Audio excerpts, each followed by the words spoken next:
Hello, give me just a moment. My stuff's taking just a little bit to load. I thought it'd be up by now. Oh, I also forgot to start the ads during the starting soon screen. Oops, might be. That was an accident. But we're fine. We're fine. Hang on. Oh, here I am. Oh my gosh. Hey, what's up? Yeah, I also want my HUD on today. There we go. Bro, ads at 1 second. Oops.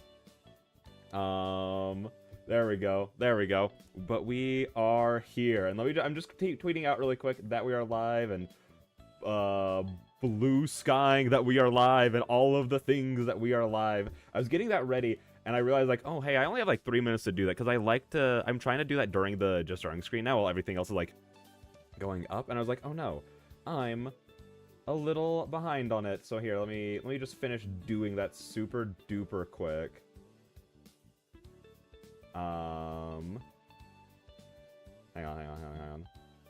But yes, we are live and we are here, and I'm very, very, very excited. Hang on, let me just get all the things taken care of.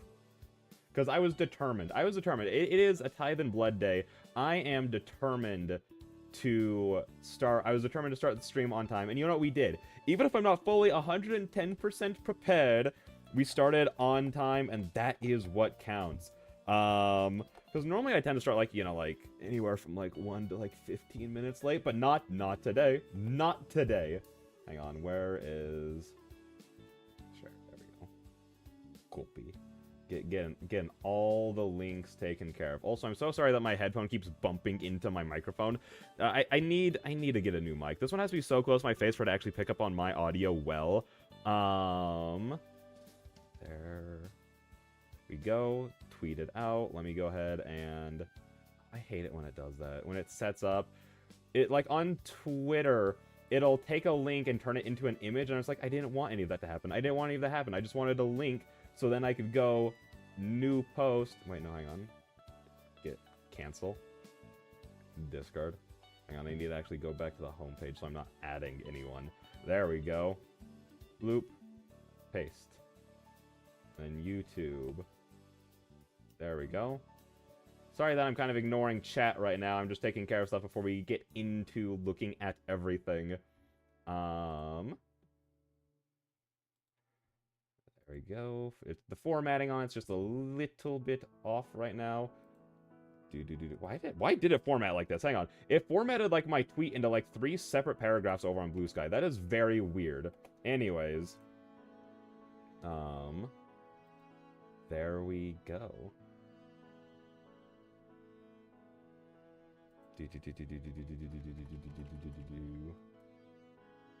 Post. Alright, there we go. Alright. Now I just need to post some things in the chat, and then we're gonna be all freaking good. Oh, how's it go? Oh my gosh, hey!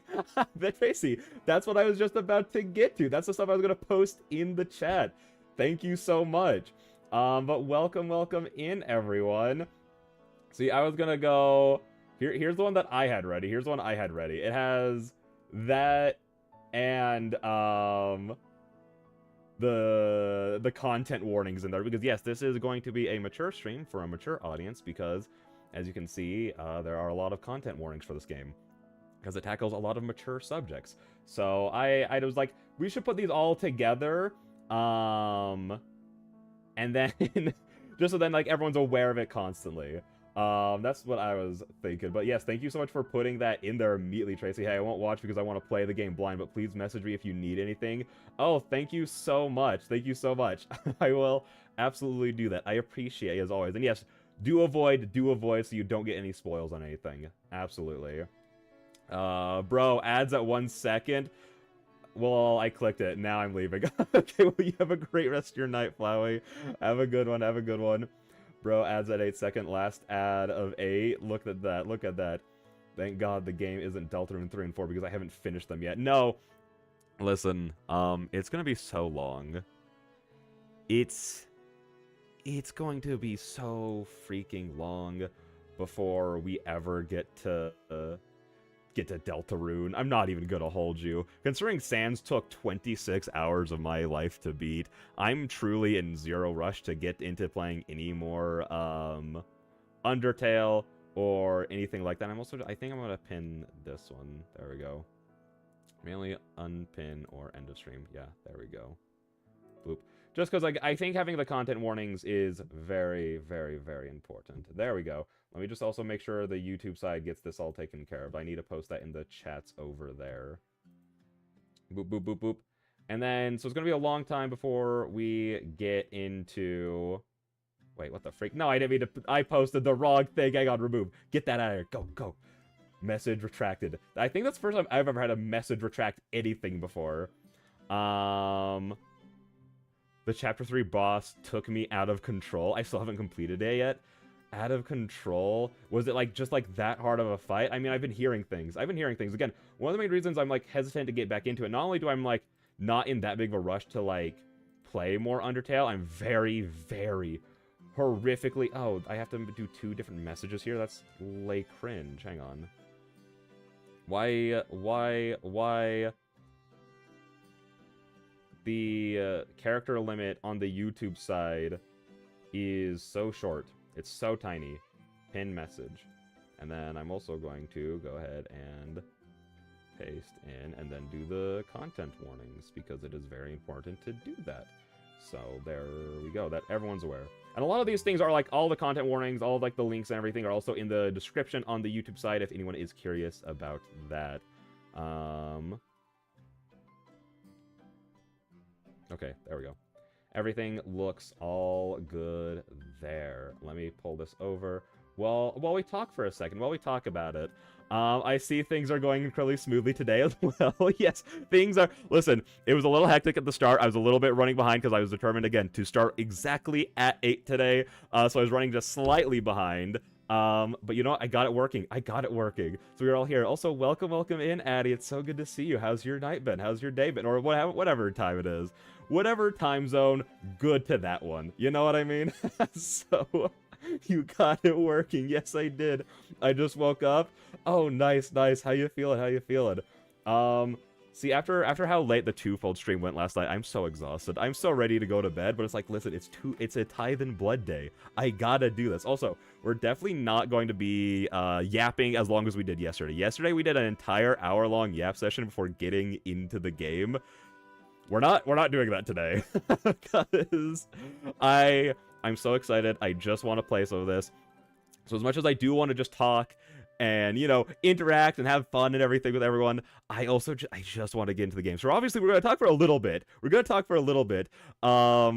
not as long.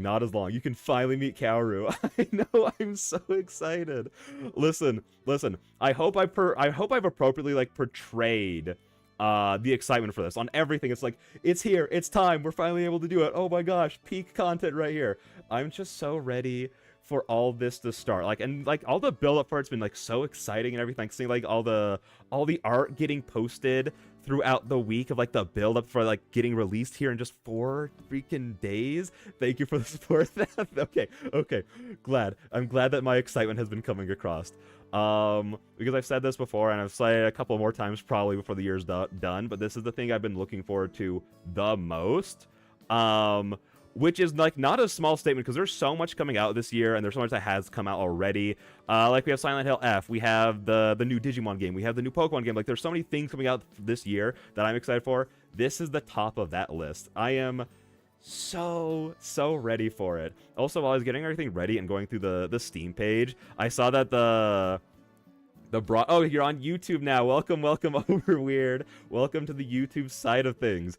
I saw that the broadcast that we did, the big ol' interview and going over the updated demo, was also up on the Steam page. And I'm like, oh my gosh, wait, that's so cool. Because I obviously, like, I knew it was going to be there because we, like, talked about it before. But actually, like, seeing it there, I'm like, wait, that's awesome. Hey, God, it's just cool to see that.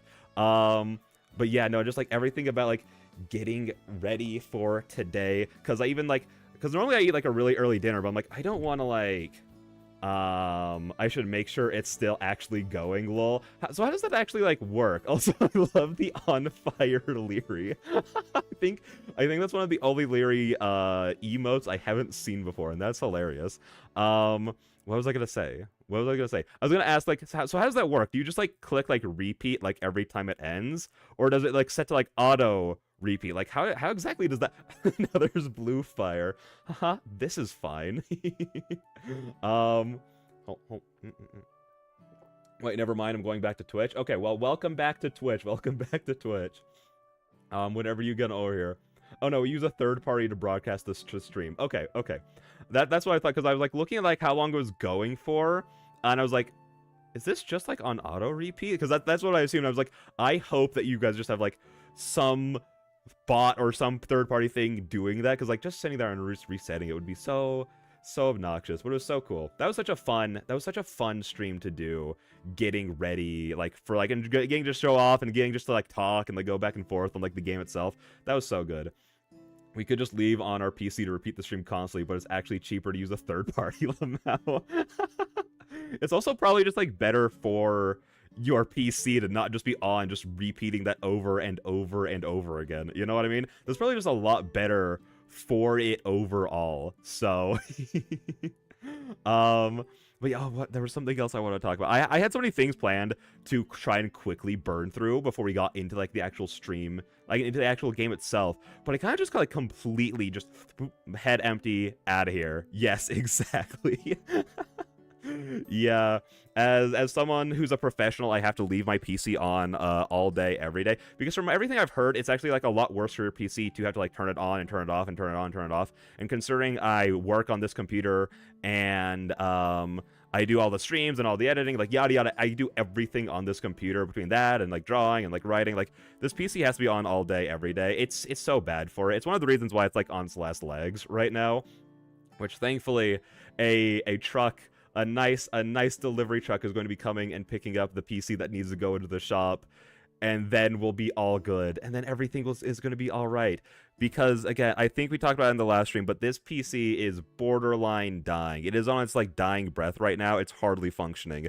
Like, one of the things I was getting ready for before stream started was, like, just making sure my PC wouldn't turn off midway through, which is a possibility. If that happens, I'm sorry.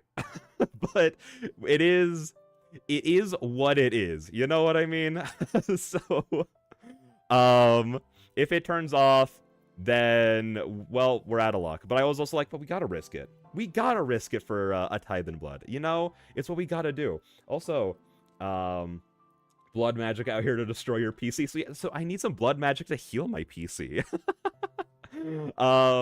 Because to be fair, like, that's probably what's, like, taking it out. It's just, like, all the hard work, the blood magic being done on it. I'm like, I need something that's gonna fix it to keep it going for just a little bit longer. Because I think it's gonna take about a month for, like, my old PC to, like, actually, like, get sent in, get fixed, sent out. So this needs to last us essentially all of A Tithe in Blood. And I don't think that's gonna happen. Because my PC is now at the point of it can't export videos from Premiere Pro at all. It turns my PC off when I try to do that. That's why, like, I've been working a lot on the other channel of, like, editing videos for that, or trying to, like, edit down a lot of the stuff on here to turn into, like, clips for YouTube and TikTok and all the such. It can't. It turns itself off even when I try to export clips now. It is an issue. But also, A Tithe in Blood is going to take us so long. Like, we were talking about it when getting ready for these streams and everything, being like, yeah, I should take, like, 2 to 4 streams. And it's like, I don't know who you're talking to. The Bellflowers are, like, the professionalist yappers on the planet. Like, again, I didn't think we were going to play Twofold yesterday. I didn't think we were... at least I didn't think that we were going to be able to finish it. Because... with the tangent just kept going. That's why I wanted to specifically try to keep this one short, is because it did go for over an hour yesterday, and we only made it through because I was, like, determined, like, no, I need to lock in and ignore chat right now and just read right now. Otherwise, we're not finishing tonight, and we're going to leave off with, like, a scene left, and that would kill me inside. Granted, we did end up just streaming it for, like, 4 hours last night, which is longer than I usually go for, so it all worked out. It all worked out just fine. But yeah, I don't think any of our Bellflowers Listen, listen, all the bellflowers are just like, we just like talking too much. All right, but I think that's like why we're good for it, you know? Because especially when we're like just excited about something, we just want to talk about it. We want to talk about like all the other things going on. So I think that's like why we're a good pick. You know what I mean? And thankfully, well, actually, I was gonna say not thankfully. One of the reasons I want to try and keep the Yap session short, outside of just how long we went yesterday, was because we are going to be starting back at the beginning. And yeah, you might be saying, Darkbender, well, you've played through this content twice already. Why do you need to make it thrice? And it's because I want to. All right, it's because I want to. I just really want to experience the entire thing again. And I also figured, for anyone like coming into the VODs after it's done, it might be a little bit confusing, especially because like on the YouTube side of things at least, because there's 3, I think. Hang on, redeem to hydrate. Okay, here. There you go. There you go. There you go. Got a little bit of that ice jingle in there.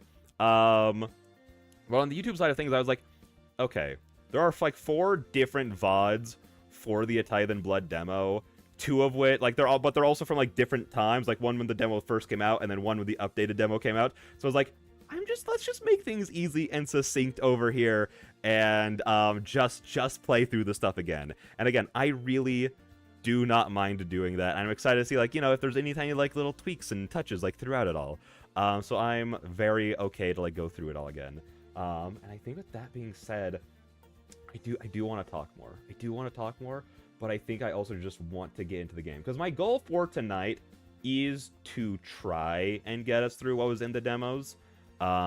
Just because, again, it is stuff that we have already gone through before, but I just want to keep it all together and have it like be very easy to just to watch through for like new viewers or anything like that, or for anyone who just wants to watch like just a playthrough straight. Granted, if there's anyone who wants to do that, I mean, I guess there's also still the 4 VODs of the demos that you could go back and watch, but like whatever. So that is going to be the goal. So let us just move on over to the game really quick.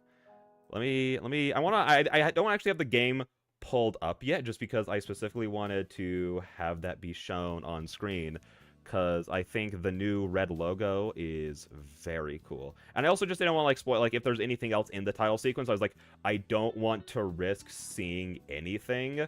Hang on, where is it? I had it pinned. This happened with Twofold yesterday. I have all of the games that we stream pinned. And I think there's something going on where it's like unpinning things, and I don't know why that is.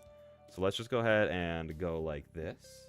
And let's move on over to the gaming screen while I pull this up. Hang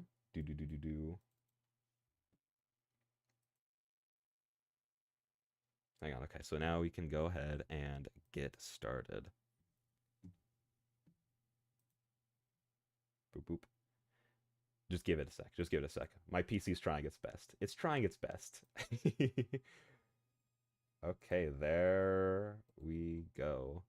Just give it a sec. Just give it a sec. Well, you know, we missed the logo, but that's fine. Hang on. There we go.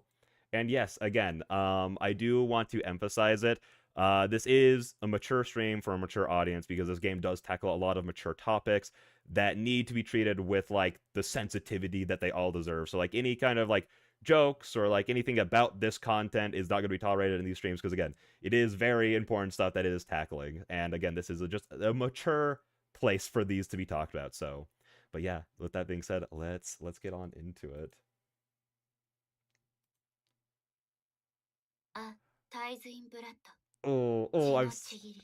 I'm so ready. I'm so ready. Oh my gosh.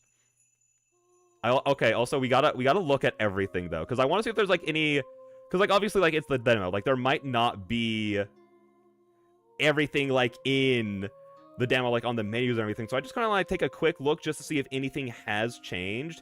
Part of me is like it probably hasn't, but there's a little bit like maybe there's a little something. Chino Chigiri. That's the name of the opening song, right? The opening theme, I mean.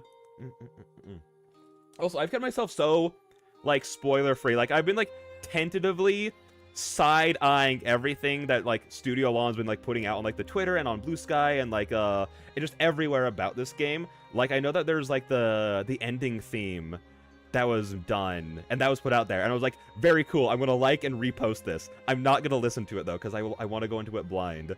So it's been a lot of support while trying to like have. Listen, I just take off my glasses. I just take off my glasses when we're looking at it all, so then I don't get too spoiled anything voices. Okay, no, everything's looking the same here. Also, how's it sounding? Is it sounding good? This mic is still also. God, my equipment is like such in a state of disrepair right now because this mic still is kind of like funky, and it's the only time I can't tell if like we're at a good stuff. Also, EB Garment is like the hottest font out there. It is my favorite. Everything I write is in EB Garment or Georgia. Those are my two favorites. Extras. Ooh. Wait. I want to see. Oh, wait, hang on. So all of this is stuff that we've seen in the demo before, right? Yeah. Okay, it is just demo stuff. Hang on, I actually have a little curious. Does this have? Okay, good. Lol. Okay, yeah.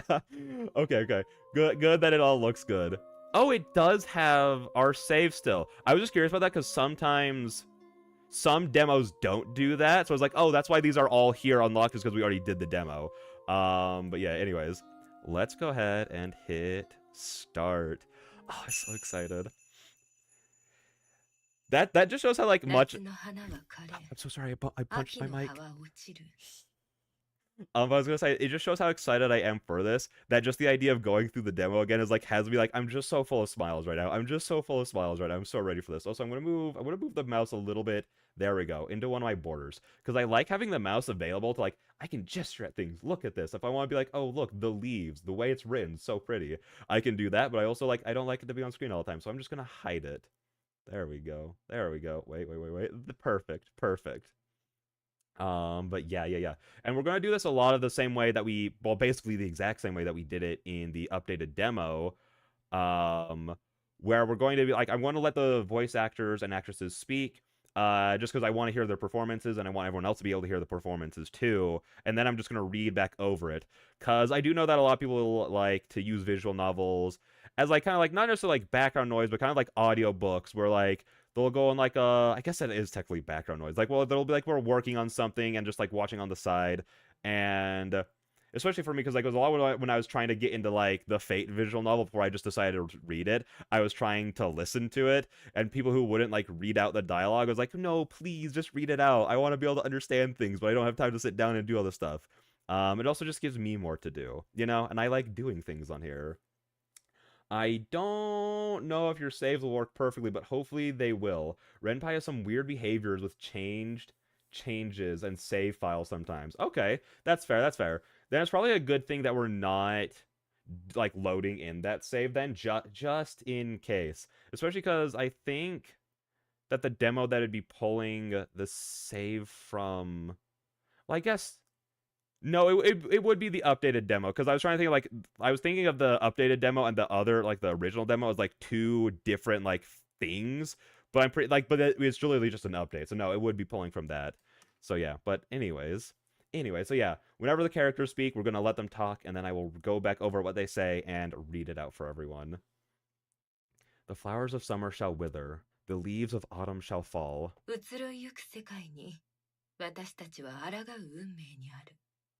Against a transient world. I'm so sorry. I even thought that was short. I even thought that like how she like was reading it was like a little bit short, and I was like, well, I was like, I'm pretty sure she didn't say to the eternal folly of man, but I was like, there's a pause. I'm gonna get into it. No, we're good.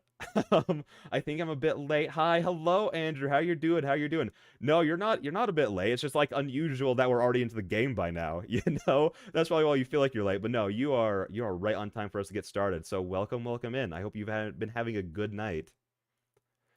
Against a transient world, we are doomed to defiance, to the eternal folly of man. And so the winter snow falls.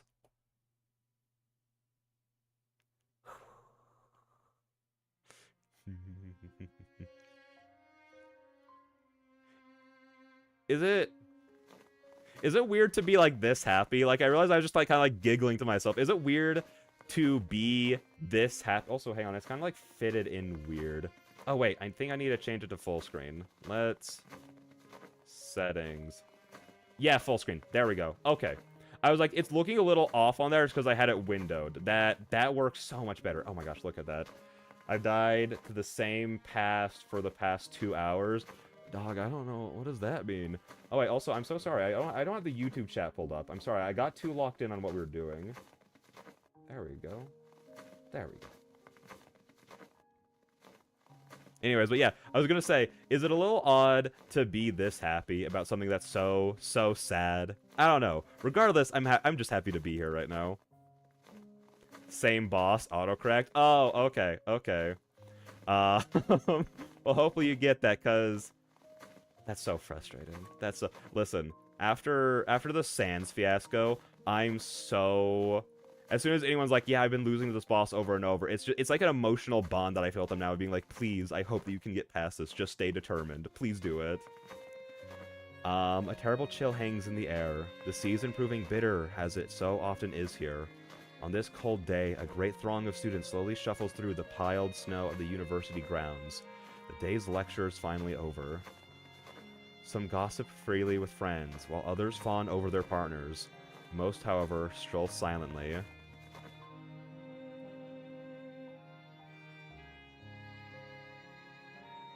Amidst the sea of people walks one unremarkable student among many. It went without saying that I'd go to university. I was called smart, clever, intelligent. I quietly liked the praise and saw no reason to fight others' ambitions for me. As long as people told me I was doing well, I hardly cared what I did. I wouldn't say I have a career in mind, nor any particular plan for the future. I barely chose this way of life at all. I simply fell into it.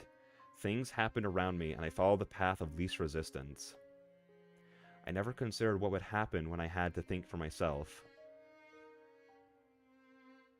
Average millennial right there, or Gen Z. Average Gen Z, I feel like that's closer to. I've died to a worm because he headbutts me and combos me into the sky. Also, cool umbrella. It is a cool umbrella. But is it still more for your Terraria run? Is that what you're talking about? The train rattles and shakes as it trundles along the desolate city outskirts, the air inside stifling from the heaters. The seats always fill before I get on, so standing for the awkwardly long ride has become normal by now. With little else to do, I stare out the train doors. My thoughts soon turn inward, as they so often do in quiet moments. Not needing to study a day of high school has paradoxically made university all the worse.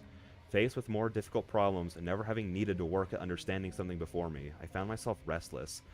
You know, I'm sure that a lot of what I'm going to be saying here is just going to be repeating what we said across the other demos, like the other times we played it. But I have a friend who would relate to this so astronomically hard, where he's never had to try to be good at anything before, up until, like, high school ended, and he got out, like, more on his own. It was when he was, like, trying to learn a language to go on, like, a mission that he was going on, where he realized, like, this is hard, and I'm not used to things being hard.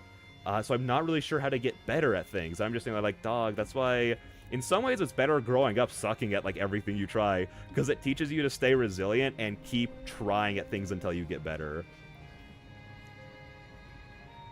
One might turn to friends for support, but my nature seems to drive others away. I always got on better with teachers than other students in any case. The city outside becomes distant, its glass buildings reflecting a gray sky. The only color to be seen is that of a bright red Sapporo TV tower, its wireframe girders beaming through the white snow. Not having traveled outside of Hokkaido, it's difficult to view life here in an objective sense. The remoteness hasn't hurt the city, though, having every convenience one could hope for despite its distance from Tokyo. The snow season has brought the annual increase in tourists with it, a topic of some debate given the fuss and crowding they cause.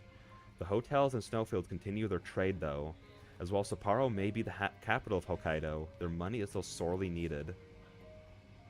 Cranes work day and night to build new apartments, the city's population ever rising. The bustling train station is one of the most modern in the country, a landmark of glass outside and high technology inside. Even the trains themselves are kept in eerily perfect condition, as if every chip were the first of the day.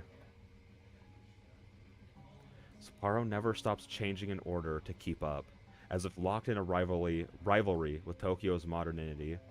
Modernity. That word's always been hard for me to say. I don't know why it is. Is any of this right? I couldn't really say. Like me, everyone keeps going about their day in this ever-changing city, even as the past disappears around us for modern developments, new businesses, and more money. The place now passing by the train window is where I was born and where I expect to die. God, I love that line so much. I feel like that line is... I don't know, I think it's like a beautiful tone setter. Like, that light right there kind of tells you, like, the vibe of, like, how the story's going to be, I feel. Perhaps it's fate that I live in this grayscale city. So fitting is it for someone like me. Yeah, that nice. How's the run going outside of losing to the to Mr. Worm over and over? I imagine not well, considering how hard you were making it sound yesterday. So I hope that everything's going all good. The walk from the station to my house is thankfully much shorter, though. The idea of selling it and getting an apartment closer to school is something I've considered more than once. Having passed the local cemetery on the way, I enter.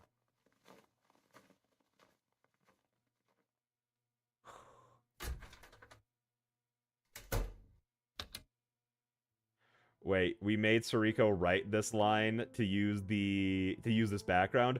Wait. I think I might be slightly off. Which line? The hospital one, like this is where I'll live, this is where I was born, and this is where I'll die, or the hang on. Oh, we can scroll back. Or was it the Snowy Road one? Okay. That's what I was looking for, and I completely just, like, overshadowed. I was like, where is it? Where is it? At night in front of the house. Okay. To use this beat. It is a beautiful background. It is absolutely gorgeous. Is this the only time it's going to show up, though? based on that. Also, people were thinking Hanukkah lived in an apartment. I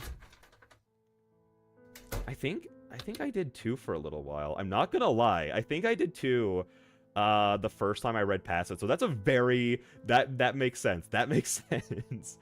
The walk is... Oh, but she says it right there. She says it right there. The walk from the station to my house is thankfully much shorter, though. The idea of selling it and getting an apartment closer to school is something I've considered.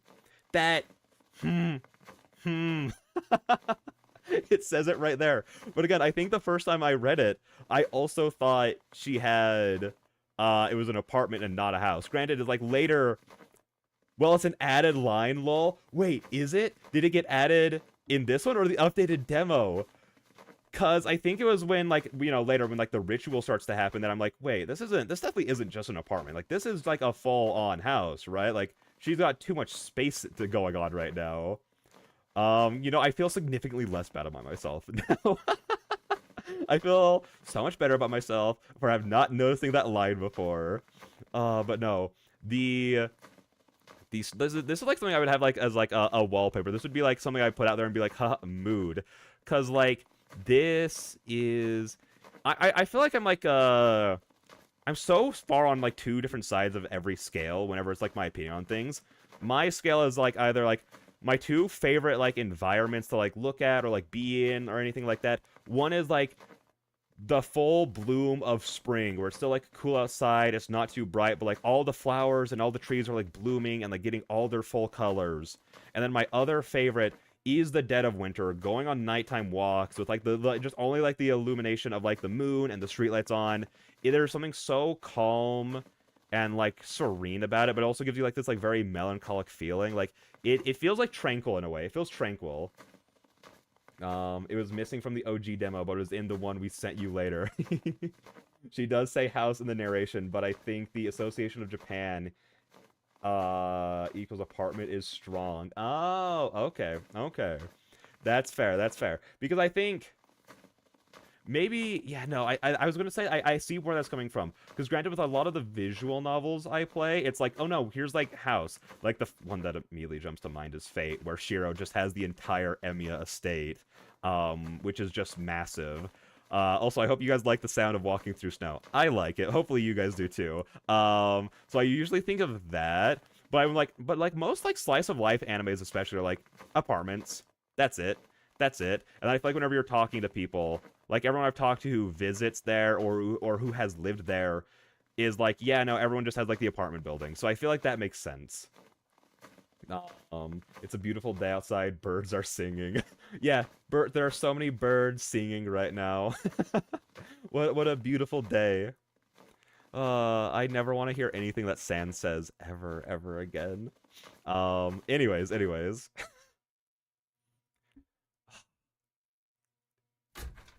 If I die before hearing any of Sans lines again, it'll still be too soon. Lol, he got the... Listen!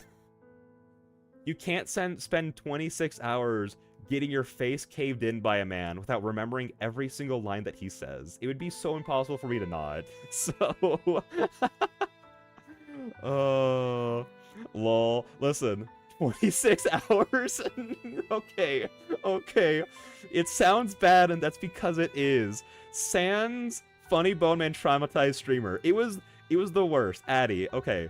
We spent about 6 hours fighting him on stream, across 2 different streams, and between those 2 streams, I did a 5-hour practice session where he just throttled me, and then after that, I get too obsessive, and I got too determined, and I proceeded to spend 16 hours across Friday, Saturday, and Sunday fighting Mr. Sans the skeleton from Undertale. I'm so sorry, I punched my bike again. I spent 16 hours across the weekend fighting him. I beat him around 4 a.m., and I have it recorded. I have the winning attempt recorded, thankfully. But the pop-off was like so... my brain... I was so exhausted from fighting him and how late it was that there was like a delay in it of like I survived the final attack and it was like, wait... Oh my gosh, wait, is it over? Oh my gosh.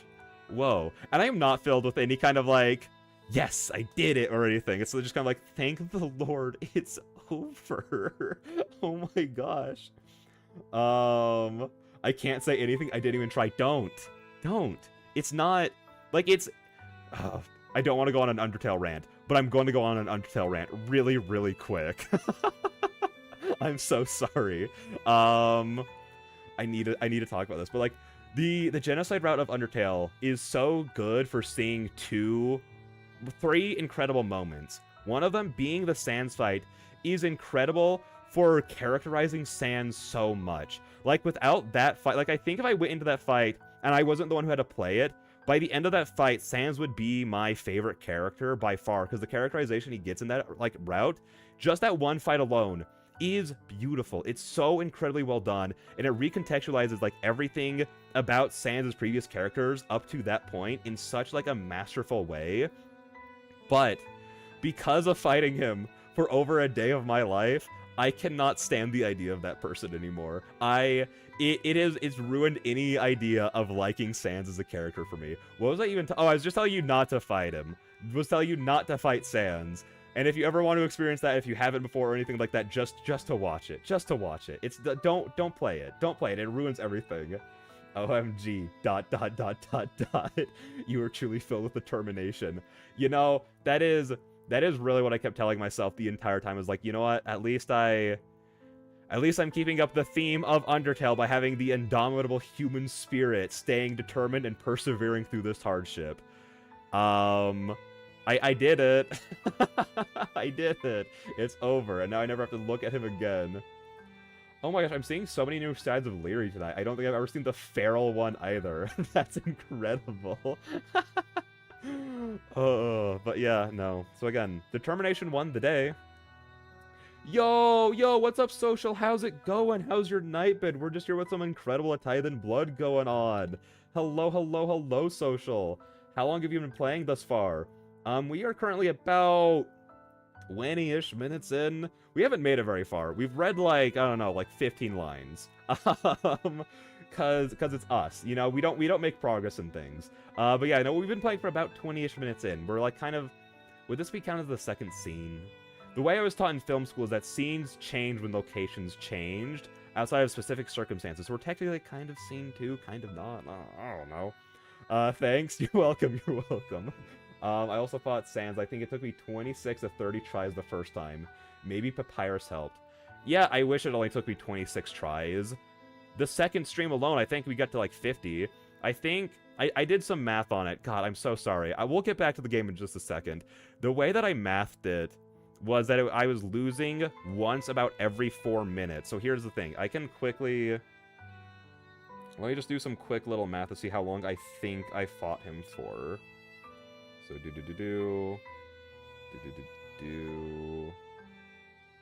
Wait, no, I did that wrong. The 26 divided by 4. I think... Oh god, this is so embarrassing. I'm never repeating this number to anyone else.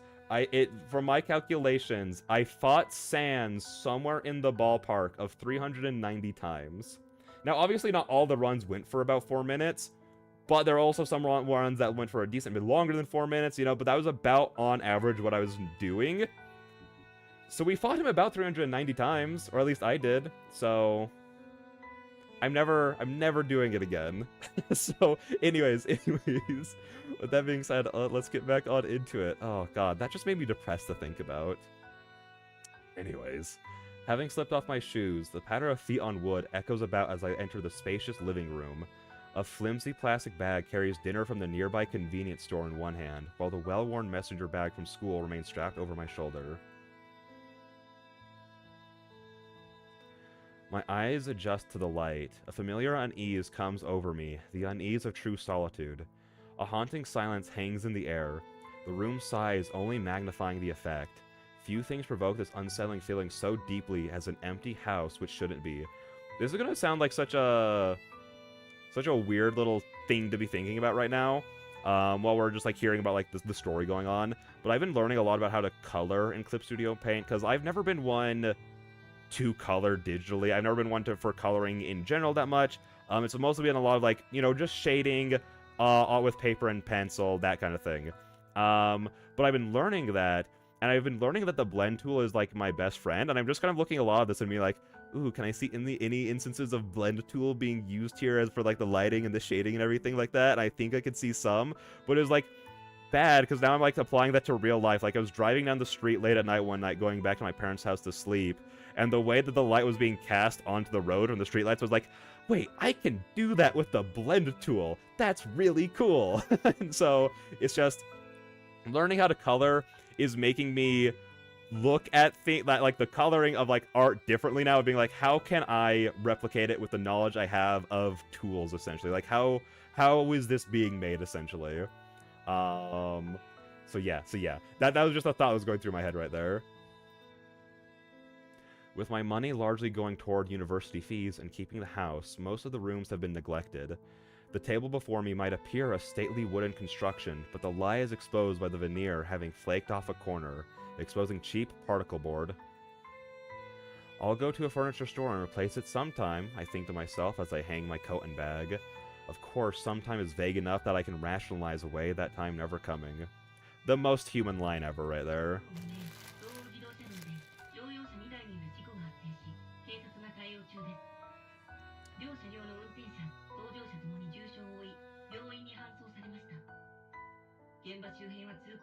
With my food quick... I was realizing that's not... what the text on screen isn't what the news broadcaster is saying. It took me a sec to realize that. With my food quickly growing colder, the house itself being a little warmer than outside, I settle myself down on the cushion. The air soon fills with the studied and monotonous voice of a television news presenter as I begin to eat. The lukewarm set meal is, for better or worse, consistent in the way convenience store usually is. The same goes for the bitter green tea which washes it down. I hate green tea. The occasional click of chopsticks is all that serves to punctuate the uninteresting news report. The woman's voice rattling off the details of another traffic accident from the snow-covered roads. A routine day, much like any other this year. My attention beginning to drift from disinterest, my eyes settle on that cardboard box to the side of the table. I half-heartedly consider throwing it away. But like most, I decide to use it for storage. For what and when, I hardly know. It still has the shipping label attached now that I look at it. To think that one thoughtless order of an otherwise nondescript book from some secondhand store would change so much of my life. The idle thought confirms my plans for the evening. Putting myself to work in order to calm my nerves, I turn off the television and sort the remnants of dinner into burnable and recyclable trash. With that, I take a long breath and head to the study.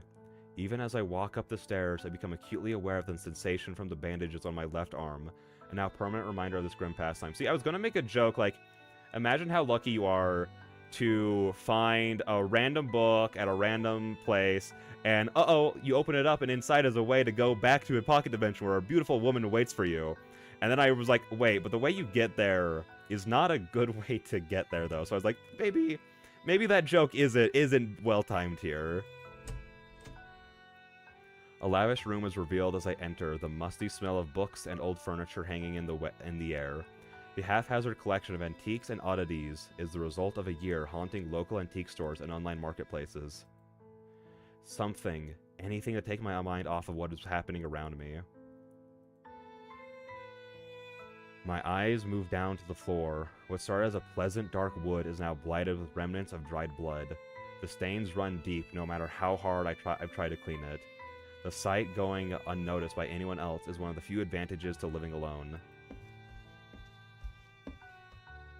Stepping around the faded remnants of chalk between the wood panels, I stride over to my desk. My laptop full of translation notes lies to one side, while a time-worn leather-bound book lays open on the other. It's likely the oldest object for many miles around, and treated accordingly. Assorted notes on the nature of blood magic.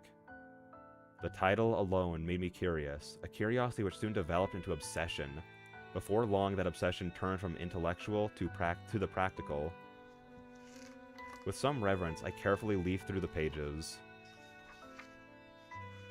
Also, this book just, like, straight up looks like it was ripped out of a horror movie. I'm not gonna lie. Like, if I'm watching some horror movie and they're talking about how they just summoned Satan and they're like, we found this book and used it, I'd be like, this book fits right in there. The words of the author, one Isabella di Mora, speak across the ages as I scan the page. Translating the Italian text has been slow going, not helped by its archaic form, but what progress I've made has yielded good results. Rather, it's been my body which has slowed me more than anything else. Looking between the floor and book several times, I attempt to visualize the patterns needed to replicate Isabella's experiment. The glyphs and patterns are strange and complex, more than one attempt ending in dismal failure. With what she needs to do and how much it, like, takes out of her to, like, do one of these spells, anything that ends in failure is like, oh, that hurts so bad.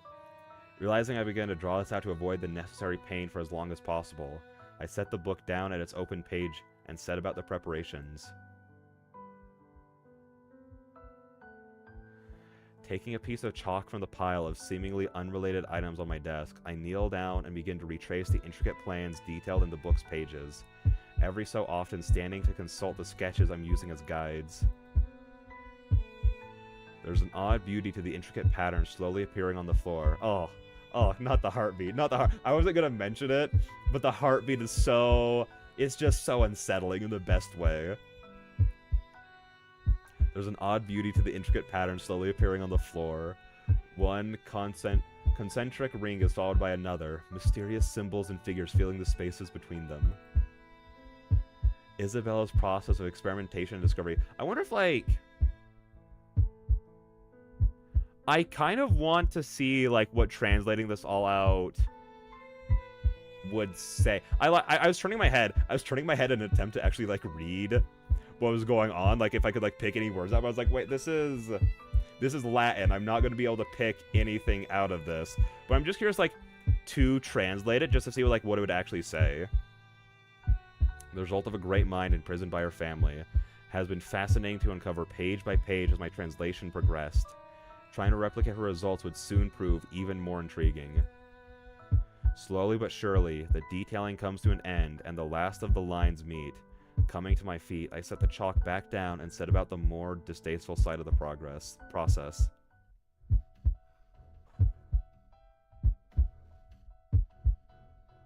My heart racing, I pull up my left sleeve to well above the elbow, revealing the blotchy cream-colored bandages stretching down a good portion of my arm. There's a strange feeling in keeping something hidden despite being surrounded by oblivious others. Little by little, I unraveled the dressing, leaving enough at the top of my arm to avoid it falling. As the skin beneath is revealed, one dark red line after another blights the pale flesh around it. Some have already scarred, soreness and itching reminding me of their presence. Reaching to the desk, I take my knife in hand. The blade is nondescript by choice, bought along with random items I didn't need to avoid arousing suspicion. Bringing it to my arm, I hover above a spot well below the last cut in hopes of not interfering with its healing. My heart begins racing as the knife settles against the skin. The sound of my breathing is maddeningly loud as it reverberates around the room, becoming ragged. My knuckles whiten as I clutch the knife's cold metal handle in my shaking palm. I dearly hope this inhumane act against myself would become more natural, but even now my instincts scream at me to stop. Instinct isn't so easily snuffed out. As the moon's light glints off the coldly utilitarian blade, I press the tip of the knife to the side of my arm.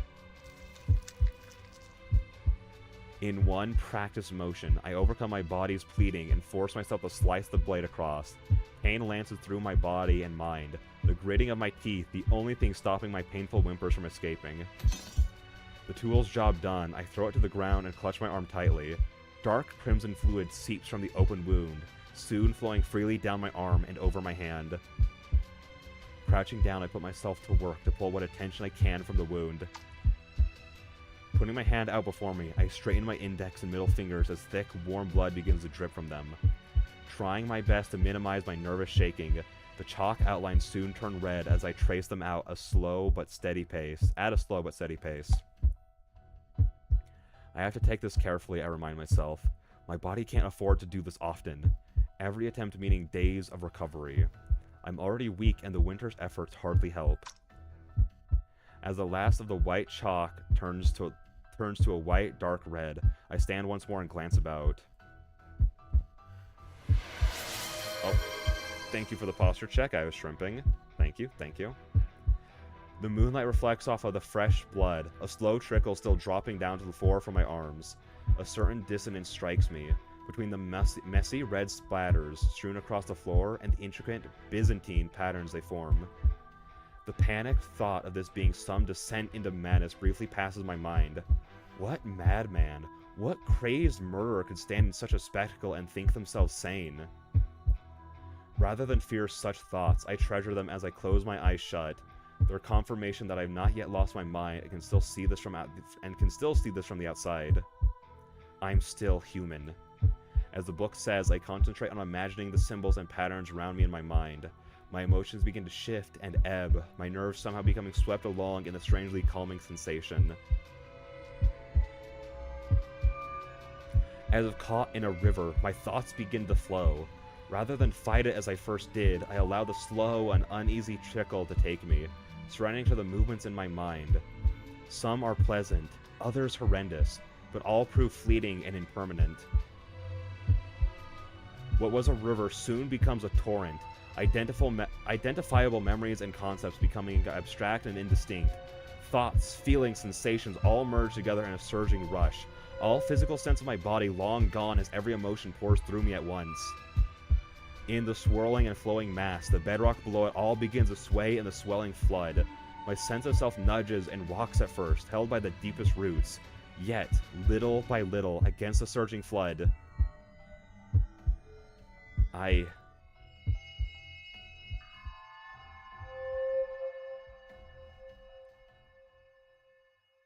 Gosh, that scene's so good. That scene's so good. And again, just the contrast between this and just the world, like the way she views her world and like everything going on there. I just hit a step goal while sitting here. I don't know how I managed that, but I did. I'm sorry. I'm sorry, but what? Because as soon as she gets here, you can go like, oh, like it doesn't like justify what she's doing, but it makes it more understandable why she does it. You know, it's so good. It's so good. I also just love that scene because I love it when like stories actually tell you what the process of like using magic or going through like what magical experiences like feels like, instead of just kind of like being like, and then I get teleported. It's like, no, but let me know what the magic is feeling like, you know? I wonder what game engine they used to make this, Unity or Ren'Py. They made this in Ren'Py. Yep, there we go.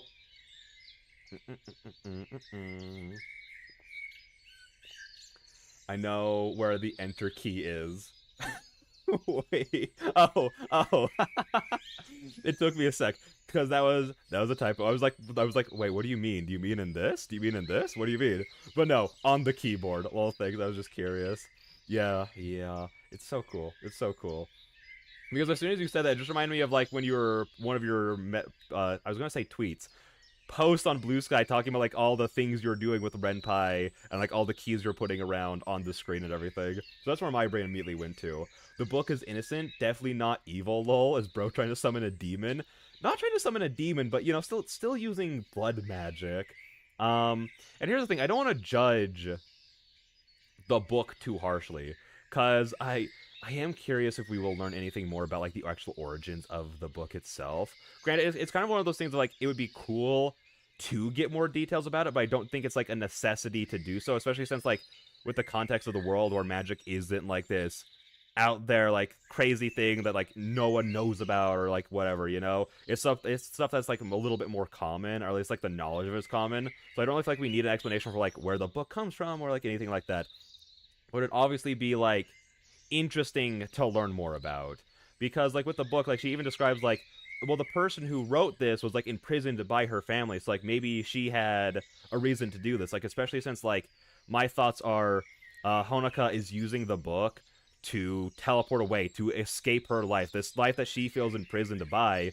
So that's probably why the woman who wrote it also made this spell, was because she was literally imprisoned by her family, so she was using it as like a way to escape that situation, even for just like a little bit of time, you know? Lol, yeah, there's a lot of code in there. Hopefully it makes it a little bit more accessible. Nice. I hope so too. It sounded like it was a complicated process to try and figure it all out. Oh, nice, I'm using Ren'Py 2 and making my first game while making my second one way better. Will make making my second one way better, lol. I've learned so much. Well, that's like one of the... I mean, we even talked about it in like the updated demo stream of being like, yeah, no, like one of the best ways to get better at making things is to make things and learn from what you did. Learn from what you did right, learn from what you did wrong, learn from like different ways you can do the things that you did. So that's a great way to look at it. So, oh, awesome. Good luck on that. There's so much to learn just from finishing something. Yeah, there is. I can't even imagine. Like, I've always wanted to like write and do stuff like that. I can't imagine how fulfilling it must be to actually like finish something as big as a visual novel before. So like, and there's again like so much that you can learn from that, I'm sure. The soft grass. Anyways, let's get back into this. I realized I was just gonna like just pop right back on into it, but yeah, let's get back on into it. The soft grass gently presses against my cheek, the dew of early morning contrasting to the sun's warmth. Again, I feel like I'm just like too, for how sad and somber the tone of the story is, I feel like I'm like too happy. I'm like too chipper to be here right now. But it's not my fault. It's your fault, Studio Lawn, for making a good game. That's all I can say. The soft grass gently presses against my cheek, the dew of early morning contrasting to the sun's warmth. My eyes slowly open. My body feels too heavy to move. Far from being unexpected, it's now a familiar feeling. My mind too dull to do anything more, I silently watch the flowers for me gently sway in the breeze, while little birds squawk in the far distance. It's all so different and so warm. See, I thought, when I was making the thumbnail for the YouTube side of things, I was like, I want to make a thumbnail that's different from the first time we played the demo, the announcement, and the second time we played the demo. So I was looking around and being like, well, I don't want to like spoil any of like the CGs that have been like put out there. Like, I don't want to like put those in the thumbnail to spoil those for people. So I was like, I'm gonna take the image of the cover art of the game that has the logo in a slightly different perspective, because my brain immediately went to this scene when I was thinking of thumbnails, but I was like, oh wait, I've already used that one before. I can't do it again, because again, I wanted to try and like do something to help keep them distinct, and I'm like, yeah, the logo being on the left side instead of the right side That's good enough. That's good enough, I'm sure. My mind too dull to do anything more. I silently watched the flowers before me gently sway in the breeze. Lol. Listen, I had a good time. I even like had the thumbnail with this shot specifically made again before I went back into like my catalog of screenshots and was like, I've made this thumbnail before. I've done this already. Before me, gently sway in the breeze, while birds squawk in the far distance. It's distance. It's all so different and so warm. As if waking from a terribly long sleep, I warily pick myself up and my senses slowly return. A cloudless blue sky hangs above, with the lush green of the unkempt forest surrounding me. It's all so idyllic. Here, there's no bright red tower piercing a sullen sky. The world which stretches out before me couldn't be farther from the hustle and bustle of the city I've left. The warmth of spring and its many scents confuse my senses, jarred by the shift from the cold winter's night I left. The only blemish on the scene is a column of faint smoke from workshops in the far distance, peeking above the tree canopies. Which even then, like, the faint, like, stacks of smoke is probably, like, so much more refreshing to see than probably, like, what the city life, like, gives her. Because, like, I don't know, it feels so wrong. Because, like, there's a decent bit of factories around, where I live. No, not, like, a decent amount. Like, they're, like, a good while away from where I live. But, like, when I'm driving to, like, another city, I usually pass by a factory or two. And, like, especially, like, when they're going, it feels so, like, wrong to just see, like, the giant columns of smoke coming out. So, again, I'm sure it's, like, compared to what she's used to, just, like, the little faint whiffs is, like, so much more refreshing to see. So much not bad to see, if that makes sense, for the environment. Oh, also, she said, the magic worked. I thoughtlessly say the words to nobody in particular. The nature of what I've done no less surreal to me now than the scant few other times I've successfully managed it. Unfortunately, my senses returning to me also means that pain is among them. I quickly set about rebinding my bandages, lest anyone here see the scars now disfiguring my forearm. Groaning, I focus on making sure they're done tight and firm before fixing the ends once more. As much for myself as any other, I roll my sleeve back down afterwards to avoid the temptation to look. Adjusting my glasses and dusting myself off with my uninjured arm, I set off towards the town ahead. The town of Sapporo. An empty horse-drawn tram trundles along past my field of vision, the steed's hunchbacked owner patiently letting it trot along at a leisurely pace. He pays me little heed as they pass, the clatter of hooves blending with the sound of passersby. The shadows are small, so it must be around noon. The flow of time here always throws me off, as I so often do when I come to this place. I find myself just watching, strolling through as if in a daze, caught up in observing with this strange and foreign world. Yet this foreign-feeling world is also strikingly familiar. For reasons unknown, the magic I've been attempting, transference, has reliably transported me here, when I should be in some other country. I instead arrive in the same location but a century ago. A strangely dressed newcomer soon lost her novelty to the people here, few giving me so much as a passing glance as they go about their day. Words can't express how glad I am for the attention fading. Perhaps I should be glad it's the Meiji era. My modern clothing would just be another strange dress to them. Some of those walking before me a mix of Japanese and Western fashion styles even now, to varying degrees of success. A couple of children run by, happily chasing one another along the street. It all feels so different to the grayscale photos and dry documentaries about the Meiji era or about history at all. The people here feel alive and varied from the dour to the cheerful. Oh my gosh, it's our girl Yasui. Oh my gosh, hi. My idle stroll comes to an end as I reach my usual destination outside the Kabuki venue. Outside the Kabuki venue stands the brightest person here, happily seeing off someone she's been chatting to before noticing my arrival.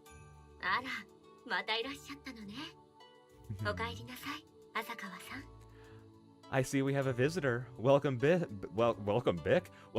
Miss Asakawa. Yasui-chan! Love the silver hair. No, as you can tell, I'm also a very big fan of her hair. uh, she is wonderful. Truly a treat on this world.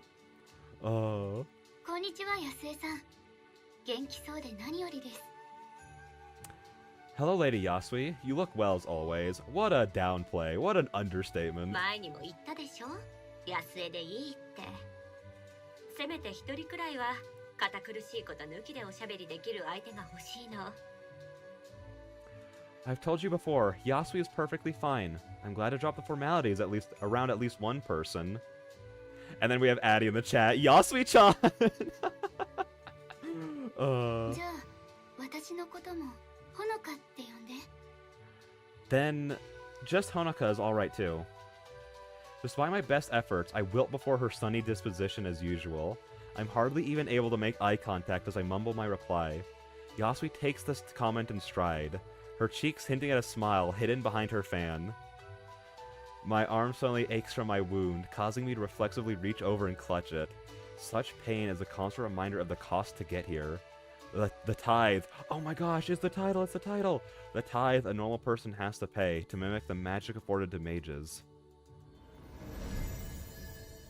I don't know, it's such a simple effect, but I just love like the way, like the coloring of the magic in this game. True mages such as Yasui. Her magic is no less amazing to watch now as when I first saw it. With mages so few in number in the normal world, and those that do exist keeping a low profile, I'm in some ways blessed to meet one who uses their ability so openly. 大丈夫？ Are you alright? 大丈夫。少し疲れただけだから。 I'm fine, just tired. Accepting my waving off of her concern, Yasui turns to begin walking Yasui turns to begin walking. Dear Lord, my literacy just dropped by like 10 grades. Casting a glance behind her to invite me, I quickly step up alongside as she begins to slowly stroll the streets, stealing the occasional furtive glance at the woman as we go. While she's a pretty person in general, I've never been able to place her age. I may be terrible at guessing such things normally, but it's her hair which throws me off entirely. I'd call it bleached white, but it looks natural despite her youthful face. You know what? That's so fair. That's so fair. The amount of times I've had people ask me if I'm like ancient because of my hair, or if I'm like dying because of my hair, and it's like, yeah, no, I get it. Ages because of white hair is hard to place. The scene name for this is The Tithe One Must Pay.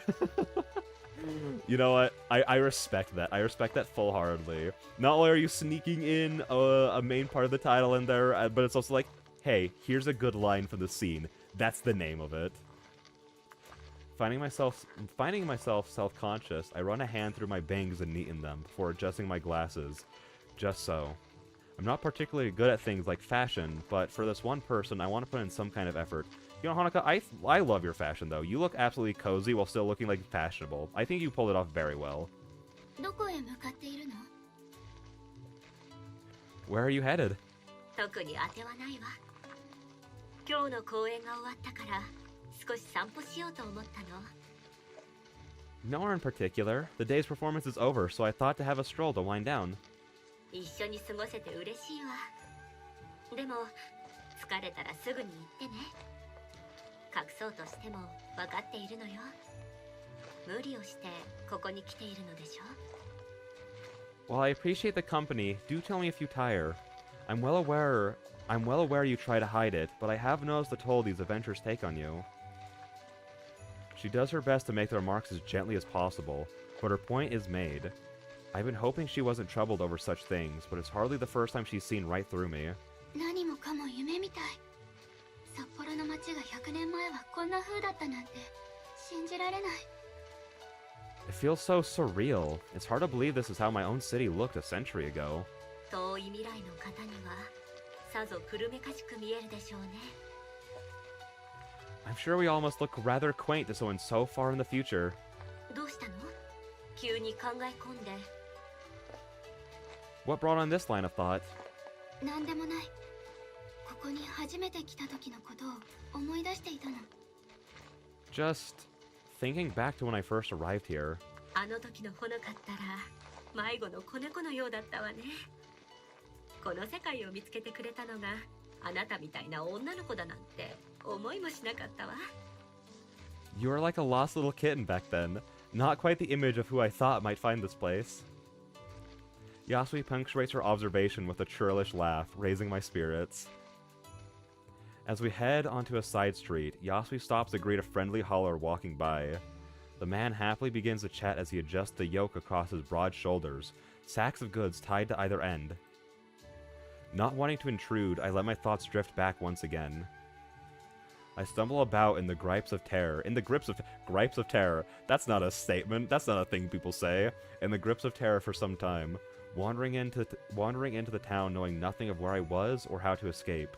Nearly frozen in fright, I slinked along the side of the streets, onlookers struck by the bizarre clothing I wore. How fortunate I was for some children to run and fetch Yasui. When she first caught sight of me, I wondered which of the two of us was more surprised. She sensed I was of a different time than the others, and took me under her wing without a second thought. Even now, I still feel like her helpless kitten. She doesn't know the scene in my world, which led to that first journey though. I wonder if she'd think differently of me for it. As the hauler shuffles off and we start walking once more, Yasui speaks up. Few of our conversations are started by me, though she seems unperturbed by this. 最近はどう？平穏な生活を送っていると言っていたわね。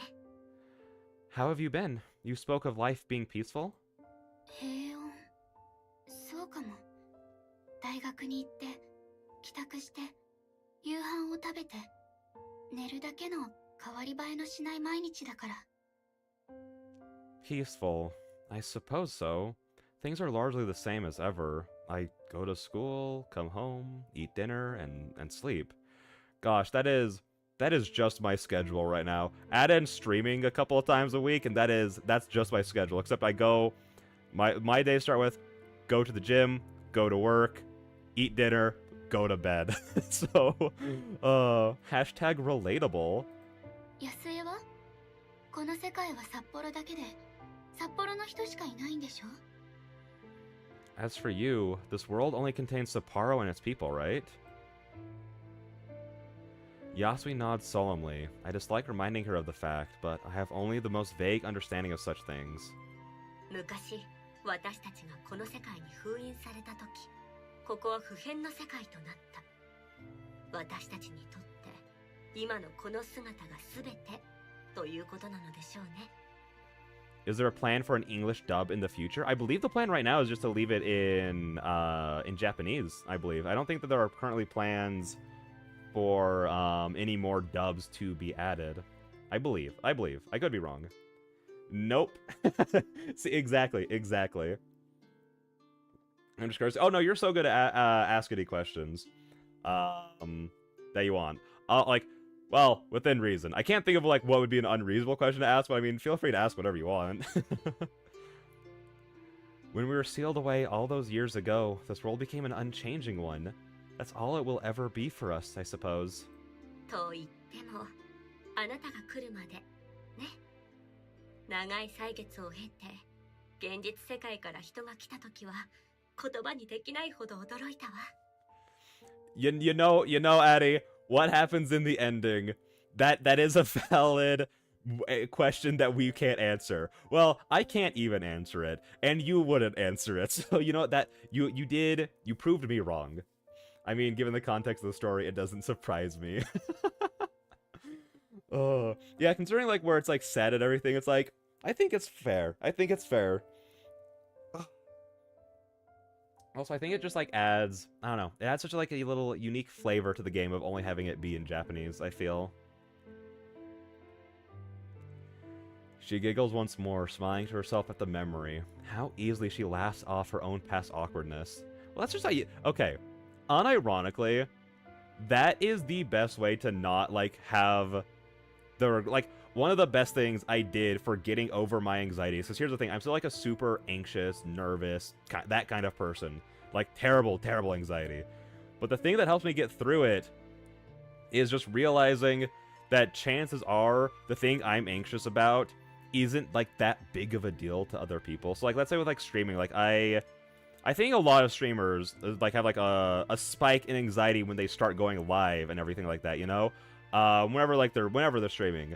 But for me, like, let's say like, oh, I have a technical issue, or I do a scuff moment, or I say something stupid or unfunny, you know, or a bad observation, and then I feel awkward about it. I just kind of laugh at like how silly I was being, and then I just try to move on, because like that's the best way to just get past it, is just to laugh it off. Because chances are, like, whatever dumb, bad joke, or again, terrible observation you made, unless it's like something like truly horrendous, it's like people aren't gonna care that much, you know? Like, the people aren't going to mind a mistake, you know? I used to get my phone anxiety by telling myself... I used to get over my phone anxiety by telling myself that customer service reps are paid to be nice to me. Well, see, exactly. Exactly. There are a lot of, like, little strategies like that. Like, that's a good one. Because I still have bad phone anxiety, I'm not gonna lie. I'm so much more of, like, even with, like, friends and everything, I'm so much more of, like, haha, can we please text? Can I please, like, set up an appointment without needing a call-in or anything like that? So I get that one a lot. But that is a good way to get over that in specific, and I think everyone needs to find... Because, like, obviously, like, let's say, like, streaming isn't the same as, like, going on a date or trying to get to, like, know someone or, like, hanging out with people. It is a different thing. So you just need to find whatever method works for you to get past it. Because for me, like, again, like, I've had anxiety since I was, like, 12 is when I was, like, first trying to, like, learn how to, like, overcome it, and, like, me and my family realized it was, like, really bad. And in all my... I'm not going to say it's, like, something you can't get over, but it's just something that's, like, really hard to get over. So, again, a thing for me is just building up a resistance to it. Again, that's one of the reasons I even started doing YouTube videos back when I was a wee 13-year-old, is to help get better at, like, performing and stuff like that, because I've always wanted to, like, be in plays and everything like that. So doing YouTube videos helped me get over that anxiety, which let me be in plays, essentially, during high school. Otherwise, I wouldn't have gone there. Or I used to have so much anxiety just even talking to anyone. Like, I was a kid of, like, up until I was 16, when I went to a store, I couldn't talk to the people, like, the workers there. So what I did was I got a job at a theme park where I was forced to talk with people all day, every day, to help give me a resistance to it. Because I was like, I don't know how to get over to it, so I'm just going to get better at handling it. So you just kind of, like, gotta do little strategies like that to help yourself, like, build up resistances or get yourself through it. So, anyways, big tangent over. Moving on. The first impression I had of Yasui was perhaps the expected one.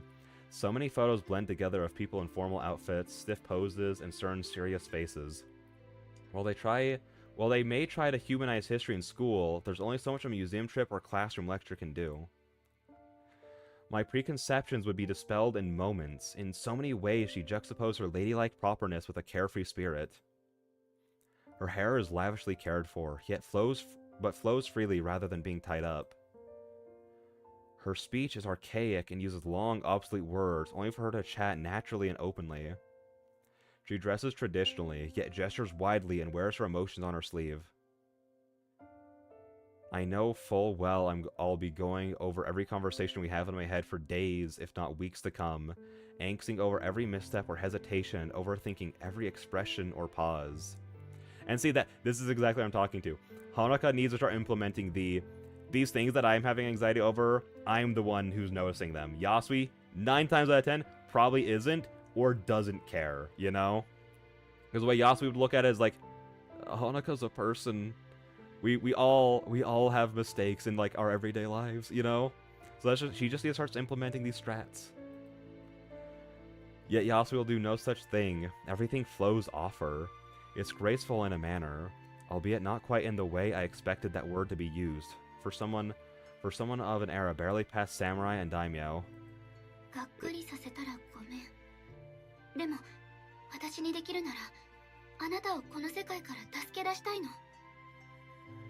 Sorry if I'm a disappointment. If I could save you from this world, I would.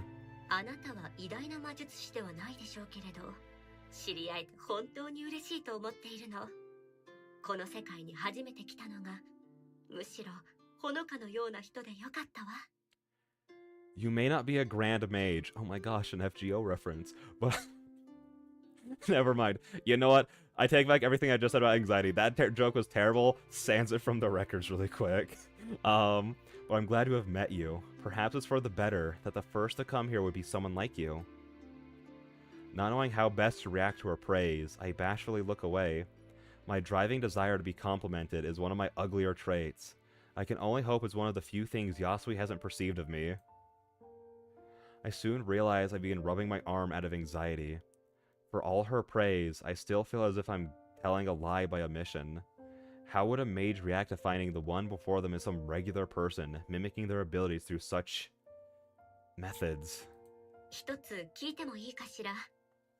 答えたくなければ無理にとは言わないわ。May I ask you a question on that topic? Feel free to not answer if you prefer. ええ。Go ahead. ほのかはおいくつかしら。あれほどの術を使う魔術師にしては、ずいぶんお若そうね。How old are you? I must admit, you seem young for a mage of the skill. The jump in topic forces me to think over the answer for a moment. I can't will myself to tell the truth when she gives such a convenient excuse not to. 少し前に20歳になったばかりかな。I turned 20 a few weeks ago, I think. ということはまだ。So you haven't... She trails off before finishing her sentence, her expression concerned. I'm left at a loss for words, only growing worse as a spark of realization brightens her face. 安江 Yasui? 来て。後悔はさせないわ。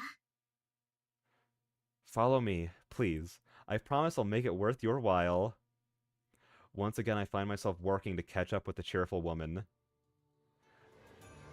Oh my gosh, no. It's the windows. It's the windows. The ones that are terrible to draw. Oh no, run away, avert your gaze.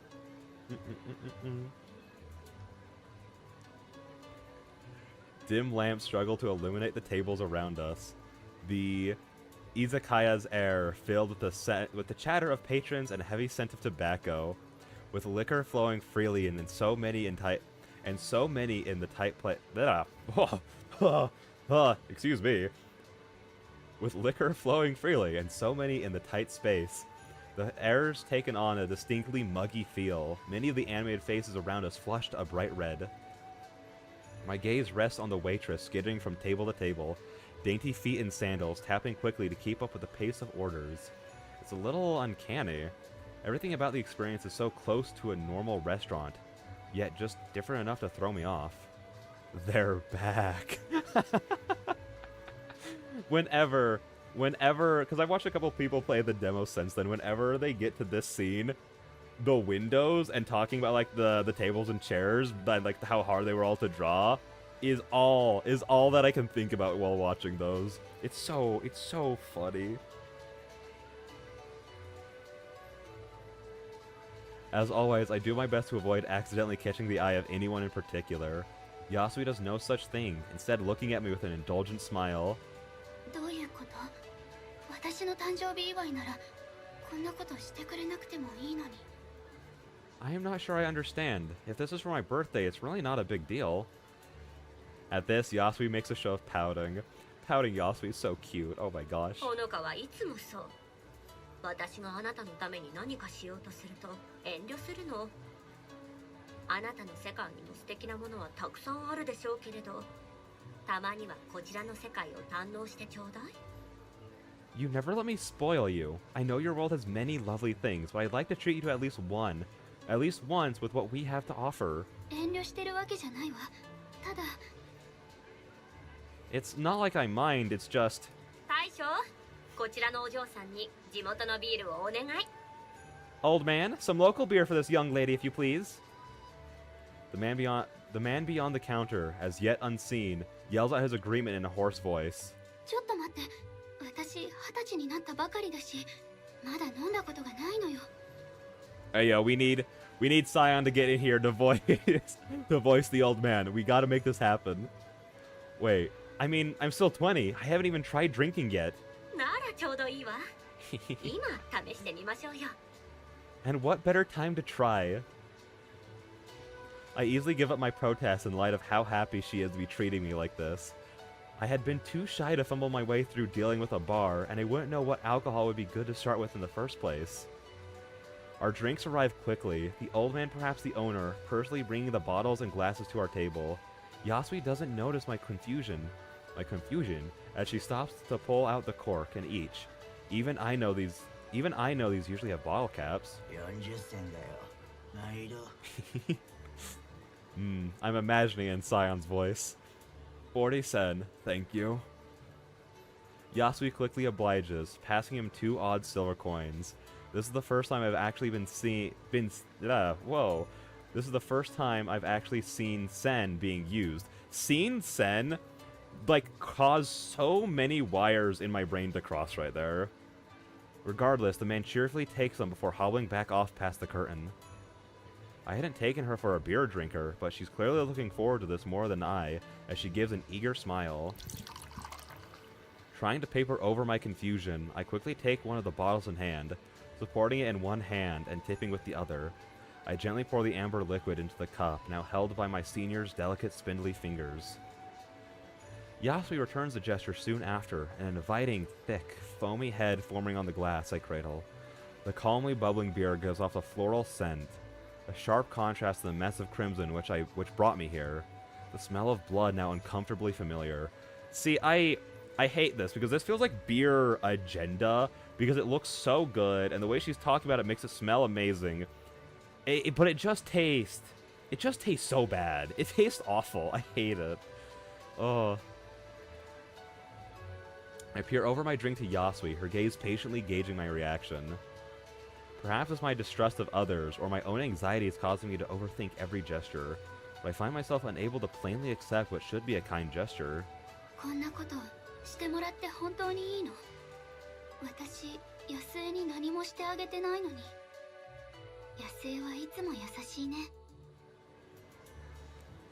Is it really okay to treat me to all this? I feel like I've done nothing for you, but you keep treating me so nicely. You don't want to celebrate your birthday?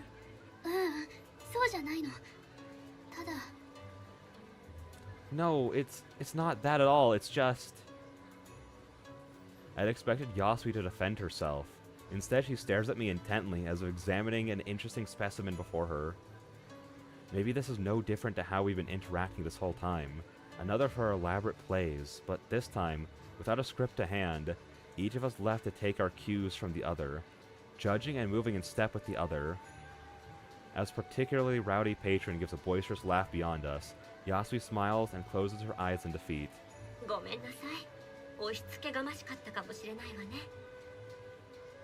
Perhaps I have been coming on too strong. I apologize.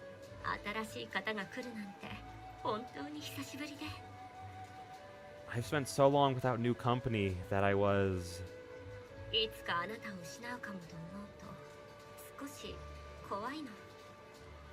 I am slightly terrified that I might lose you at any moment. Of course she'd be scared. She's been sealed away for so long. Everyone here has been. That I'm important enough to Yasui for her to feel that way about me, even if it's only by circumstances, oddly nice. It's been so long since I felt needed by someone. The least I can do is appreciate her generosity.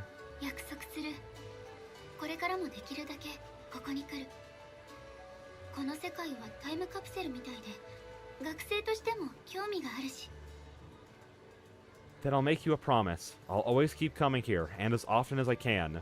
I mean that as a student as well. This world's practically a time capsule of history, after all.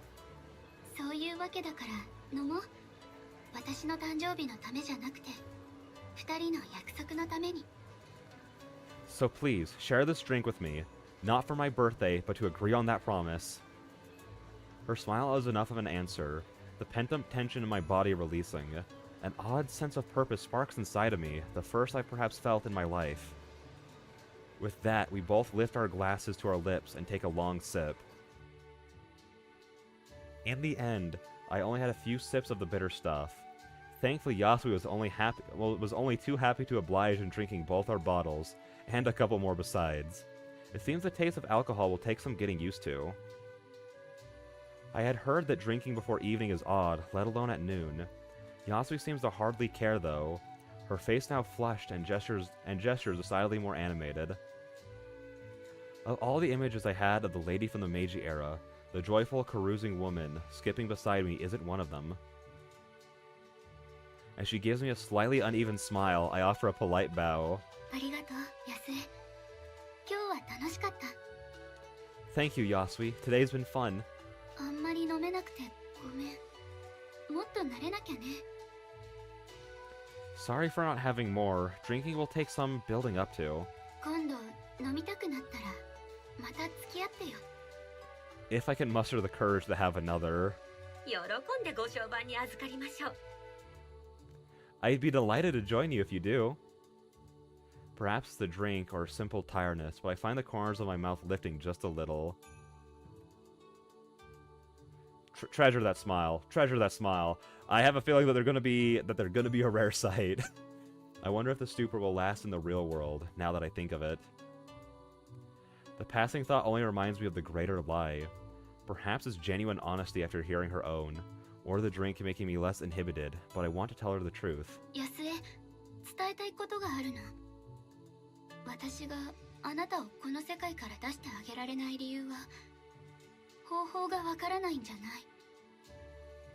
Yasui, there's something I want to tell you. The reason I can't help you escape isn't just that I don't know how, it's... 魔術師じゃないからよ。あなたと違って私は普通の人間なの。I'm not a mage, Yasui. Not like you. I'm just another person. でも、ならどうやってこの世界に？ But if that's the case, how did you... As I glance about at the people going about their day around us, Yasui senses my want for privacy. こちらへ。Come, follow me.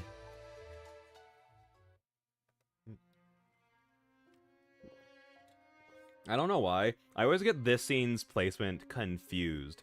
For some reason, I always think of this scene as, like, the last one of the demo. But I always forget that it happens very, very early on. After a fair hike well beyond the town's limits, we arrive at the edge of the forest surrounding Sapporo. There's a peaceful serenity to this place that I've yet to find in my own world. 思い悩んでいることがあるなら言ってちょうだい。あなたのことなら何でも受け入れるわ。Please tell me what's worrying you. Whatever it is, Honoka, I accept it. The fact she cares should make me feel happy, but it stings my heart so. She doesn't know. She couldn't know. Taking a long breath to steady myself, I look down in shame and pull my sleeve upwards tug by tug.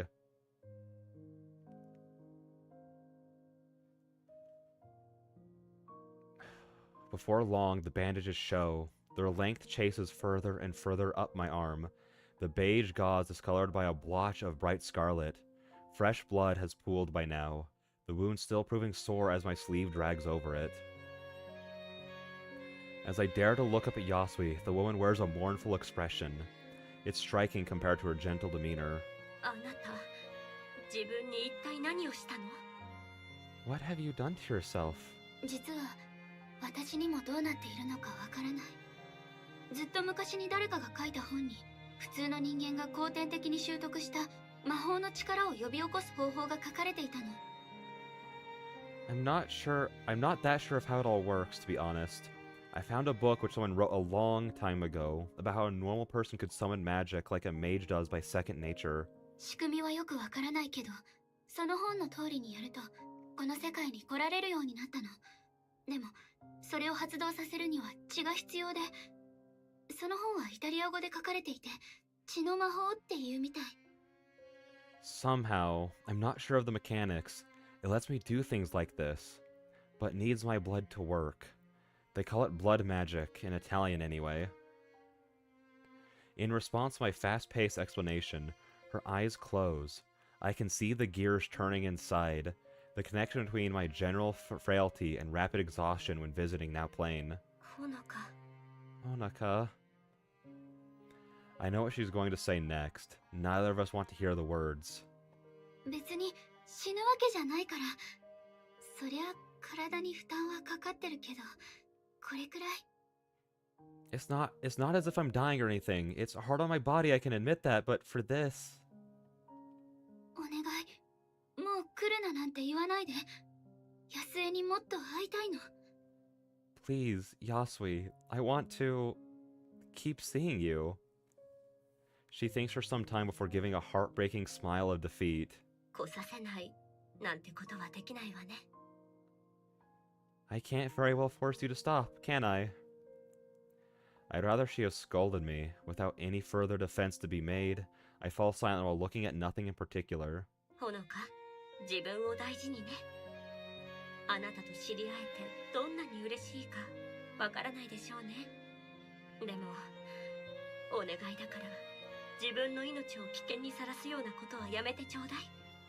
分かってもらえるかしら。 Take care of yourself, Honoka. I'm glad to have met you. You have no idea how so. But please don't do anything that would risk your life. Do you understand? ええ、心配させてごめんなさい。 I understand. I'm sorry to have worried you. As I scuff my feet on the grass in angst, I notice Yasui's shadow moving near. By the time I look back up, my body freezes at how close she's come.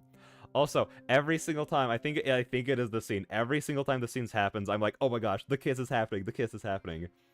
It's like I gaslight myself into forgetting that it's not. But I'm like, wait, is it? Did it? Oh my gosh. This is the end of the OG Patreon demo. A long time ago, and it closes on a trailer, so it has a strong finale feeling, I think. No, that's so fair, because I don't... Did I play the original Patreon demo? No, I don't think I did, because the first time I played it was for the Bellflower Relay, because we had talked about it, and so I was saving it for that. I'm pretty sure that's how that went down. And that had, I'm pretty sure, yeah, no, that one definitely had more than this, because I think we... No, how far did we even get into... I don't think we got that far into Bellflower Relay, because I also had a bad habit of talking too much at the beginning and ending of that one as well. So I don't think we got that far into it. But I do remember, because we played the rest of the demo after that, it had the other scenes in it. But I think it is what you were saying, like, yeah, with the trailer, really does give this a sense of finality to it. And I also just think, like, the emotion to it, because, like, everything building up to this has been kind of like, this is Honoka's secret. Like, what she's doing is, like, this really, like, not good or healthy thing to do, and she's keeping it a secret from everyone. So, like, the fact that, like, you know, over the course of, like, about an hour or so, it still, like, has, like, a good amount of build-up to it feeling like a really big deal when it happens. So it feels like something that would happen at the end of the demo as well. So there's also that, I feel. As I scuff my feet on the grass in angst. Oh, we read that part.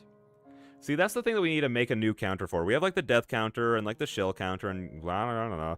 I think we need to put in the, oh, I read that part already counter. Without a word, she reaches out with those long, dainty fingers and grasps the corner of my glasses, subtly evening their position on my face. But I do think, especially where the story is in the relationship right now, I think adjusting the glasses is much cuter than having a kiss right here. With that, Yasui steps back and smiles simply. そういうのはね、私たち年長者がすることなのよ、おバカさん。 That's what we elders are meant to do, silly. Her point made, Yasui's smile slowly wears off. The time to say goodbye draws near. When the next visit will be is difficult to say, but the fact it will come is certain. I'm not sure if it's imagined or not, but I feel Yasui become more comfortable with that fact. Understandable for a mage seeing their first visitor in 100 years. ほのか、お大事に。 Take care, Honoka. ありがとう。またね。 Thanks. I'll see you again.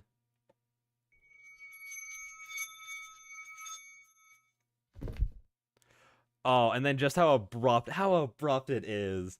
Oh, it gets me every time. It gets me every time. My head presses to the hard wood beneath, its hard, cold surface rousing me.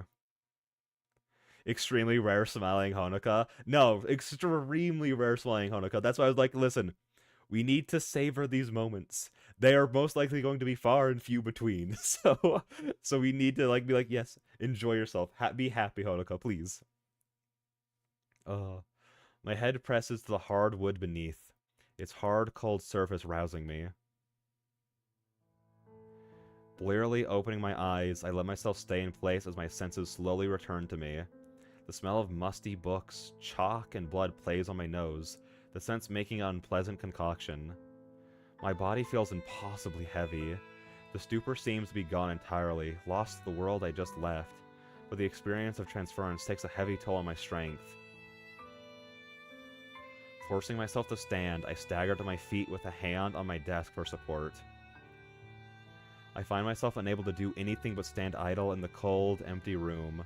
My tired eyes stare blankly out the window, the moon's dim light reflecting off the bare branches of winter.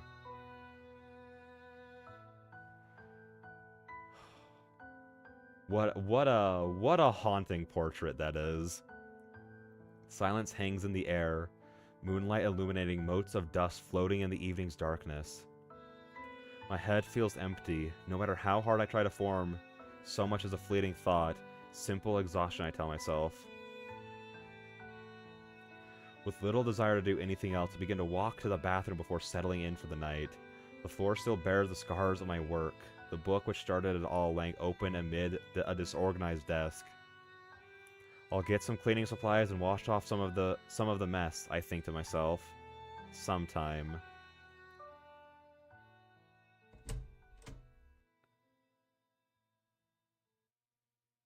God, that's such a relatable thing of just like the depression just setting in and just being like,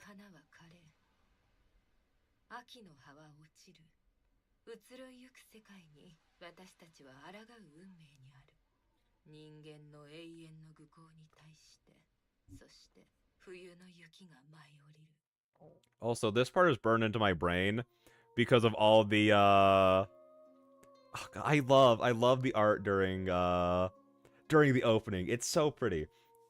I don't know what it is.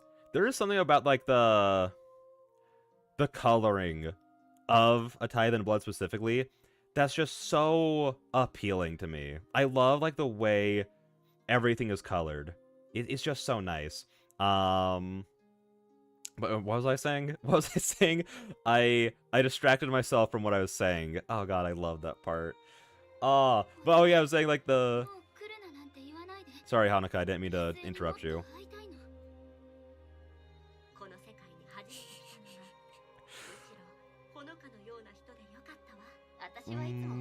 Oh, it's Cheeto! Let's go! Let's go! Oh, it's Kaoru! Oh my gosh!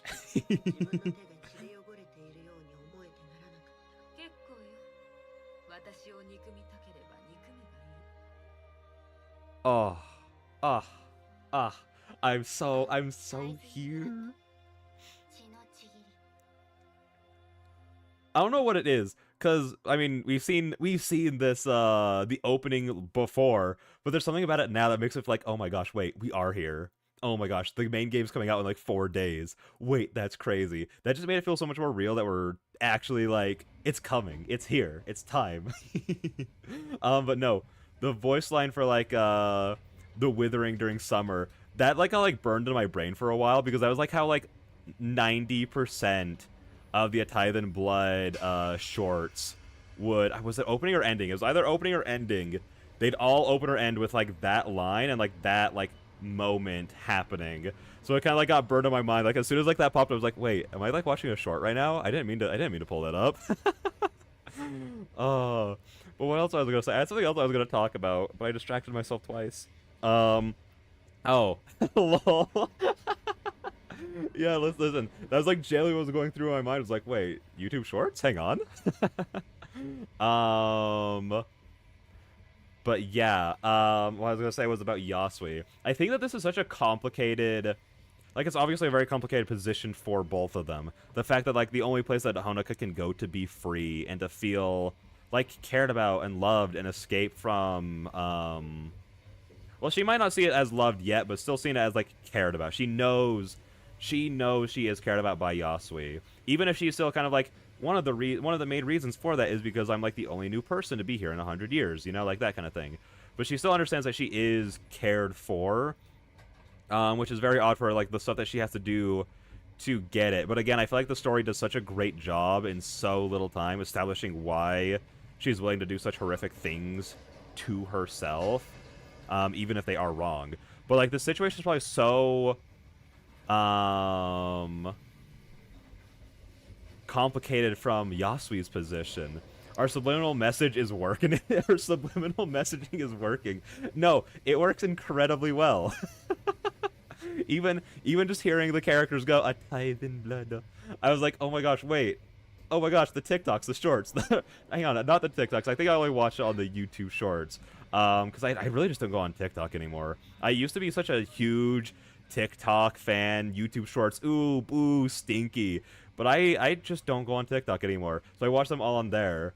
And it really, this is like the most, it's marketing. Everything is marketing. It always has been. Because that's all I can think about. It gets me. It works. But the situation from Yasui, gosh darn it, I keep getting the names flipped. From Yasui's perspective is probably also so weird. Because, at least from the way I interpret her characters, like, she genuinely does deeply care for Honoka already. Even, like, some of it probably does come from the fact that she is, like, a new person in, like, over 100 years, But I'm sure a lot of it is, like, genuinely, like, no, like, I really do have strong feelings for this person. And like look at this terrible thing that she has to do to herself to get here. And so it's really conflicting of like, especially because like literally in that, like right before that, she's talking about how she's like scared of Honoka just one day never showing up again. Like that is like a genuine fear that she has. So like finding out what Honoka has to do to get there, and she doesn't really try to tell her to stop. She's just like, just don't put your life at risk, okay? Because it's like, again, it's a person that she really cares about. It is, again, the first person she's met in over 100 years who's new. The only thing in this world that's really changed.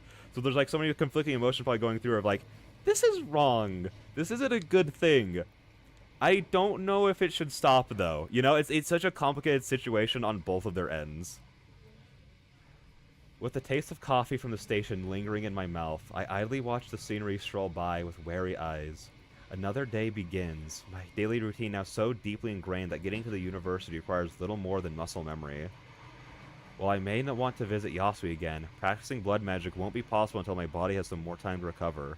Until then, I've little choice but to live out another day in this world. Gosh, I took so long yapping that the everything looped. I wonder if she's just tried cookies. I wonder, because, like, is it just like the loss of blood and the physical damage that she causes herself that makes it so heavy? Like, I don't think that's the case, because she specifically talked about how transference in of itself takes a toll on her body. So I don't think it is just I think it's just probably just a combination of the two, of like how much blood she has to lose takes a toll on her, and then transference in of itself takes a toll on her, is how I've interpreted it. I counted among my worst traits, but I've always had a tendency to eavesdrop. My attention drifts from one conversation between passengers to another, living vicariously through others without the bother of involvement in their lives. Others seem to be in a good mood from overheard clips of conversation. One salaryman talks to another about looking forward to the end of the week, being a Friday. Schoolboys chat about their plans for the weekend and the new game they're into. My life may have stopped, but those of others have kept moving. Plucking my phone from my bag for a distraction, I begin to check various messaging apps to get across what I've missed. Plans are made and rumors are spread, while cute pictures and jokes are posted. While I might have tried to keep in contact with friends from previous schooling, we inevitably drifted apart without the connection of being classmates. These days, such morning browsing just covers the day's news and message board threads. See, so we had the big talk about anxiety earlier. The one thing that I still can't get myself to do is be good with like social medias of any kind. Like unless it is like genuinely like a really close friend, I struggle so much. Like on like Discord or like on Twitter or like on Blue Sky, I have such a hard time messaging people or like posting. Like it takes so much to work up to it to be able to post anything. Like outside of like the going live stuff, because like that's just easy, like going live, link. But if it's ever like, oh, I have like a thought that I want to share on like Twitter, I'll like go to type it out, and then I'll way overthink it, and I'll be like, it's not worth the time. I'm thinking about it, and then I'll just put it away. Or like the art that I've been working on, or like little projects I've been working on, I'm like, oh, this would be fun to like post on like Twitter or Blue Sky, and then I'm like, no, I can't. I'm too anxious about it. It's like the one thing. Most of my life, I'm like, I've gotten a lot better at like pushing myself through,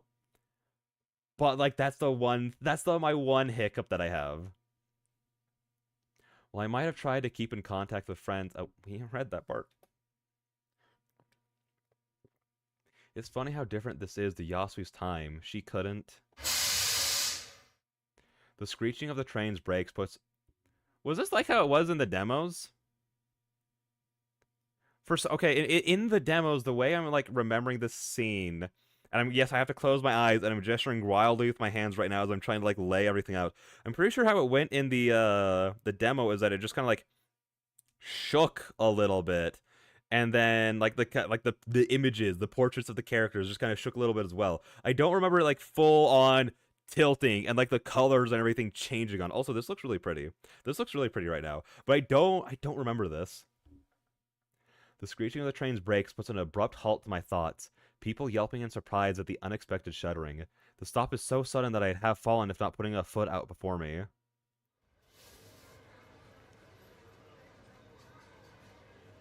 The momentary chaos had an end. I right myself and slip my phone back into my bag. Discontented passengers question and murmur as the train comes to a stop far from any station, soon quieting as a monotone voice from above echoes about the carriage.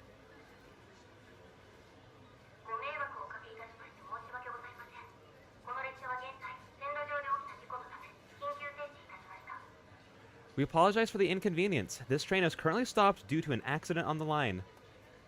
The short, almost curt message only causes more consternation among the passengers. Others around me begin to quietly chat between themselves, some wondering if a train ahead of us broke down, or if the bitter cold has caused line problems. Some wonder aloud if someone's died, the scandalous excitement to their whispers barely hidden. I think so, but maybe someone else made a change. I'm really curious about that now, especially if you're like unsure of it, because I still have I have both the game and the demo downloaded right now, so I might go back and check that later, because I am very curious right now.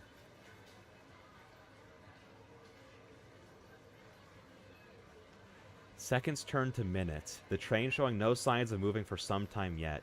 The more impatient passengers pace about the aisle, though most settle into reading books or phones.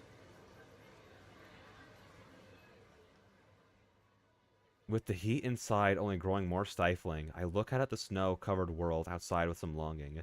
As I do, a movement catches my eye from the tracks below. Catching a glimpse of blue, I realize I've seen something I shouldn't have. A man in light blue coveralls slowly makes his way along the gravel towards the front of the train, his face downcast. Dirty gloves hold a large roll of blue tarpaulin under his right arm. I've seen that material in the news. There's only one reason it would be used here and now. Suddenly, finding myself restless, I turn back towards the other passengers. All that face me is a scene of mild discontent at their mundane routine disrupted, ignorant to the cause. Without anything to do with the knowledge I have, I simply take up my phone and begin to scroll through the newsfeed once more. And so, one more passenger discontentedly awaits for the routine to resume.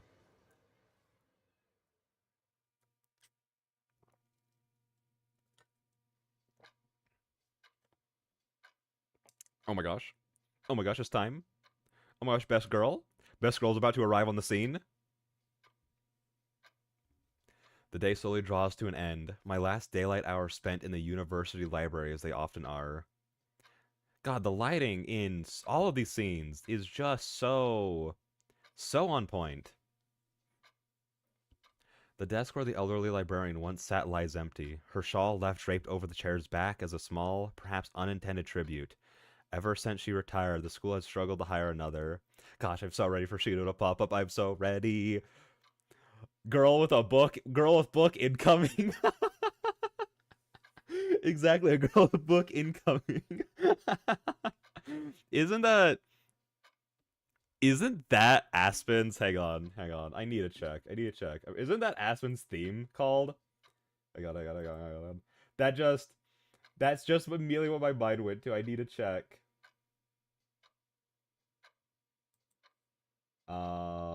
Lol. Hang on. Please be happy. OST. Hang on. No. Her theme's the girl reading this. Okay, okay. Wait. Yeah, that I believe that's the song that plays when she first pops up. Yeah. That's fair. That's fair. I'm so ready. I'm so ready.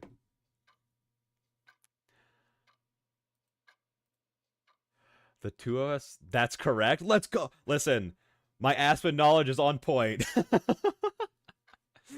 Oh, I was about to hang on. I was about to make a joke like, of course you meet the best girls of both of these stories in the library, and I was gonna be like, well, you also meet Juliet in the library too, and I was gonna be like, my statement still applies. All right, my statement still applies. Cause like picking between Juliet and Aspen's so hard, and I choose to not 95% of the time. The girl with a book does it again. Oh, exactly. Right back at it again. The two of us share a silent agreement. I often remained in the library long past closing time, allowed to study while providing quiet company to the old lady as she worked to close up for the day. I enjoyed our quiet coexistence from free from expectations more. There she is! There she is! She's here! Oh my gosh, my heart. Oh, best girl. Best girl. The only listen, I think okay, here's the thing. Kaoru is my favorite design. So it's one of those things like when you see a character with an awesome design, you have high expectations for them and you have kind of you have some bias. So I want her to end up being my favorite, and I think Yasui has a really good chance of being my favorite because it's like I feel like the story's just mostly going to focus on her and Honoka. Like I feel like they're like the main focus. But as of right now, Shino's number one best girl right now. Let's go, let's go. Book sliding into place on a shelf ahead rouses me from my reverie. The new librarian busily working away. One Shino Kikuchi, according to the email which introduced the newest member of the staff. Only hired in the last month, she's a stark difference from her elder in so many ways, not the least of which being her age. Wait, hang on. Girl with a book, isn't that the name of... No, it's the free-spirited librarian. I don't know why I was thinking that. I was like, I feel like that like sounds so familiar as just a saying, but no, it's the free-spirited librarian. That is her tag. That does make sense. Only hired in the last month.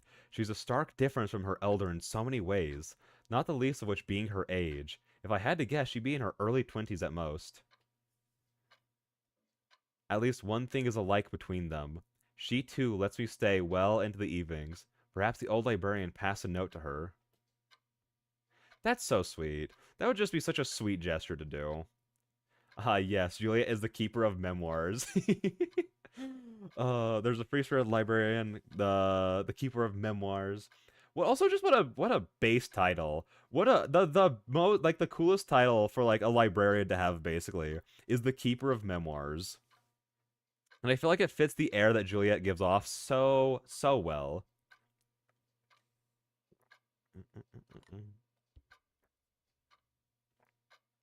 I'm thankful in any case. I hate being an imposition. Also, I just had a thought. People can't hear me swallowing my water on this mic, can they? I would hate that so much for all of you. Because, like, there's, like, an ASMR crowd who would like that. But, like, most people are like, no, keep the sips off screen. So I'm like, I just realized, like, are they being picked up right now? If so, I could change that. It was just a thought I had.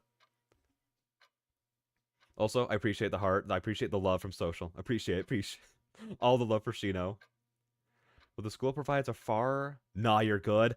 Let's go. I don't hear any. Let's go. Because again, it's like that, or like... That's why, like, even no matter how hungry I get, I will never eat on stream.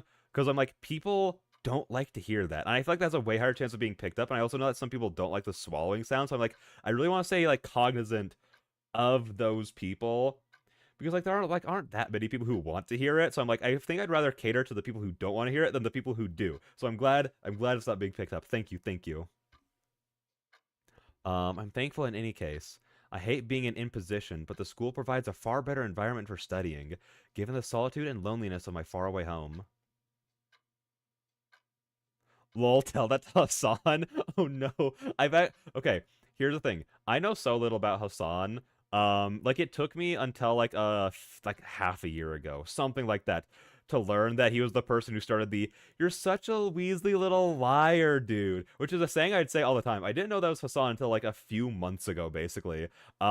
Is he bad at eating on stream? I would. Ugh, ugh, ugh, I would hate that. I'm actually someone who likes ASMR for not weird reasons. I want to specify not weird ASMR. I'm not into like any of like the weird stuff. I realize that this is such a hill to climb up. It's so hard to explain what not weird ASMR is because I feel like I was about to explain like it's not like the weird like role plays or anything like that, but I was like thinking like to the channels that I do watch. I'm like, I mean, they're like technically role play, you know? It's like stuff like getting your clothes fitted or like your ears examined and stuff like that. So I'm like, it's still technically role play, but it's not the weird role play. So you like totally normal ASMR. Exactly. It's stuff like I believe that her name is like Moon. Oh, it's Moon something. I haven't listened in a while, just because like I only listen to it like when I need like help sleeping and I'm in specific moods. Moonlight Cabin ASMR. No, it's not. It's not this. It's Moon something ASMR. But yes, it is. It feels very normal. Because it's just like, here, we're just gonna talk in like whispers and do things that activate the tingly parts of your brain and not be weird about it. He eats on stream a lot. That, yeah, I mean, to each their own, I suppose. I mean, he is very popular, so I'm assuming like the people are like okay with it. Probably. But yeah, no, I try to avoid doing things that make the streams not good to listen to. So, looking back down to the book before me, a mundane bit of research material for my course, the words begin to dance as I try to read. The more I try to focus on the passages, the more my thoughts skate away. The same happened with lectures throughout the day. Oh, hang on, I'm still selected over on my YouTube. Hang on, there we go. Back to the game. One shudder or another in those last moments before the train stopped was what a human's life ending feels like. In that instant, their wandering in this world ended. Yet I have no other to tell. The same goes for the bandages running up my arm. They serve as an ever-present reminder of how little I have in common with anyone around me. もっと早くに言っとくべきだったよね。付き合ってくれてありがと Let's う。 go, Shido. Let's go, best girl. I should have said this a while ago, but thanks for the company. The unexpected voice from the shelves ahead makes my head jerk upwards.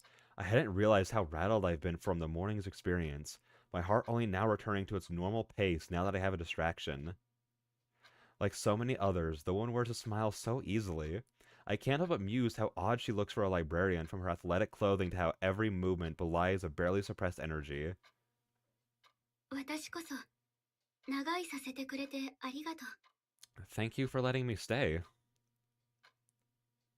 Also, I meant to say this before, but I appreciate how easy it was to like tell you all about like the ASMR that I listen to, because like whenever I tell that before, like I've even told on other streams, it's like, yeah, sure, the normal stuff in quotations. Like, no, I promise, it's not weird.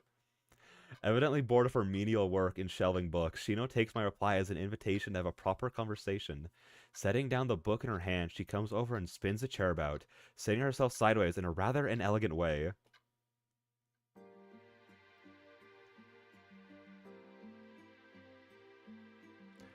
While the relationships between Yasui and I have a certain push and pull as we feel out each other's While the relationship between Yasui and I have a certain push and pull as we fill out each other's boundaries, Shino has no such concerns. Even now, her bright eyes move from me to the textbook in my hands, happily seizing on an opening to get closer to me. Something I've noticed in this one, just kind of based on, like, you know, the 3 characters we've talked to, is a lot of them have, like, very wiggly smiles, if that makes sense. Does that make sense? Like, not wiggly smiles, hang on. Wiggly mouths going on a lot more.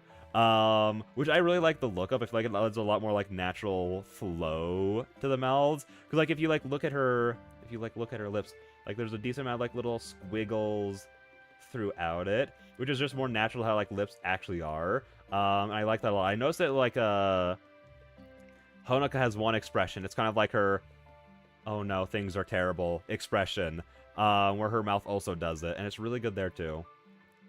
I'm not here to judge either way. Thank you, I appreciate it, Social. I also appreciate the honesty with it.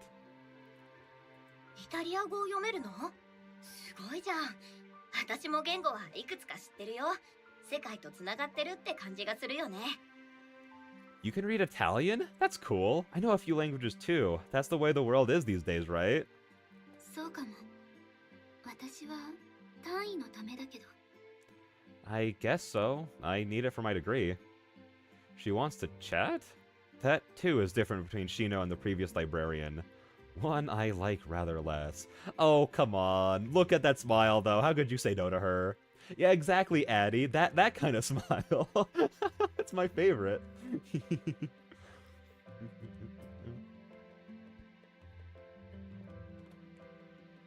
Something throws me off about her. All the more so now that we're close. I can't quite put a finger on it, though, making me feel bad once again for being so distrustful towards someone so friendly. As if in answer to my want to end the conversation, a playful ping resounds from Shino's pocket. Her hand dives into her pocket, quickly retrieving her phone to examine the message.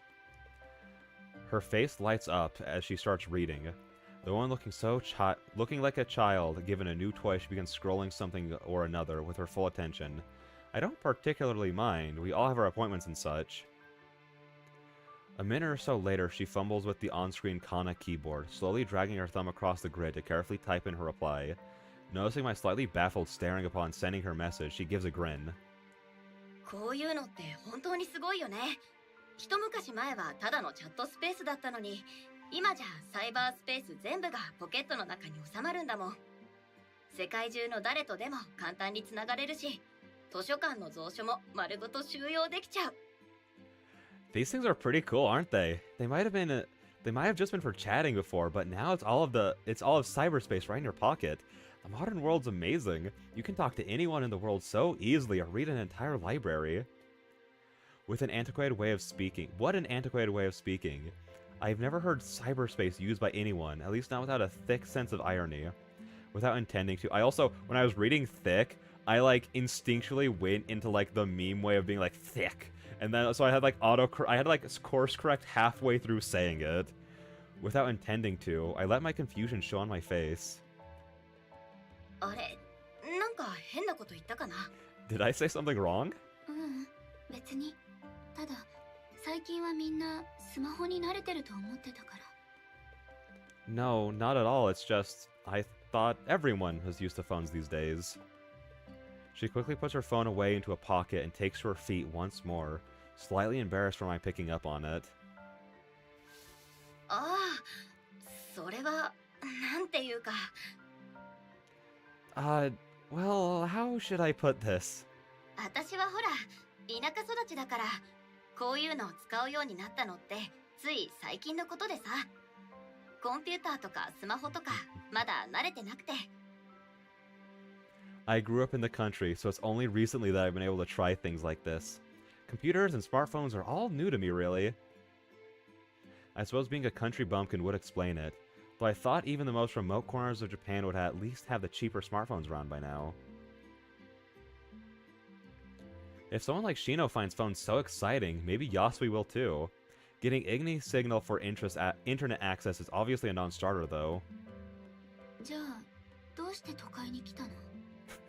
This is gonna be such a tangent little thought. Oh yeah, I'm already a huge fan of Shino. Exactly. She's only on screen from what that I've played for such a short time, and she leaves nothing but the best impression. She's so good. A thick sense of irony. All right. May I request an update to the game to have it change to that spelling of thick. Please and thank you. I'm sure that would go down so well. It'd be such a welcome little change, especially in such a serious story.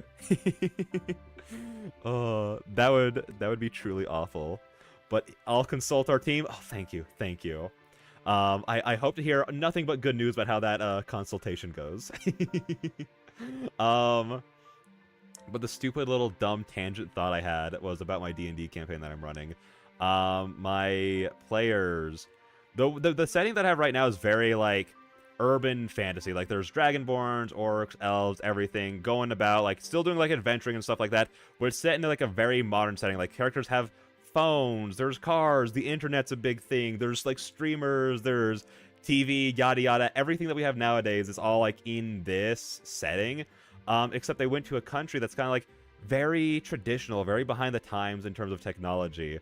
And one of my players introduced, like, the whole shtick is that they're like a very, like they're an inventor, basically, and they work for an entire church where the god is like the god of creativity and building and manufacturing and like stuff like that. So they were trying to be like, okay, like in this country, there's a war going on right now with an evil dictator and then all the resistance and everything like that. And so they were talking about like war plans because they're helping the resistance, obviously. So they're like, well, one of the biggest things in a war is communication and like advancements in technology. So that's how we'll get ahead on these guys. So one of the players invents technology in the context of this country, and I've only had it go poorly for this country. It's like, oh, now people have access to apps and Flappy Bird, because they also started to build like tablets to hand around so that people could like communicate and do stuff like that. But I'm like, no. People just want to play the funny games. Everyone's turning into iPad babies over there. It's incredible. I love it. Well, there is your problem. Well, there is your problem. The world has streamers. JK. No, that's so real. On the list of issues, it goes evil tyrants, the internet being given to people, and streamers. That is the list of things. So, like, streamers are actually going to be the final bad guy, obviously. What made you come to the city then? 一言で言えば冒険かな。いろんな仕事を転々として、その時々に興味があることをやってる。Adventure in a word. I tend to drift between jobs, taking on whatever's interesting. ここの仕事も次が見つかるまでのつなぎってこと？どれくらいいるの？ So this is just temporary for you two? How long are you staying? She gives a simple shrug of your boss fight is live streamed and you're trying to get more than your opponent. You know, half of that is true. The fight is going to be in fact live streamed, but for a less funny reason. I think it's time to start course correcting though. I'm gonna add that in. The way it's actually going down, the way that it was intended was like the big evil dictator is someone from also outside of the country who's trying to forcibly change the traditions of the country, changing how things are functioning essentially. And so he's brought in a lot of like technology, but just keeping it like out of the hands of like the people essentially, and just using it for himself to like get power over them, kind of thing. So one of the things that he's planning on doing is being like, I know that this big fight's coming. I'm just gonna like show the entire country me destroying the resistance to make sure no one else tries to resist. But I think trying to get more CCVSs than the opponent is a very funny way for that to go. Unironically, I should have done that, because we've had like so many meme fights with like gimmicks. Like we've had stuff where they're fighting performers, and part of the performer's powers is like turning like the fight into like a stage performance for the crowd, and you have to like play into like the show itself to get more power-ups from the audience essentially. I'm shocked that I haven't done any kind of streamer fight like that, unironically. That's a great idea. Thank you so much, Addie. I need to use that. She gives a simple shrug. 飽きるまでかな。 Until I get bored of this one, I guess. What an odd attitude. I'd vaguely heard of people who drift from job to job as their whims take them, but this is my first time meeting someone like that. I'd be lying if I said I weren't a little envious of her approach to things. それって大変じゃない？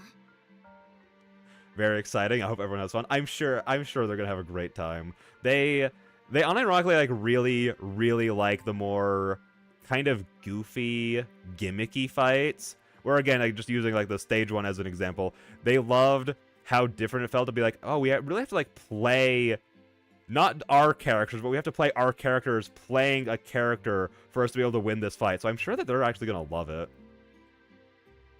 Isn't that hard? 別に心のありようさえずれてなければ生きるのはぐんと楽になるよ。 Nah, as long as you have the right attitude, life gets a lot easier. これだって思える生き方があればいいよね。私はいつもどんなちっぽけなことでも正しい形にできたらなって思ってる。軸さえぶれなきゃ目の前で起きてることもあんまり気にならなくなるんじゃないかな。 You have to dedicate yourself to something along the way, I think. Even if it's something small, I always try to set things right in the world. If I can keep myself thinking that, what's going on at any one time isn't a big deal. Her words are said with such innocent naivety that I'm thrown off by the strange woman before me. It's not that I disbelieve that a drive to accomplish something is good, but more that it's hard to believe someone when they so earnestly cling to it. This is the most glass half empty versus glass half full conversation you could ever see. Practically anything I've gotten myself into of late would be problematic to actually discuss with someone else, leaving me with nothing to continue the conversation. Thus the distance between myself and the others grows that little bit more. This isn't to say the carefree librarian is wrong, though. If there's any cause, any single thing I can believe in, it's freeing Yasui from that sealed world. She, of all people, doesn't deserve that fate. And oh my gosh, fate reference? And I alone have the knowledge to even find her. Prompted by the thought of Yasui, my mind soon begins wandering of its own accord. If Shino wants to talk, I might as well try to get something useful out of her. 魔術師のこと、何か知ってる？ I was wondering, do you know anything about mages? What a smooth, natural transition in that conversation, Hodoka. You nailed it. You nailed it. 急に話題が変わったね。 That's quite the change in topic. You said the same fate thing while reading Why Not Both. Listen. That's because everything's a fate reference. How many times do you hear the word fate being said? Everything's a fate reference. It's kind of like JoJo's, where you see someone do a funny little hand move and it's like, wait, JoJo's? Is that a JoJo reference, you know? That's how it always goes. Like, I think between the amount of times me and Tracy have gone, is that a fate reference? It's like gotta be like the high double digits at this point. So, you know, it's just everything is. That's quite the change in topic. ついこの前、医者をやってる魔術師の記事を読んだの。それでちょっと気になって。 I saw a news article about a mage who works as a doctor a few days ago. It just made me curious. That's not entirely a lie. The odd news article or documentary about mages catches my eyes these days, now that I know one. Shino shifts about, discomforted by the subject. She quickly tries to paper over her reaction upon realizing I've noticed. 気になる存在ではあるよね。珍しいから実際に魔術を使っているところなんてなかなかお目にかかれないし。 They're an interesting lot, aren't they? There's so few around that you rarely get to see magic actually being used. それもそうだけど、全く違う人生を歩んできた人がすぐそばにいるのに、誰もそれに気づかないって不思議だなって、そう思わない？ It's more that it's weird how people so different could be right beside us. That their experiences are so different, but nobody could tell. Do you think so? See, now I think that there's a thick amount of irony going on right now. Because, like, I feel like this might be a little obvious, but my bet is that Shino is also a mage. So just being like, man, isn't it just, like, crazy to think that a mage could be, like, right next to me, and I just wouldn't even realize that. Like, that'd be so weird, wouldn't it? Honestly, I'm gonna feel so stupid if it turns out that Shino isn't a mage or in somehow related to one. I'll feel so silly. This land of librarian definitely knows a lot about mages. Unironically, if this was like a horror movie or something, going to the library is always the best way to figure that kind of stuff out. So I mean, you know what? Not gonna put it past her. Like, if I was Honoka, I wouldn't be like, you know, I'm in a library. She might know something, and then I would not be shocked at all if Shino just pulled out a chair and just started yapping away about mages. What a crazy concept. It'd be so...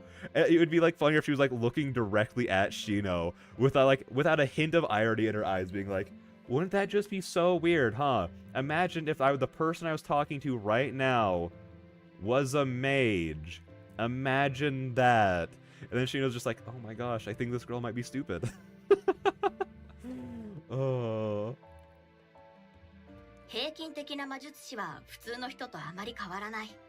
なのに魔術に不信感を持たれちゃうのは残念だよね。この町の魔術師は目立たないようにしてるみたいだけど。Your average mage isn't much different to a regular person, you know? It's sad how people are so distrustful of magic. I suppose they keep their heads down here, though. I kind of feel like this is kind of like an X-Men thing, though. Of, like... Not necessarily, like, distrustful, but it's more of like, oh no, that guy's sunglasses fell off and he accidentally cut an entire building in half. I feel like it would be kind of more of that. Granted, we haven't really seen magic have that many dangerous applications so far. Like, Yasui uses it to put on performances. That's like just like a solely good thing. We haven't really seen bad things come from it yet. But that's why I would imagine if, like, let's say like magic was like a real thing in like real life that only like a select few people could use. Like, okay, this is going to be a little bit of a weird example, but like in My Hero Academia, the world doesn't distrust people with powers because that's the average. Everyone has something, even if it's not a good power or whatever. Whereas in X-Men, it's a very select few amount of people who have it. So again, Cyclops, again, his sunglasses fall off, people die by accident. He didn't mean to do it. But I feel like it would be the same thing here of like, people would like distrust, not necessarily like the people, but like the concept of it, of like, you know, that person could just sneeze the wrong way and accidentally use like a fire spell or something. I don't know about it. That's why I feel like it would go. それに力の強い魔術師となれば話は別じゃない？ヨーロッパだともっと堂々と暮らしてるみたいだし、古くから続く血統の魔術師は城を持ってることもある。自然の法則を破れるなら政府が手出しできる相手じゃないしね。 Besides, powerful mages are something else, right? In Europe, they live way more openly. They have ancient bloodlines who own palaces, they have a whole clock tower going on, a whole school. It's crazy. What government would try to police you if you could break the laws of nature on a whim? だからこそみんな魔術師に対して慎重になるんだろうね。異質なものを恐れるのは人の常だもん。 I suppose that's why people get so cautious around mages, though. People fear what's different. And see, and that is definitely a huge part of it. Did Sarah do the music for this one? Oh god, I feel like I knew this and now I don't. Oh no. Addie, help. Nope. Okay. I was pretty sure the answer was no, but I wanted to make sure. Oh, I'm so glad you stated who it was, because I was looking it up. Because I also just like to know these things, so appreciate. But yes, the music is done by Claire DeLuca. That's a great name. That is an awesome name. Sarah did the music for the upcoming Upwards Rain, though. Yes, and the music that Sarah did for it. Oh, it's so good. When I was playing through it, that's like, every single time a new song would pop in, especially the one that plays during the climax, every single time it'd be like, oh my gosh, Sarah, she was just in the kitchen cooking all this up. Like, that's crazy. I even have the physical soundtrack for Upwards Rain. I do, sadly, it's more of a decoration because my car's CD holder player, it doesn't work. You can't put CDs into it. It's jammed. So it is just a decoration right now, but I do own the OST because it is that good. And that has a gorgeous OST. It's so good. I think, is there a song that Sarah's put out that I don't like? Like, this isn't even me just trying to, like, glaze or anything. Like, I try to be on all these streams, regardless of what we're doing, whether it's being like Studio Lawn stuff or like any other kind of game, I do try to be as honest as possible. I'm trying to think if there's like even a single song that I don't love by Sarah, and I don't think so.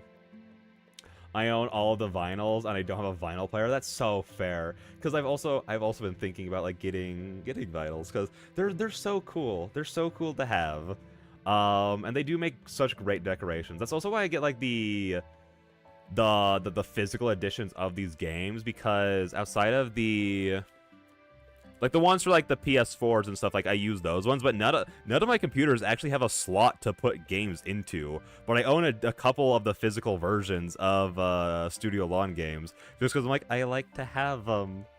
Girl, Sarah's music is always amazing. I love it. I wish Smoke Thief still did music stuff for you all. His music is also good, and he is such a talented musician. Smoke Thief? How have I never heard this name before? What games did they make the music for? Smoke Thief. That pulled up a book from 2005. Oh, he did some music for Highway Blossoms. Okay. God, remember when at the beginning of this year I was like, I'm gonna get through all Studio Lawn projects by the end of summer. Oh, I go through things way too slow for that to have ever been a possibility. But you know, we'll get there. We'll get there. I suppose that's why people get so cautious. Wait, he read that word. That's fine. I can only imagine how powerful a mage must have been to seal away a whole portion. Okay, I just had a thought. So, like, with the lighting in scenes and the way that interacts with the portraits, how does that work? Is there like sort of like a slider? I'm trying to like think of how this would work from like an in-engine kind of perspective, because I mean, I guess you also could have just like gone through and made new layers for all the lightings of the different scenes, and then just been like, yeah, as we're like transitioning to like say like this like flash like in her mind that like is happening, just like turn off that layer essentially. But I'm trying to think of what would be the easiest way to do that. Or you could just like have like a sort of filter on the scene itself that then puts the color, like the lighting onto the characters. But I feel like that wouldn't be like, I don't know.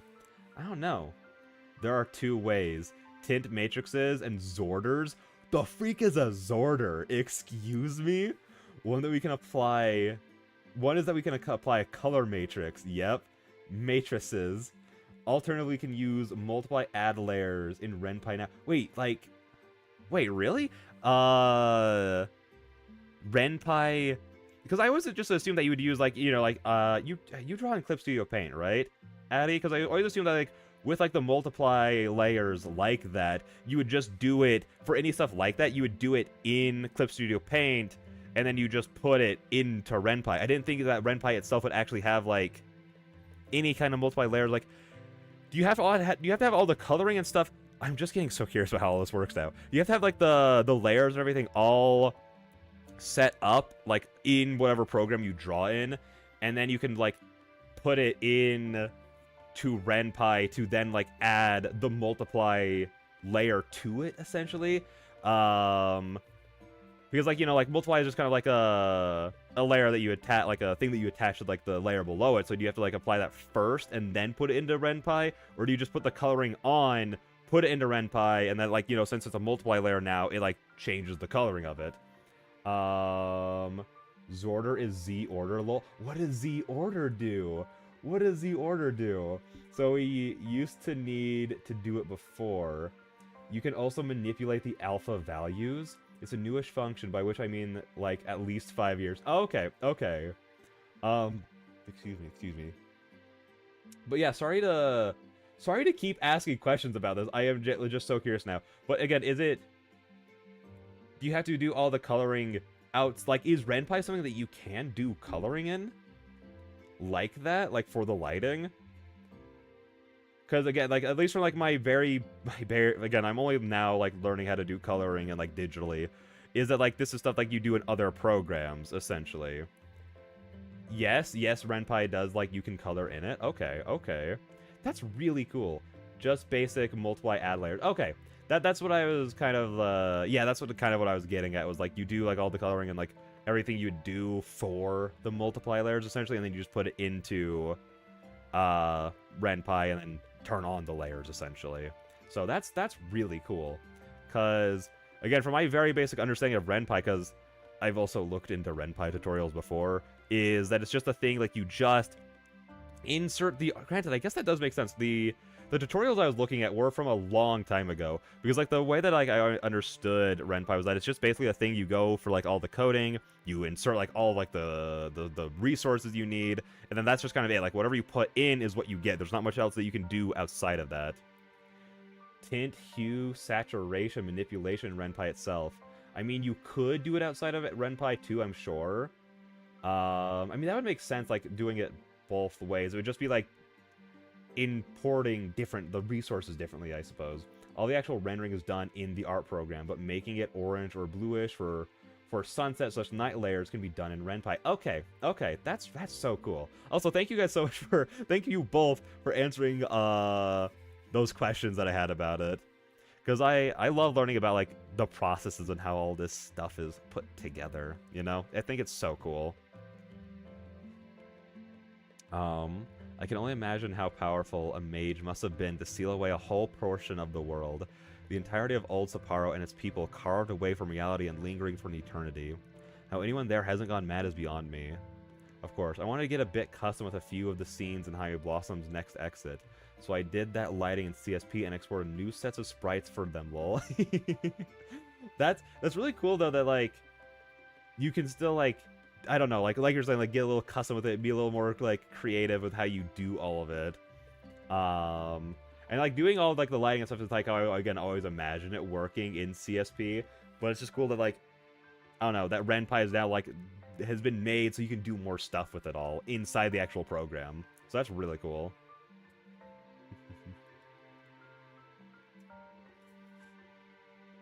But I suppose like CSP would just give you a lot more freedom to do everything, especially because like you both of you were saying like the stuff in Ren'Py is very basic, so to do like the more creative stuff, you need to kind of step out of it. How anyone there hasn't gone mad is beyond me. Shino's earnestness is no less visible on this topic than the last. Her angst over people's dislike of mage is quite clear. She hardly seems the type to hide her feelings, earning her some degree of trust. Even if I do dislike her nosiness. Come on, her nosiness is so endearing.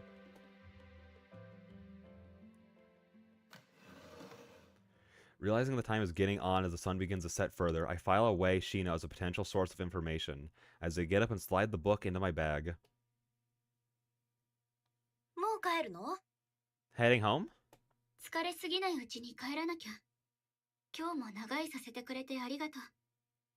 I should head back before I get too tired. Thank you again for letting me stay so long.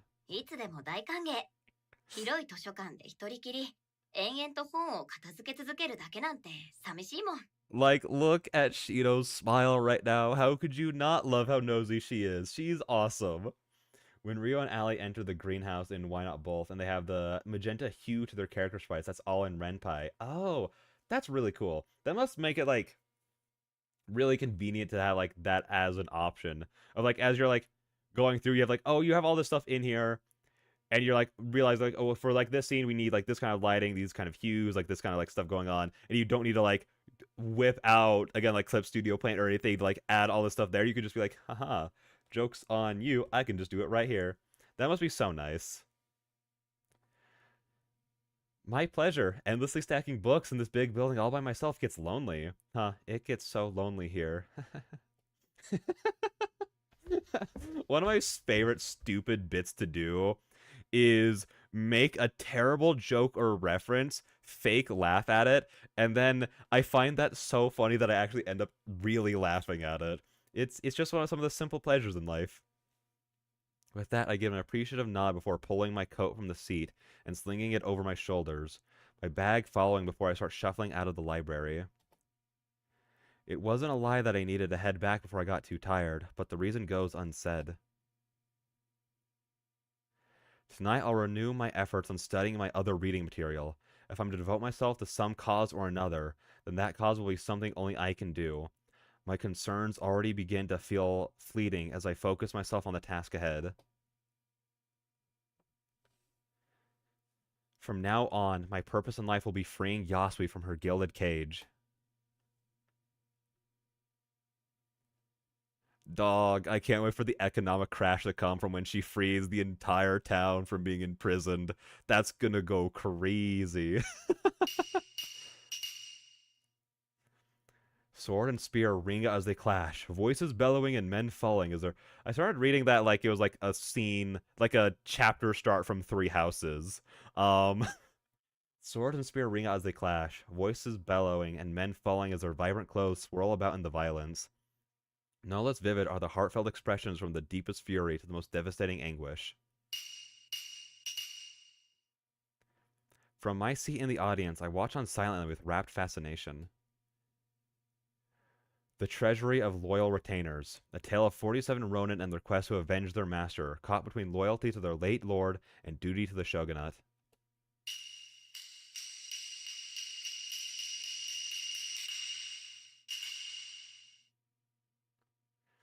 The story reaches its bloody conclusion, the villain cut down and their lord's spirit at peace. For going against the shogun, however, all will sacrifice themselves for their deeds. It's a stirring performance, the actor's heartfelt cries and gestures feeling more visceral than any picture on a screen. Like most my age, I thought theater a little old-fashioned, obsoleted by movies and TV shows. How wrong I was. The crowd's applause, joined by my own, echoes about as the heavy curtain draws across the stage. Another fine work coming to an end. The play is apparently frequently performed here, being very popular in its time in favor of Yasui. It's no wonder either. This is a heartfelt tale of honor in an era of a cause. Wait, in an era in search of a cause, and the tumultuous upheaval of a feudal society becoming a modern imperial power. It's inevitable that many would remember a simpler, somewhat fictional past. Chushingura even resonates with someone like me. It isn't that honor doesn't exist anymore in my own time, albeit in a different form, but that it's distant, something you only hear about on the news.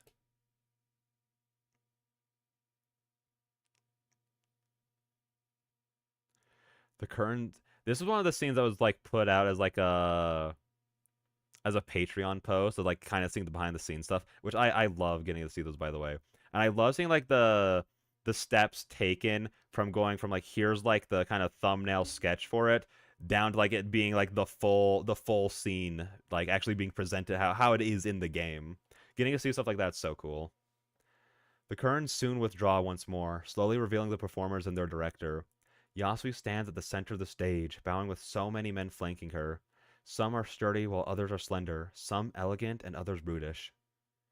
All natures and appearances are represented, each having given their all in the grand play. I had to document my suffering somewhere. Was it really that bad? You didn't make it sound like too bad when you were putting out the Patreon post. It was like, whoa, this is just like a really cool little neato. Little did I know, there was suffering behind each and every one of those words.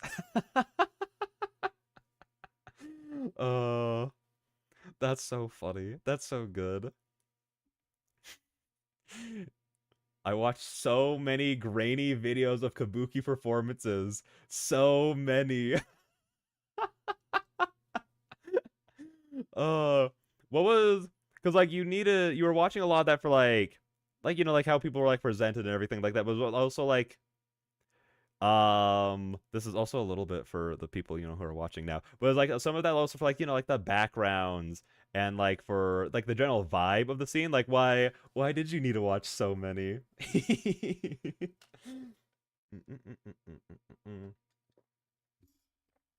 Unless, of course, you don't want to, like, talk about that here, because that is a Patreon thing. So that would be, like, fair, you know? I didn't know what a Kabuki curtain call looked like. Yeah, okay. Because I do remember you talking about that specifically in the post of being like, didn't know what it was like, needed to watch that. Or the clothing, what the main characters would wear. Yeah. That's fair. See that, but that's also like one of the cool things of like how much of like the little details that y'all have to like get into to actually like make this like to work out. Like the thing that always like makes me like kind of like tick my little brain stem is like whenever like Honoko's talking like, oh yeah, the people of the Meiji era have like a real cross between Western and Japanese styles, and I think this is even something that we talked about like in the updated demo stream altogether. I was just like the kind of research that you have to do to like make sure that everything is like as culturally correct as possible. And I think that's awesome. And not only that, Chushigira has like 12. It has 12 acts. How? So making sure I got the correct act. How? What? Hang on. Hang on. Chushin.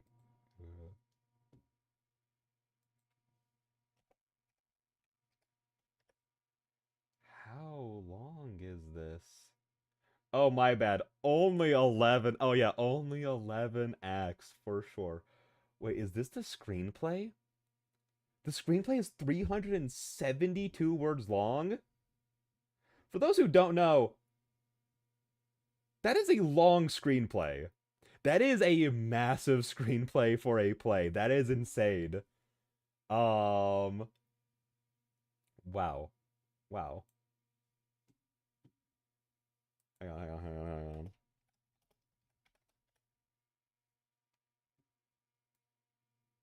Oh no, Abby, I'm so sorry. It takes around 12 hours. Oh my gosh. Oh my gosh, I'm so sorry. Oh, okay. They didn't do the whole thing in a single show. Okay. That makes so much sense. That would, as much as like I love plays, like I love going and seeing plays. I can't imagine enjoying sitting down and watching anything for 12 hours because I'm such like a busy-bodied person. I'm like, no, I need to get up. I need to move. I need to do stuff. Like y'all can't see it, but that's why I punch my mic so much is because I'm just like I get so animated and I need to move so much to like release the energy. So like even when people are like, "Oh man, we should watch like these two movies in the same night," I'm like, "Oh, could we take like a quick intermission between those two? You know, go for like a jog around the park or something, just like something to get up." It's like that would be awful if they were all together. Um, so one show might do like Act 3 and another did Act 8. Okay. That does make it a lot easier. Especially since if you were watching all 11 of the acts anyways, you could just pause it, you know? Like you wouldn't have to watch everything and all together. My brother and his friends used to do the entire Lord of the Rings marathons, the extended director's cuts. Ah, that is my personal hell right there. A personal hell that my friends have all been trying to get me to do for years. And here's the thing, I think I have to commit to it because my friend, the one I mentioned earlier, who had to learn how to get good at stuff on his mission, is getting back from that August 10th. And one of the things he really wants to do is an entire day of just watching those movies, specifically the extended editions. And I'm like, I'm gonna do it because it's kind of like we're doing it to kind of celebrate him getting back. I'm not gonna have it. I'm not gonna love it though. I'm not gonna love it. Because even just like watching like the way we did it, because like these friends were the ones who also showed me the Lord of the Rings movies for the first time because I didn't see them until I was like 17, something like that. They demanded that we watch the extended cuts, so it would legitimately be like we show up at like 7 p.m., talk for a little bit, eat dinner as we turn on the movie, and then we'd leave like half like at 11 p.m., 12 a.m., something like that. And like the last movie took us 2 different sessions to watch because of just how long they are. So like it's genuinely going to be like a full day thing. But again, it's like, you do it for your friends. You do it for your friends. You know what I mean? Huh. I love those, but I definitely need a break between films. No, exactly. Exactly. Here's the worst part. Here's the worst part of this is that they're thinking of adding because like the conversations that we had about it, they've been playing around the idea of adding in the Hobbit films as well. They want to somehow try and watch all 6 of these films in one go, and I genuinely don't think that there's enough time in a day to do that. but they want to try. Not the Hobbit films, exactly. Not the Hobbit films. Oh, like it's not even like because I'm guessing based on that reaction that you're not the biggest fan of yeah, one book, 9 hours. And here's the crazy thing. Here's the crazy thing. Like with a lot of books, even like 9 hour ones, a lot of stuff has to still like get cut out. Um, so like having like the idea of splitting it into a trilogy, I'm like, you know what, that one does like we could do that as a trilogy, but like the way that they padded it was just horrendous. Like if unironically, if each of those movies were about an hour, hour and a half, hour 40 minutes, something like that, I'd be like, this is like a genuine like makes sense as a trilogy because you can really fit in just about everything without making the movies feel like too padded out. But the fact that the adventure that I think starts around page 10, something like that, like it's pretty quick the how quickly they get into the adventure takes until minute 42 is obscene. You can finish the book faster than you can finish watching the movies, which is not how that should be. Which is not be. I'm getting so heated now. Which is not how that should be at all. Um, yeah, no, fully agree.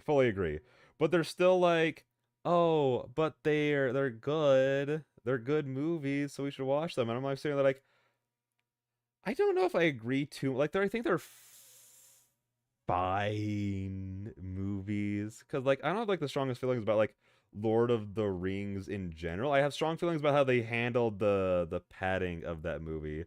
You have strong feelings about the Lord of the Rings. I was looking down. I'm fiddling with a Shadow the Hedgehog necklace. I'm fiddling with a chain on that because I got tangled because I was swinging it around in rage. As I was saying, I don't have strong feelings. What a funny message to look up and read that you do have strong feelings. I actually like the first Hobbit movie in the trilogy, in my honest opinion. It's downhill from there. No, same. And like, especially when they announced that like they were planning to do like the actual Battle of the Five Armies as a full movie. Because like when I read it, I think I was like around like 15 or so. And like one of my biggest disappointments of the book was like, oh, here's the Battle of the Five Armies. It's gonna be this huge, massive thing. And then Bilbo gets knocked out a page into it. So I'm like, oh, I could definitely see how you turn that into like a good climax to these. But then I was like, oh, wait, I don't think I realized that they're planning to have this one fight take almost 3 hours. Dear Lord, I want it all to end. So yeah, I got exactly what I wanted in the worst way that I could possibly get it with that movie. So, but yeah, I think the first one is like a fine film. It's definitely the best of the three in my opinion as well, but it's just kind of fine. Which is someone who's like, people get so confused when I say this. And sorry for this really long Lord of the Rings tangent. I just said I don't have strong feelings about it, but I have strong feelings about talking about it.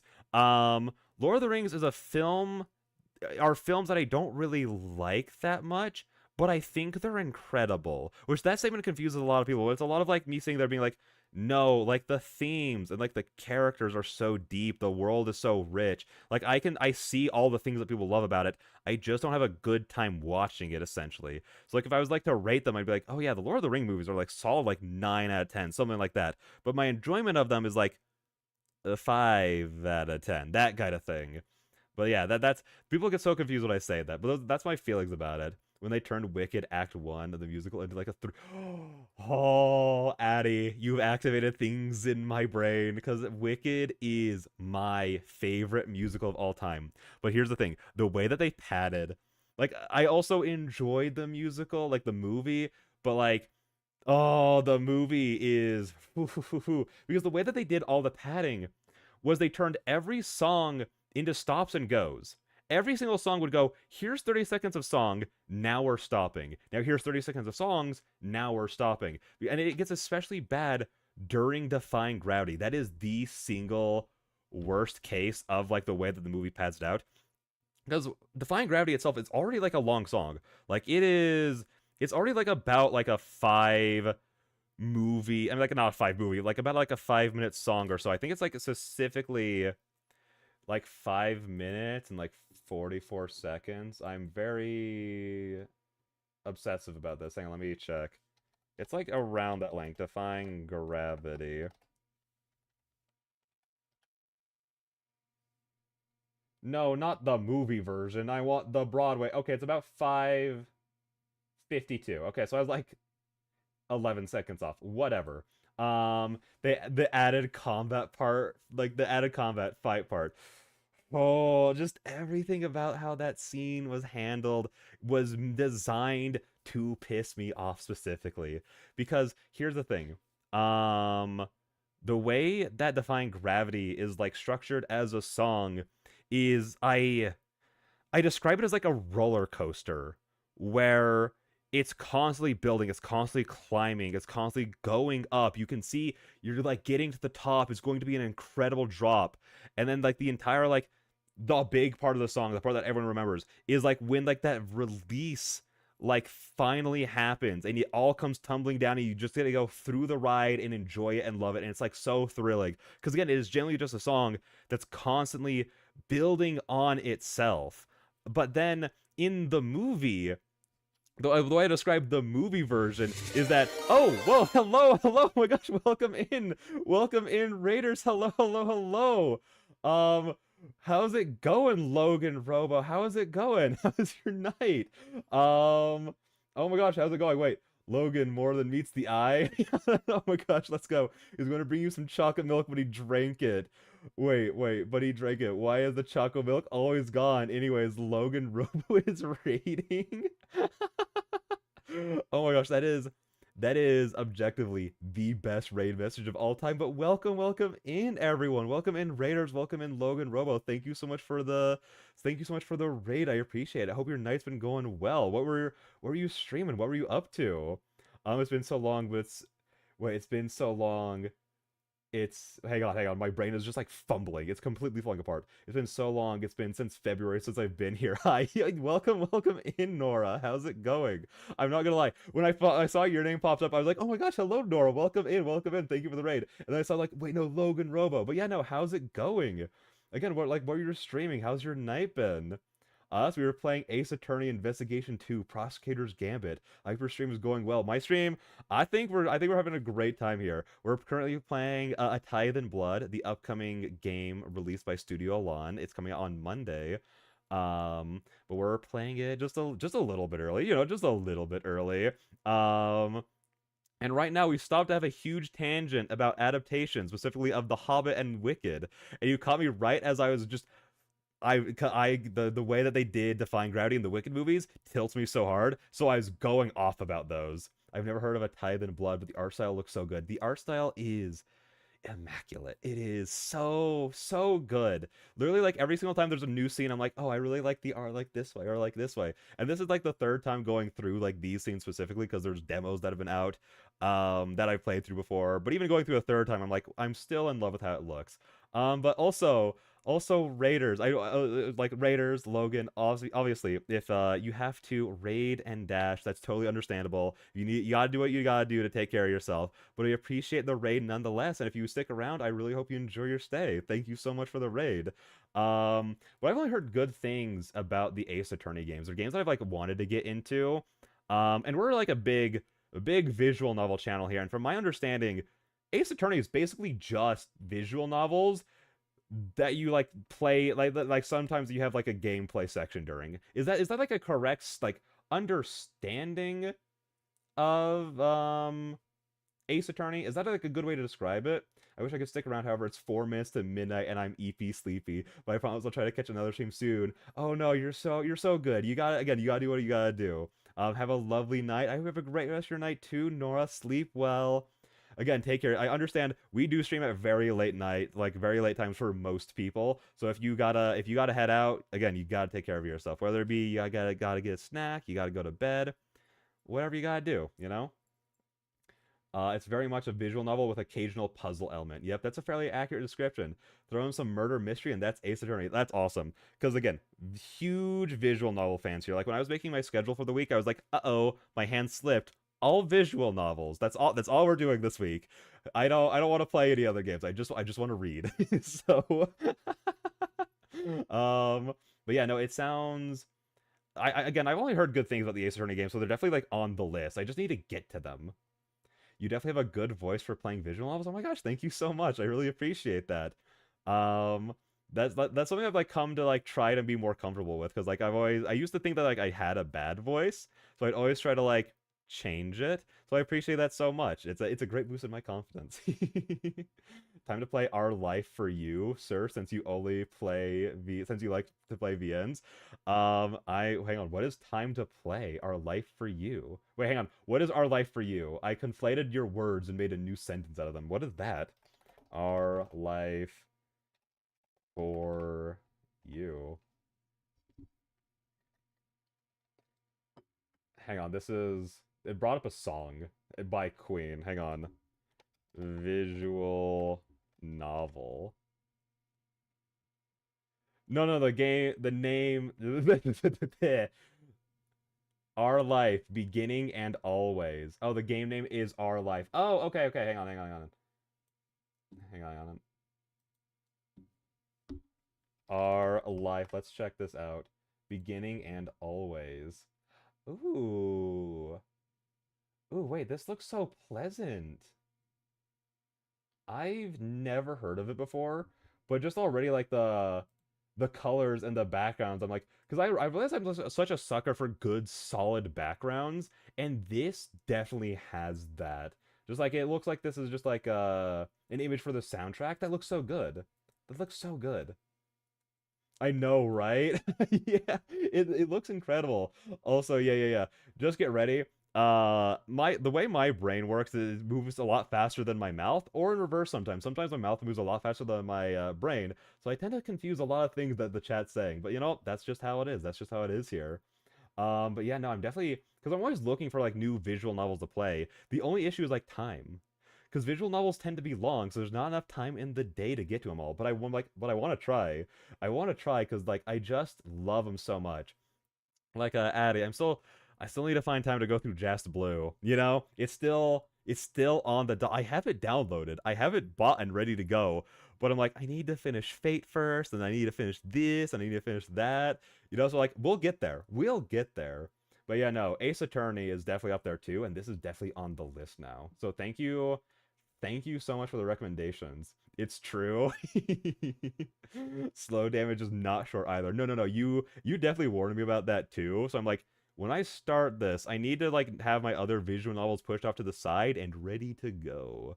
So I'm gonna get into it. I also because I have to turn everything I do into content. Otherwise, I have like anxiety about it. So I figured that the way that I'm going to do Just Blue is I'm just going to record it, not stream it, and just be very frugal about passing out those sensors.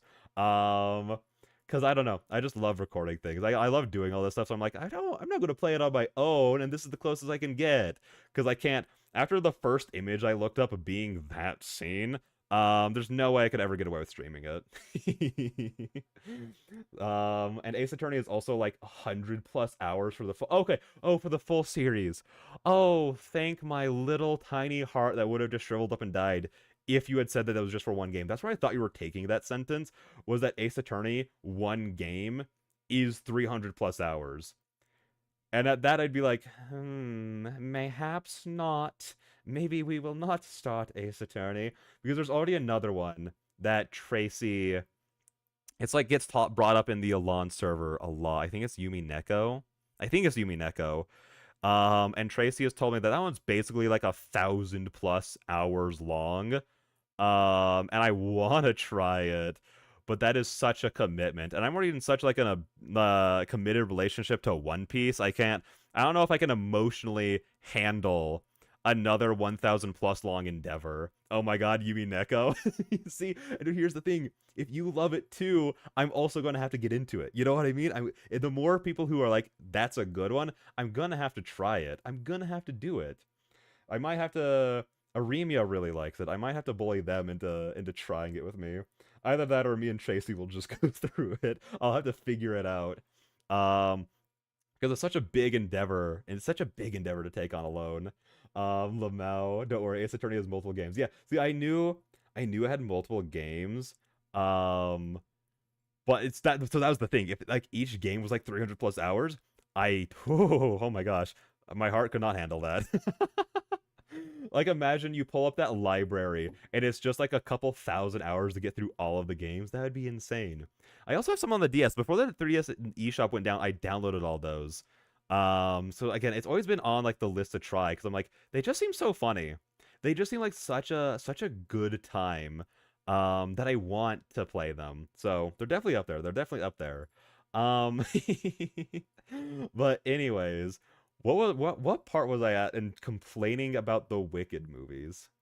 What was I saying? Oh, I think it was the way that they stop every the way that they padded out the movie. That's what we're talking about for the Raiders. We were talking about how the Hobbit movies were super duper padded out and how Wicked got super duper padded out, defying gravity. Yeah. The biggest letdown of the entire movie for me cuz I love that song. Like again, Wicked is my favorite play of all time. So much so that for a voice recital I had back in 2019, I decided to do Defying Gravity. And as you can, I have like a very naturally deep voice, so a lot of getting ready for that play was uh learning how to like do really hitting those high notes. And I hit them. It hurt, but I hit those notes. So like Defying Gravity is like it's a song that I'm very passionate about. And again, it is a song that is constantly building and rapidly climbing towards like the climax essentially. Um and so like when all the movie is like every single song stops and goes, stops and goes, stops and goes. Like they refused it was bugging me the entire movie of how they refused to let a single song just fully play out. Just be a musical number that doesn't get interrupted. And I was like, it's fine. It doesn't matter as much for these songs. It's still annoying to me personally, but it doesn't matter as what on earth is that? Lyria? That is beautiful. That is beautiful. The movie kind of boring for me. Well, that's the thing. I think the play itself is only around 2.5 hours long. I'm pretty sure. It's not like in terms of plays, it's like a decent in length, but it's not like the longest thing in the world. I'm pretty sure it's only around 2.5 hours. I'll double check that. But the fact that the movie, one of two, is as long. I think the difference between just the first movie and the actual play is not that long. Wicked play length. It's a like 3 hours, but there's 50-minute intermission or something. Yeah, exactly. So yeah, it is about 2 hours and 45 minutes. The movie? The movie is like 2.5 hours long. Here, let me really quickly do that. Let me really quickly look at that up just to make sure. Oh my gosh. Oh my gosh. The movie's length is 2 hours and 40 minutes. Half of the story is 5 minutes short of the entirety of the play because of how much they pad, how much they drag it out. And again, it comes truly to a head at Defying Gravity of it being the worst case of it. Because, again, the way I described it is Defying Gravity is like a roller coaster, yada yada, the whole analogy. The way I've described the movie version of Defying Gravity is it's like imagine you're on a roller coaster and you finally, after way too long of a build-up that's not going to be like as satisfying by the end anyways, you finally get the top and you're like, here's the moment. We're finally going to drop. And then you drop like a few feet, and then the roller coaster levels out again, and then you're like, oh, well, that was really annoying. Like, I hope that doesn't happen again. And then it drops again, and then it levels out, and then you're like, okay, well, that was really annoying. I really hope that doesn't happen again. And then it does again, and again, and again, and again. So it's like, as opposed to the play, where once you like hit Defying Gravity, you get to the top of that roller coaster, and it just soars you down to the bottom, the most exhilarating thing you could imagine. The movie is just a constant little slopes all the way down to the bottom that leaves you completely dissatisfied and bored by the time you get there. And so that the fact that it affects that song so much more than any of the others, but is the biggest, and the fact that they didn't realize how much it screws over that song specifically, it's like, what were you guys doing? What were you thinking? It generally, that this is how you get me pissed off, is by bringing up that movie. It makes me so unreasonably upset. Fave song is What Is This Feeling on the play, the movie too. Still like the play more though. No, like the actual like singing, like the performances done in the movies are really good. I do think I also preferred the play versions, But I think that song was like of all the songs in the movie, I think it's either that or Popular that were the best done because I do think that the interruptions, the way that what they were interrupting Popular with was less egregious and fit the tone of the song more than what was happening in like a lot of the other songs. So I think What Is This Feeling is like a good pick to have. I do think the sets, costume department didn't. No, like so many aspects of the movie are so good, but it is the pacing, even like of like the scenes themselves. We'll just have like a couple extra little tidbits that don't really add anything to the story or the characters, that just draws things out for just a little bit longer.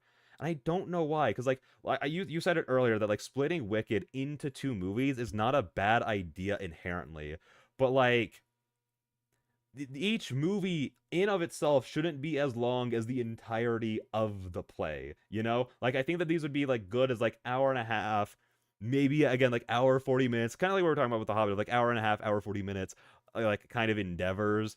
So it does still end up being longer than the plays, but again, if you add like specifically if you're adding like good meaningful content, like the extra length doesn't matter, but again, all that they did was just draw things out. So, yeah. Anyways, that was the Wicked tangent. So I do apologize for everyone who had to listen to that. But again, I'm very passionate about it. But with that being said, let's jump on back into the anyway, Kabuki. Exactly. Anyway, Kabuki. Visual novel time. Yes, yes. Yet not one of the actors was human. Another round of applause ensues from the crowd, who are no less delighted by the illusion than the performance itself. Of course, I'm among them. No matter how many times I see it, Yasui's magic still amazes me. Beautiful, beautiful. We are 5 seconds away from the end of that scene. Wonderful.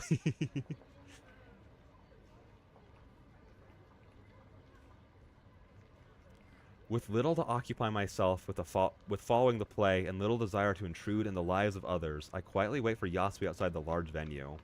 A task made easier by the cool night air. Life goes by slowly here. That contrast is one of the most jarring things about our two worlds. Even the most patient modern people have a sense of urgency about them. They're always thinking of things they need to do, people to meet, the news to read. Here, the old man urging his horse on simply pines for a meal and bath, his day's work over. God, that is the life to aspire to. Of just like, you finish all you need to do in a day, time to go home, eat some din, take a bath. That is the life that I want. That was a lie. It sounds nice in concept, but again, I'm too much of like a busybody. Like I love having things to work on, things to do. As Yasui finally leaves the venue, I call out to her. The way her shoulders relax a little when she sees me waiting doesn't go missed. I trust you enjoyed the show?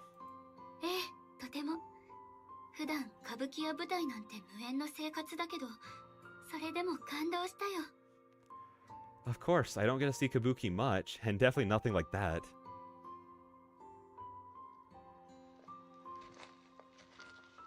Yasui gives an indulgent smile at the praise, the two of us starting on our way down the street. It's hard to believe that the road we walk is the very same one I've visited so often downtown. The street layout uncannily familiar. Even as we walk, the odd passerby gives an appreciative bow or word of thanks to Yasui. Her only response each time is a humble, almost shy bow. Yasui must be one of those grand mages Shino mentioned, yet she herself never mentioned how powerful she was. Far from finding herself flustered by those around us, she instead turns to me for conversation.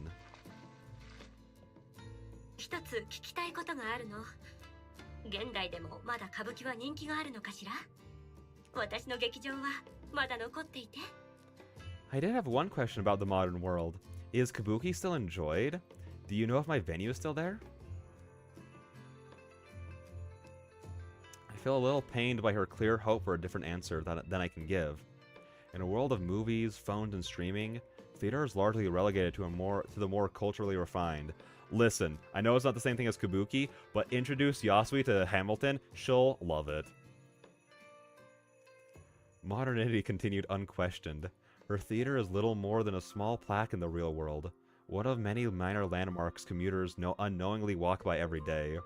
Were it not for Yasui's interest in the topic, I wouldn't have noticed the unremarkable sign myself. Said plaque never mentioned Yasui, though.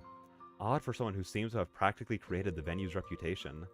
今はいろんなエンタ娯楽があるから劇場に通ってるのは年配の方が多いかな。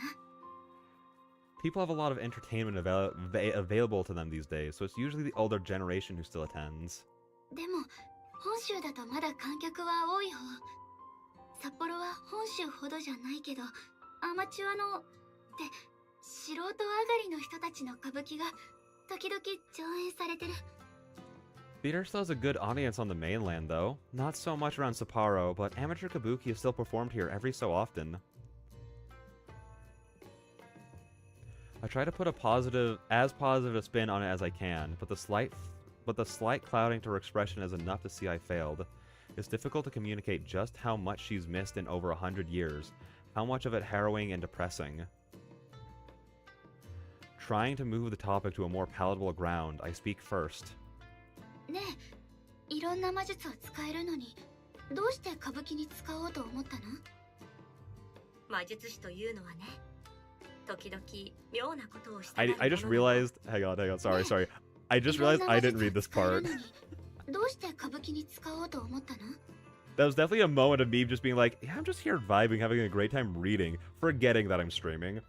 She would become a musical nerd at 100%. She would, and could you imagine, with how much fun she seems right now, imagine taking her to a play that she loves. That would be the best time. What would her favorite musical be? I feel like she'd love Once on This Island. Once on This Island is it's a play that I don't hear many people talk about, but it's so good. I feel like she'd enjoy that one a lot. With all of your magic, what drew you to use it for kabuki? 魔術師というのはね、時々妙なことをしたがるものなの。私たちの本質は普通の社会ではあまり受け入れられないものだから、関わりを持たずに生きているうちに変容していく。でも皆が私の術に目を輝かせているのを見て、歌舞伎を生業にしようと心に決めたの。 Mages are often a little eccentric. Our nature tends towards that which normal society doesn't understand, that isolation changing us. When I saw how delighted people were with what I conjured, I decided then and there to keep doing this for a living.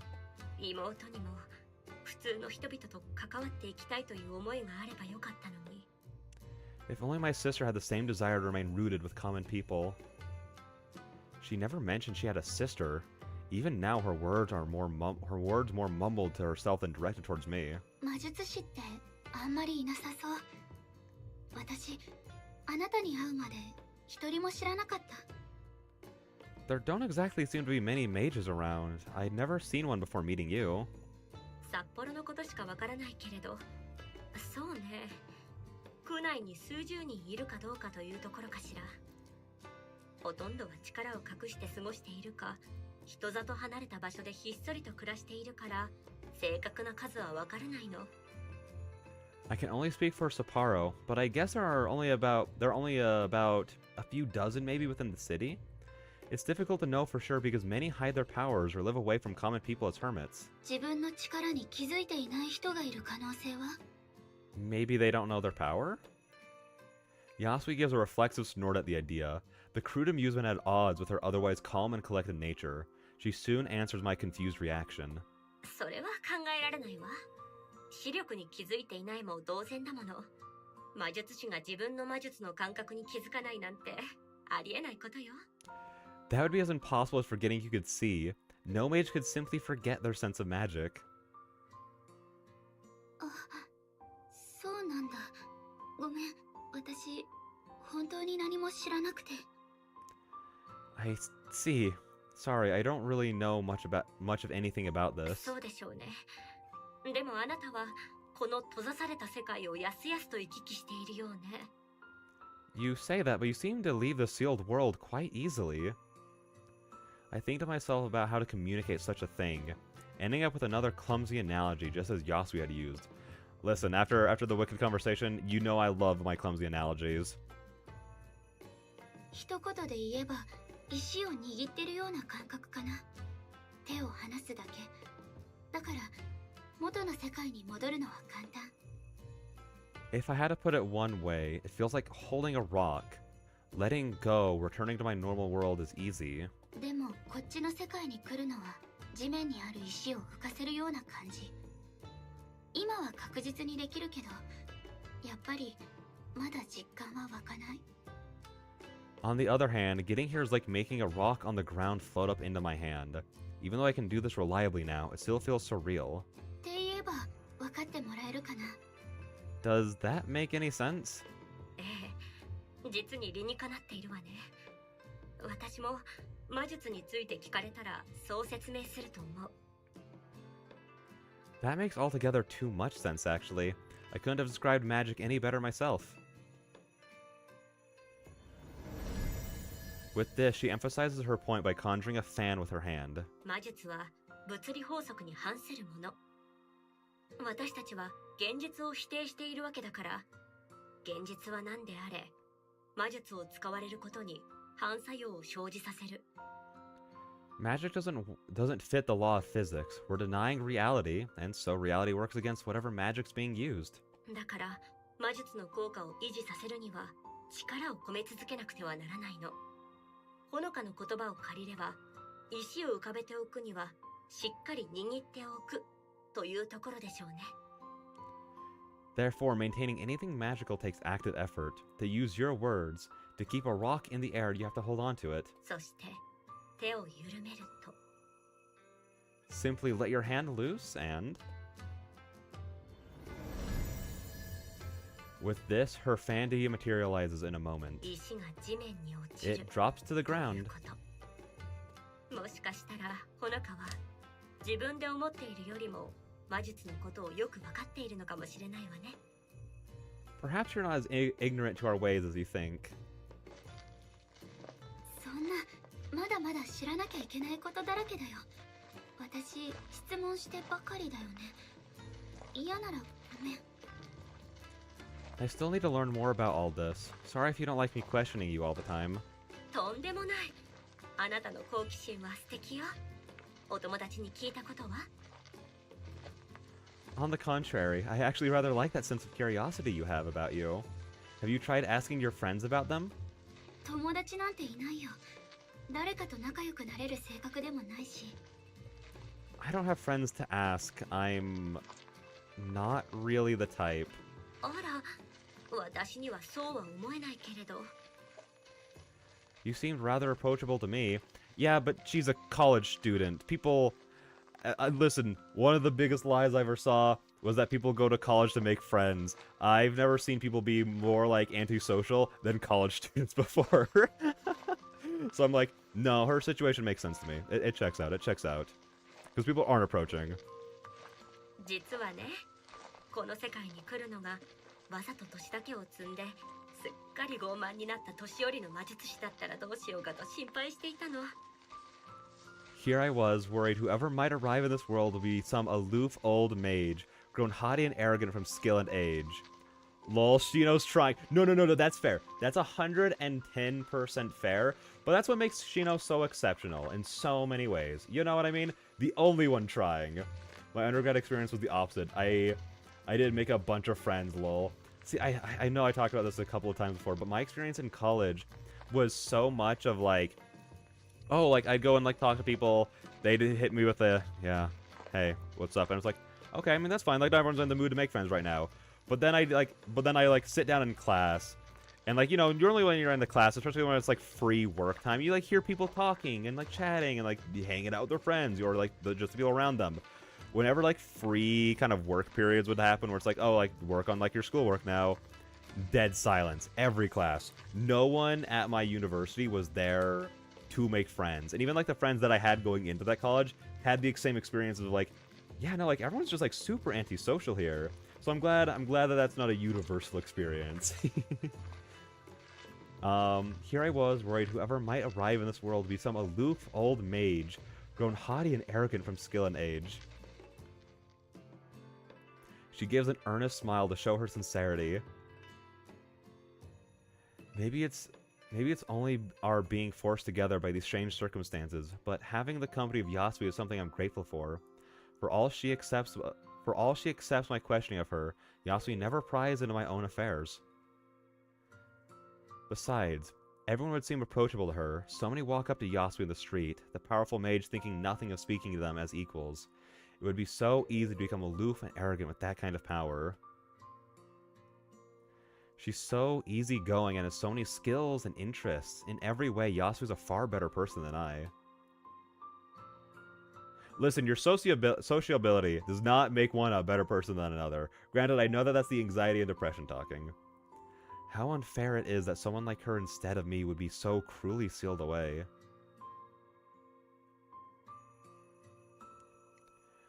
As we turn a corner, Yasui's soft voice speaks again. もう一つ聞きたいことがあったの。どうして私を強い魔術師だと思ったの？比べられる魔術師の知り合いなんていないでしょ？ I did have one more question, actually. Where did you get the idea that I was powerful? You have nobody to compare me with, right? Well, it's either... So there's you, who can put on an entire play by herself, versus no one who can use magic. So by that standard, by that scale, you are powerful. 大学の新しい師匠がおしゃべり好きだから魔術のこと聞いてみたの。自分が使うもののことは知っておきたいし。The new librarian at my university wanted to chat with me, so I asked about magic. I thought I should know more about something I'm using. まあ、大学生なのね。すごいわ。何を勉強しているのか聞いてもいいかしら。Oh, you're in a university? That's wonderful. May I ask what you're studying? I'm a little taken aback by Yasui's excitement before remembering the context. University must have been rare to get into in her time, let alone for a woman. 人文学よ。主に文学ね。Humanities, literature mainly. あら、この世界が役に立ちそうだこと。Well now, how useful that you found yourself in the past. 西洋文学。Western literature. that look said 1,000 words. The pace of the conversation comes to a stop. Yasui left with an awkward smile. We almost find a common wavelength so often, only to miss by so little each time. Then again, if it hadn't been for my interest in European literature, I'd never have ordered that book on blood magic. I wouldn't have had the patience to slowly read through the handwritten pages either. My well-thumbed Italian dictionary at hand all the while. ここで聞いた情報を使わせてもらうとしても、参考文献一覧にどう書けばいいの？友達から聞いた話とか？ What would I put as my biography, even if I could use something I found here? A friend told me. あら、友達はいないんじゃなかったの？ I thought you said you didn't have any friends. That was a cheap rhetorical trap, and her teasing face shows she knows it. That said, I find myself rolling the idea around in my mind like a sweet. A thought suddenly comes to mind that I brought something along, thanks to chatting with Shino days earlier. My hand dives in my pocket to retrieve my phone, but before I can show it to her, a cheerful red packet slips out and falls to the ground first. Yasui's curiosity takes control as she quickly stoops down and takes it in her hands. Shako. これは？ What's this? あ、それ、今まですっかり忘れちゃってた。チョコレートを持ってきたな。 Oh, also, how do you forget that you have chocolate in your pocket? That would worry me way too much to ever forget about it. I'd be so worried that my body heat would melt it instantly. Oh, I completely forgot about buying that. It's just some chocolate. Yasui hardly hears me, entirely captivated by the relic of my world as she turns the packet this way and that. She's probably unable to read the English branding and unused to the modern packaging to begin with. It's a little charming, actually. She's hardly shy about her bewilderment, instead happily playing with the foil edges and trying to make sense of the slogans and marketing. チョコレート、聞いたことがあるわ。確か東京で売られている薬だったかしら。それがとうとう北海道にも来たの？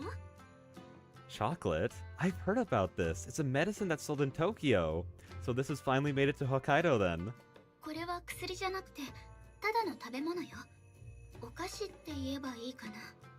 Oh, it's not medicine, just a food. A sweet, I guess. She's so cute, look at her. She lives in Sapporo, cold land. You know what? That's so valid, I didn't take that into consideration. All I could think about was like where I live, where it does fluctuate between being negative degrees over 100 over the course of like 2 months. So that is, yeah, that's fair. That's fair. I'm so sorry, Mike. I didn't mean to bump you. She's not making a secret of wanting to eat it, very visibly stopping herself from asking. I feel like a mother whose kid is begging at the store. 食べていいよ。高くないものだし。You can have it, they're cheap.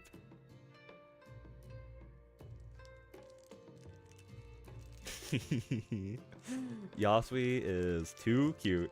I'm a little startled by how quickly she begins to work on the wrapper and how clumsily she rips it apart.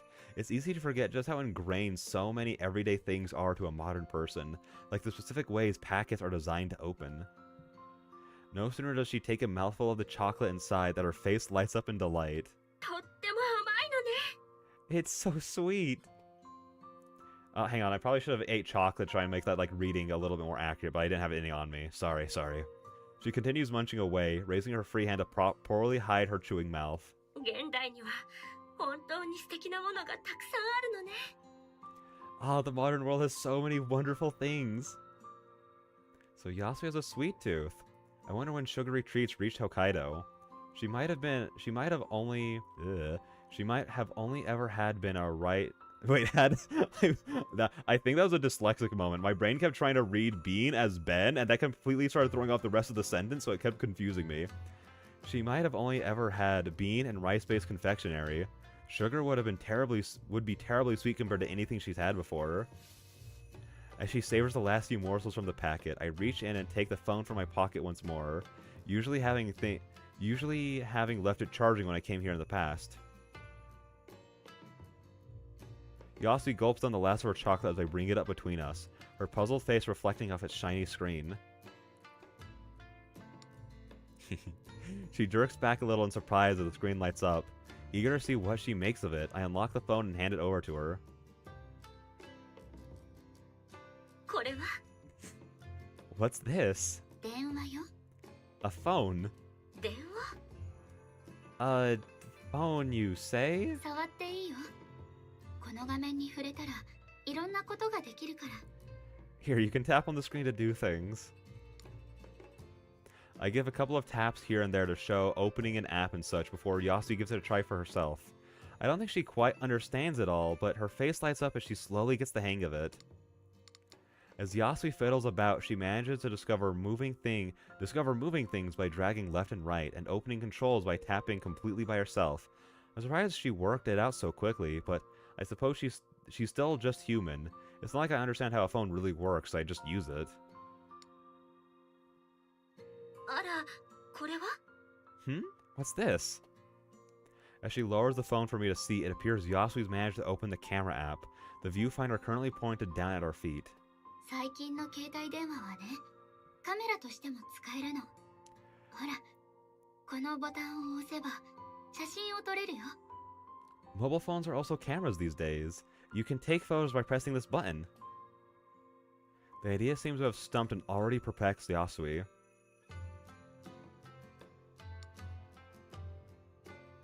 I take the phone back to guide her through how the camera works by changing to the front camera and holding it up to show both of us on screen. It's admittedly a little clumsy. I've never been one for selfies and keep trying to move the phone the wrong way to keep us in the shot. Ah, see, that's the line meant for me. That's the most relatable thing ever. I'm the worst at selfies. The look of sheer glee on Yasui's face when it all clicks for her, though, as seen on the screen before us, makes it all worth it. I can't help but smile at the absurdity of this situation as the two of us crowd into the swaying frame.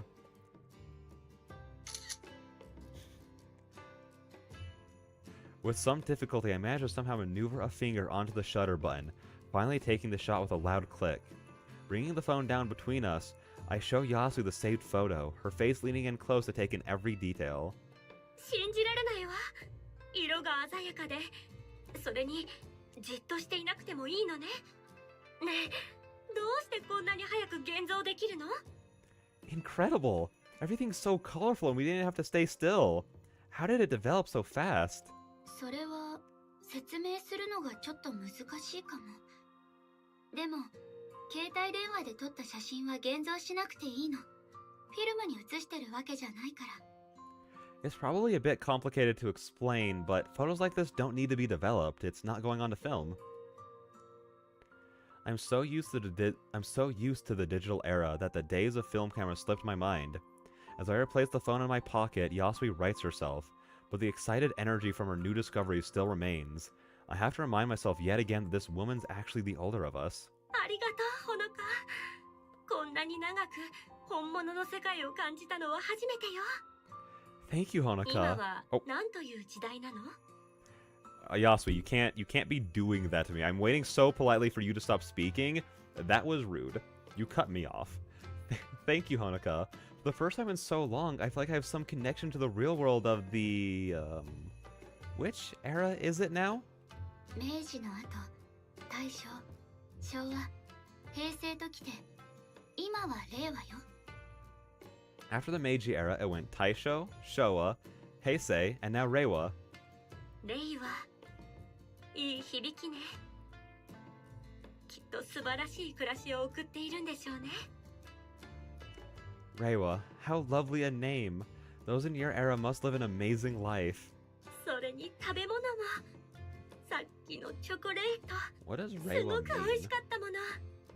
And the food as well. It's so nice. I hold my tongue, but it's all so ordinary to me that I hardly notice such things day to day. To Yasui, though, this might as well be another world entirely. Huh. You could say she's trapped in another world with Honoka's smartphone. Terrible joke. I'm so sorry. Her childlike joy is quite charming. It feels nice to have helped her, however. Accidental it might have been. I wonder just how long it's been since I've helped another. I'm so wrapped in my own feelings that it takes a moment to realize Yasui's attention has shifted back to me. ほのかは笑っている方がいいわ。 A smile suits you. In a moment, my face collapses. It's not that I hate her well-meaning compliment, but somehow it doesn't feel right to smile. Not after everything that's happened. 安江はどうしていつも笑っていられるの？閉じ込められた後でさえも。 I don't know how you smile so easily, especially after being sealed away. だってもう100年以上経ったのよ。年も人々もこの世界も何一つ変わらないまま。昔はこんな風じゃなかったのよ。一番辛かったのはこの世界から抜け出そうとしていた頃でしょうね。失敗するたびに愛する人たちと過ごせる時間が失われていくのを感じていたから。 It's been over... World Trapception. Yeah. That word messed me up so bad to try and read it, but you are absolutely objectively correct with what you're saying right now, Hattie. And I also have an answer. The Reiwa era means order and harmony. So that makes sense as to why she would say people are living such amazing lives. See, that's when we need to make another little pocket world here that goes 100 years back, and then we need to have another one and that one that goes 100 years back. That'd be the goofiest reveal. That'd be the goofiest reveal of all time, that there's like 90 like world like going back in time. I mean, it'd be kind of neat. It'd be kind of neat. It's been over 100 years now. My age, the people, this world, everything unchanging. I wasn't always like this. The worst of my time here was the period I had entertained escape. That every moment I failed to find a way out was a moment in the company of loved ones that I lost. でもどうして年を取らないの？ちっとも年を取ってるように見えない。 How have you lived for so long, though? You don't look old at all. あら、ありがとう。 Why, thank you. 魔術師の中でも特に力の強い者は自分の魔術で老化を遅らせることができるの。普通の人の3倍、いえ、それ以上に長生きする人もいるわ。 Mages, powerful ones anyway, can tap a little of their magic to slow their aging. It's not unusual for some to live perhaps triple a normal lifespan, or even more.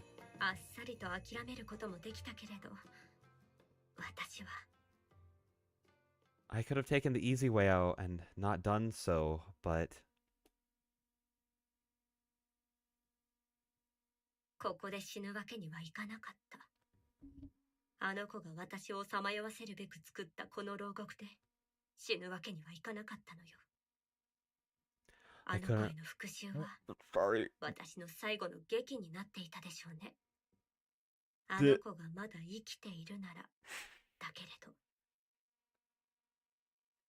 Are you done? Is it over? Okay, I'm so sorry. I didn't mean to almost interrupt you 2 times there. I couldn't let myself die here, not in the prison she set me to wander. My revenge on her would have been my final play, if only she still lived.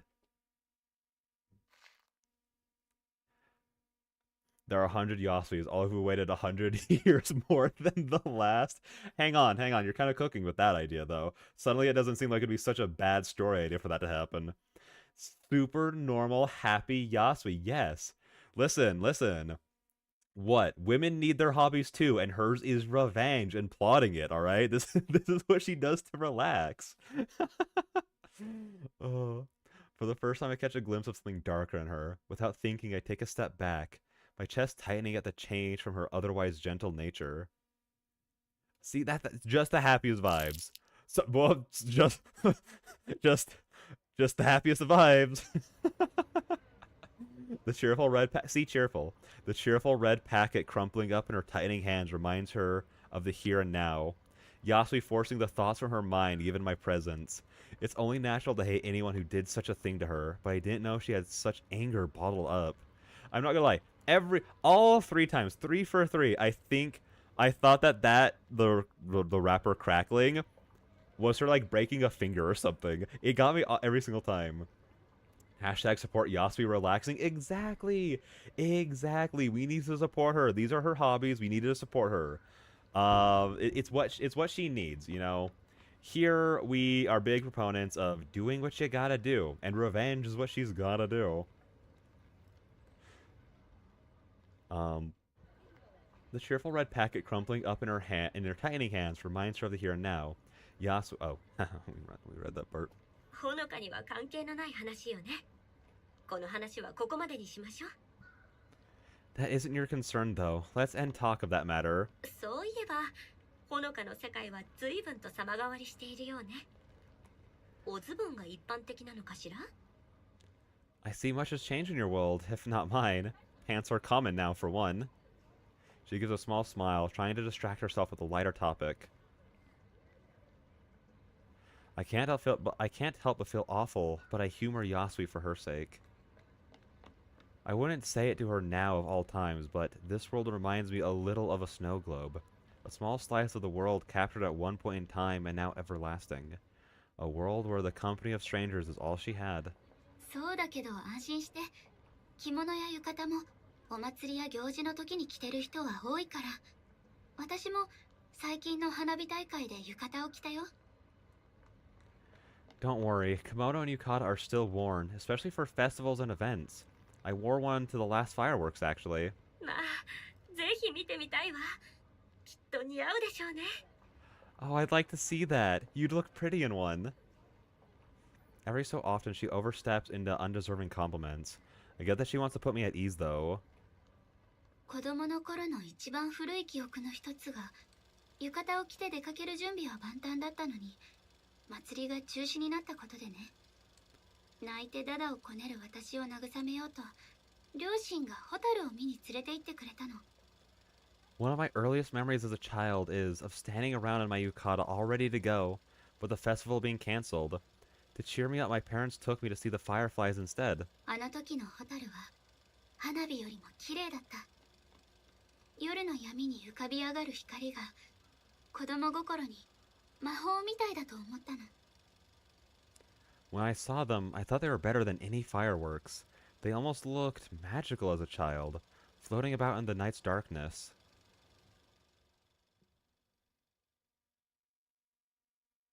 敵な思い出だこと。蛍なんて、もうずっと見ていないわ。That's sweet. It's been a long time since I saw those.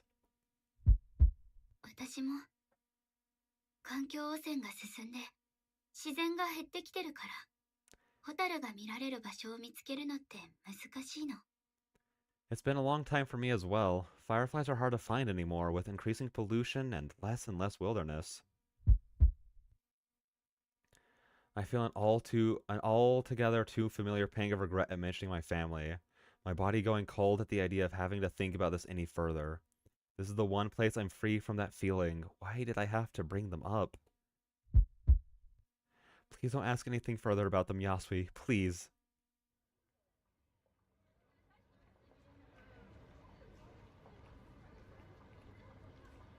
Soon, that wish becomes altogether too true. The silence makes it clear that Yasui's been taken off guard. Acutely aware of the topic to avoid, as I feel pain from clutching my arm. I decide to use the one excuse to leave that I told myself I wouldn't. そろそろ戻らなきゃ。Oh, さ shoot! Hang on, hang on. There we go. そろそろ戻らなきゃ。疲れちゃった。I should be going. I'm feeling tired. そう。ゆっくり休んでね。That's fine, Honoka. Take care of yourself. 何より、私を友達と言ってくれて嬉しいわ。誰にだって友達は必要だもの。自分ではそう思えなくてもね。だからこそ、私は劇場を続けてきたのよ。For what it's worth, I'm glad you count me as a friend. Everyone needs some, even if you might not believe it. That's why I took up theater, after all. ありがとう、ヤス。また来るから。Thanks, Yasui. I'll see you later.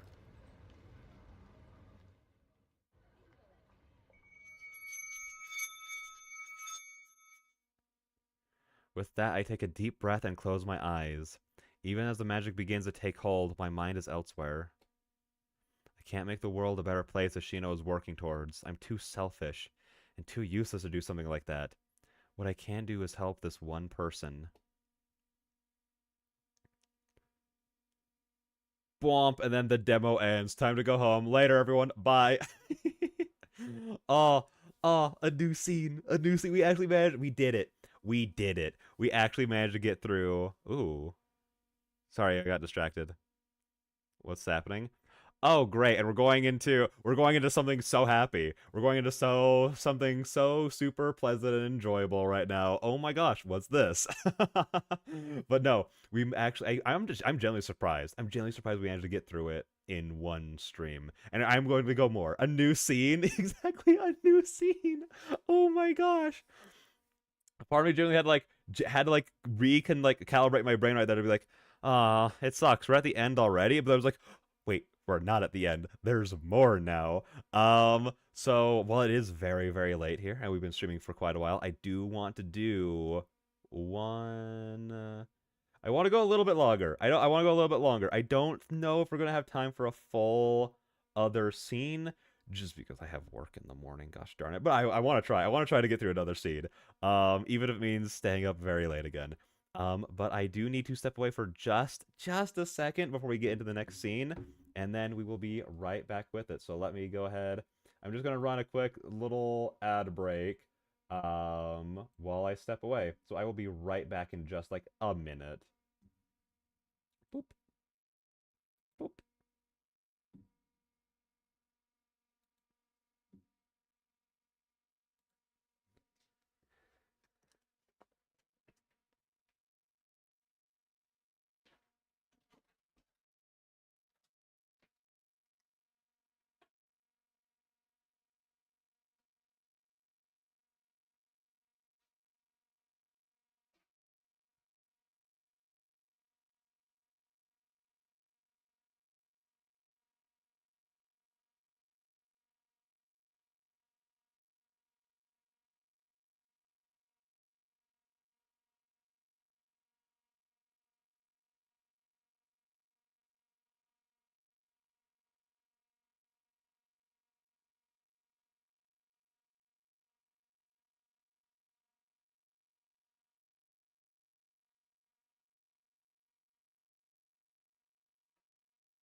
Okay, okay, we be back, and the ads should be over. Let me check. Yes, they are over. Excellent, excellent, awesome. Also, I need a. Listen, Addy. I'm so excited. I'm so ready. Oh my gosh. But I need to bundle myself up in a blanket first because it is getting very cold in my room right now. There we go. There we go. Hang on. Perfect. There we go. There we go. Oh, I'm so ready. I'm so ready. Except again, this opening line of scene 4 is making me a little nervous.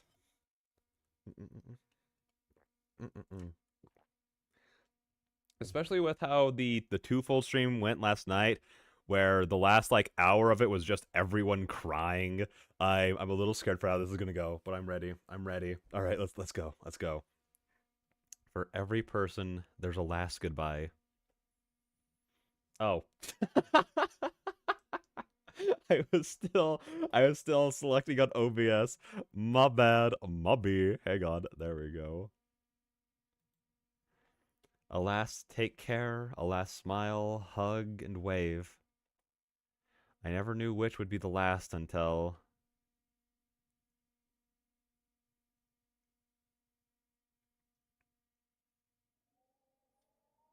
Oh, no, no. Ooh. Oh, ooh. I like this. I like this a lot. Not the situation. Not the situation. I'm still scared of the situation, but the music right now. Snow. Oh my gosh. First snow of the game. God, why every joke I can think of tonight, it's just reference. It's just reference. But this looks so pretty though. I'm just taking it all in. And I realize I'm just like a sucker for like wintry aesthetics. It's such a to me like a lot of people like get like seasonal depression like during winter because like how like cold and like unalive the world seems. But like to me like I don't know. I find it to be so comforting. So like even though we're standing in a graveyard right now, and I am trying to delay this a little bit because I don't want to get sad. But even though we're standing in a graveyard, I'm like I feel comfort right now. The trees ringing the cemetery lying bare, the winter's chill having seen to the leaves, with the grass field covered by frost. To all to be seen are so many pillars of granite rising from the white snow. The Asakawa family grave stands among them. On its side, 2 names are written. Oh no. Both her parents? She lost them, like, listen. I'm very used to, protagonists, like, losing a parent. And, like, some obviously losing two sometimes. But, like, it's always... Whenever it's, like, time for, like, oh, they lost both, that's always so hard. Oh, I'm so not ready for this emotionally. The business of attending to the grave is a strangely welcome routine. Setting something for my overactive mind to focus on has always been helpful.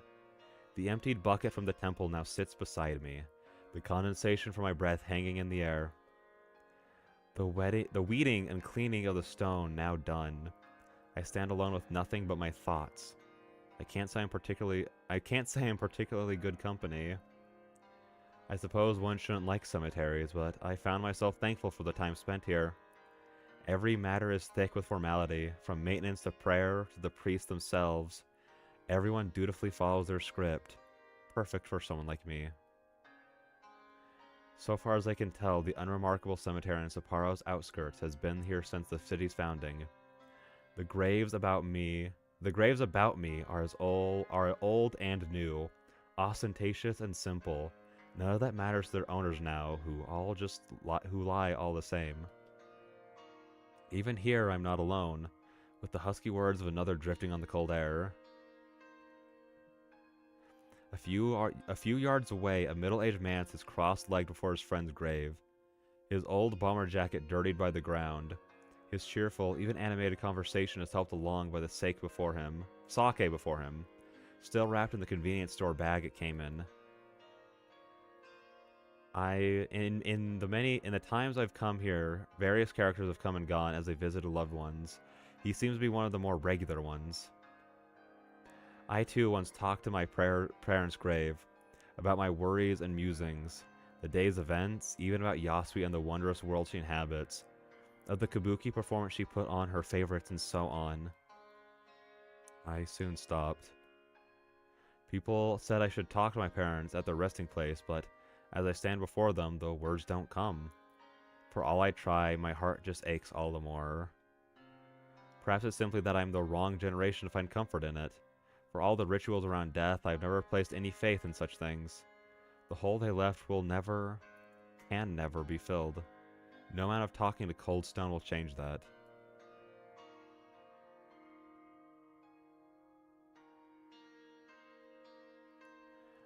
As I look up from the grave before me, his voice fades into the background. The sight before me is captivating now as the first time I saw it.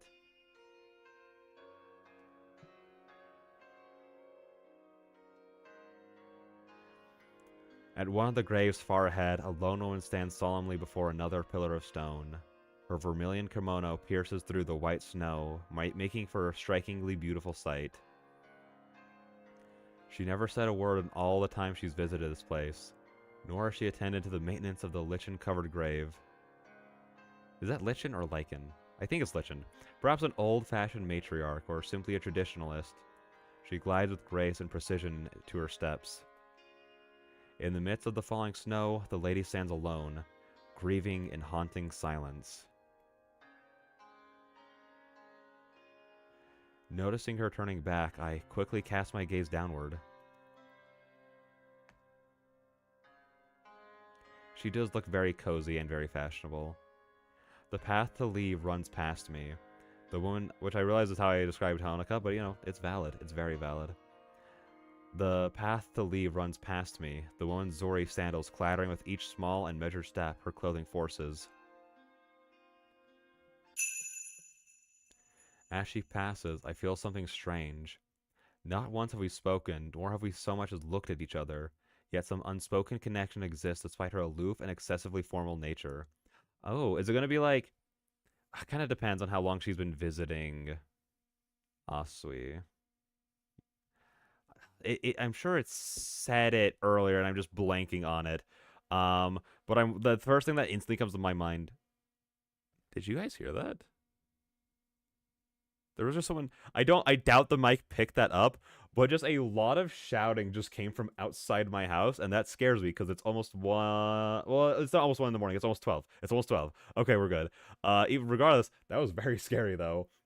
Anyways. But my thought is, like, could she, in some way, like, be able to sense that Honoka is using blood magic? That's immediately what comes to mind for me. Because I just don't know what else would have changed between then and now. Scary, I did not hear it. Okay. I'm glad it did, because it was very loud. And yeah, it made me jump really hard. Like, part of me was like, is that in the game? But then I was like, no, that definitely came from outside my house. Like, the fact that, like, no one mentioned like a yell in the chats, like, I don't think that was the game doing that. So yeah, that was scary. Anyways. As she passes, oh, womp. Oh my gosh, it's Tatiana. Hello, how's it going? Perhaps out of that connection, or mere curiosity, I dare to briefly glance behind me. The woman steps into the dark sedan parked past the cemetery's gated entrance, a sharp-looking blonde woman holding the back door open for her.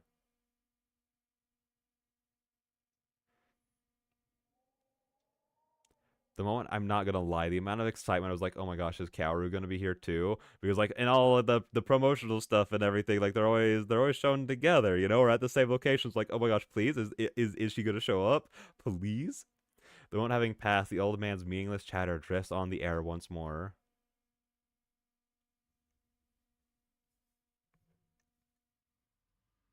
Oh my gosh, a Dandelion set reference. Let's go. Let's go. To be fair, it is a beautiful logo. It is so pretty.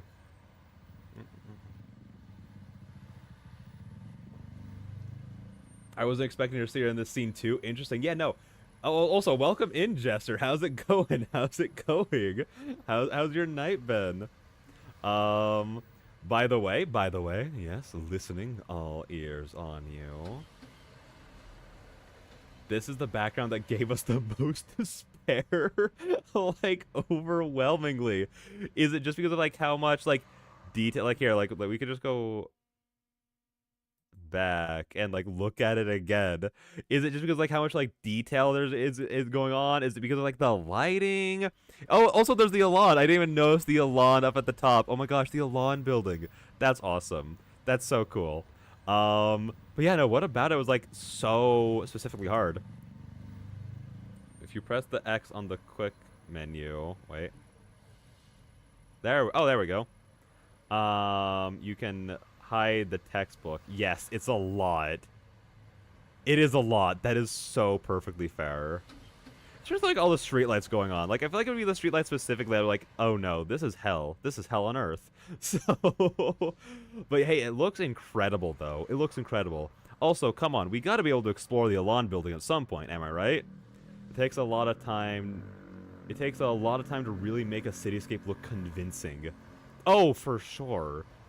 Well, because it's just like so many. Thank you. Thank you. Because it's just like so many like little details that all work together. Like it's not as simple as like a lot of people like try to break it down like, oh, it's just draw some boxes. Like it's not really that. It's a lot of perspective. It's a lot of putting a lot of objects all around. It's the lighting, thinking about like the lighting of like everything going around. It's like there's a lot more to it than people would think. Hello, I'm doing good. That's good to hear, Jester. Glad you could be here. We're just loving this. I'm having such a great time. I could not be happier to be here right now. Cause this is awesome. But yeah, no, that does make sense why this one caused so much strife. Wait, hang on, how do I? Okay, there we go. We just have to click the spacebar to get it all to come back up. But yeah, welcome in. Um, for all I might want to visit Yasui to see a friendly face and give meaningless chatter, my body is too weak to handle another ritual today. For want of something to do, I end up downtown to run errands. I couldn't go back to that empty home. Not today. One cheery theme turns to another, every several feet as I walk by so many restaurants and stores. The visual cacophony is no better, the signs and advertisements blending into each other no matter which way I look. Oh, what is that? Oh, that was a car? That was a terrible car sound. Oh no, that's the walking signals? Terrible. Get rid of it. Put them away. The sound of cars rolling by is interrupted by the cheerful chirp of walking signals. Joining the crowd, I walk across the wide boulevard to another set of stores, selling another set of products. There's an uncanny nature to it all. The street layout is the same as in Yasui's time, more or less, but the wooden frontages now gleam with glass. Dirt streets now lie paved, and the white snow is lit by the lights of bustling businesses.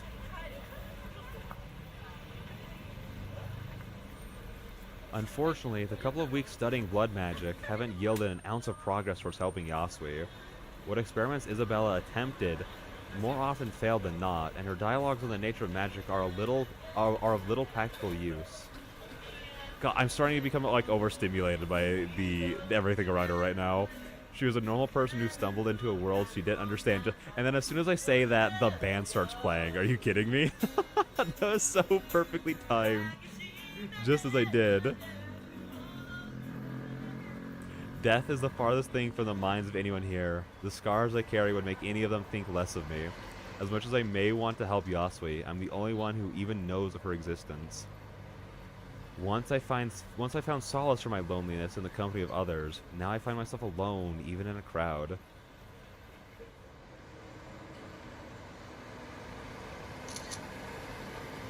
The crowd around me spurs an idea. Taking my phone from my pocket and moving out of the way a little, I bring up the camera app and take a quick photo. A momentary shot of an ordinary evening in Sapporo, a scene once transient now captured for eternity. The fact that my selfie with Yasui managed to come through from her world to mine with a surprise, given my stupor, didn't. I imagine the clumsy false magic I'm using limits what makes it across. Regardless, I quickly seized upon it as a way to bring some of my world to Yasui's. Taking the odd photo from her has proved surprisingly enjoyable. I wouldn't say I'm a particularly good photographer, but I've noticed some good opportunities while going about my day. Oh my gosh, Ashino, hello, hello, how's it going? Oh my gosh. Is it time to become besties? Just as I resume my walk towards the station, I catch eyes with a familiar figure, her red jacket proving hard to miss. She looks relaxed as ever while casually leaning against the sidewalk railing. A colorful bag from the nearby game center slipped over her wrist. Shino gives an affable smile as she notices me, raising her other hand in greeting. こんばんは。 Hey, こんばんは。 good evening.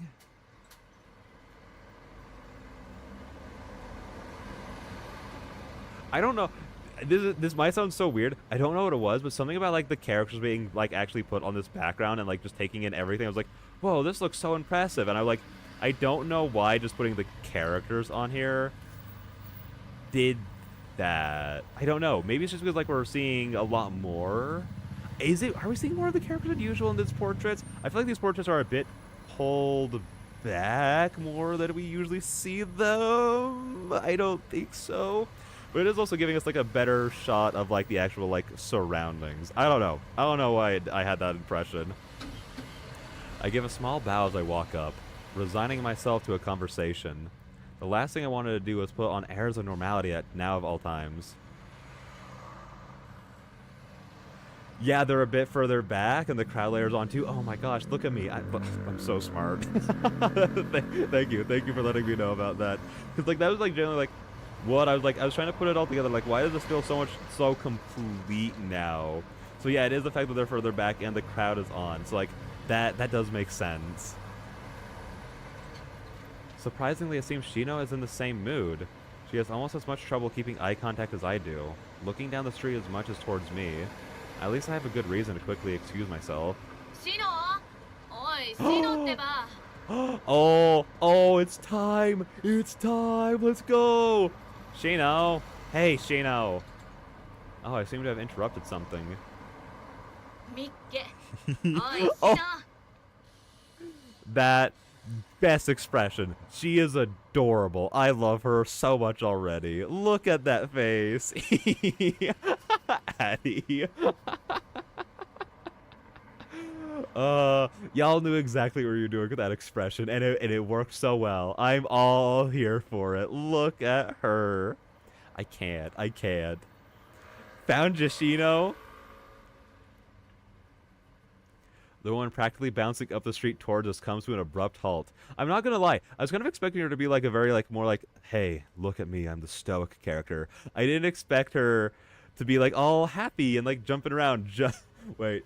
I was like, you can turn off the stream soon, but you need to start this scene just for this. No, exactly. I was like, if I go one more scene, it increases my chance of finally getting to see Kaoru.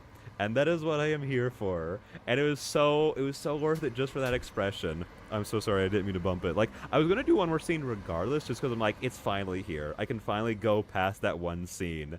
And it was so worth it. So you were so right for that. The woman practically bouncing up the street towards us comes to an abrupt halt, face frozen as she catches sight of me.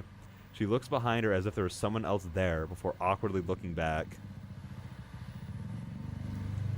Oh my gosh, I think this is the first time I've seen like below her waist, and just because again, these portraits are more pulled back. Are we ever like, are there, oh, I guess it'd probably be in the art book. Oh.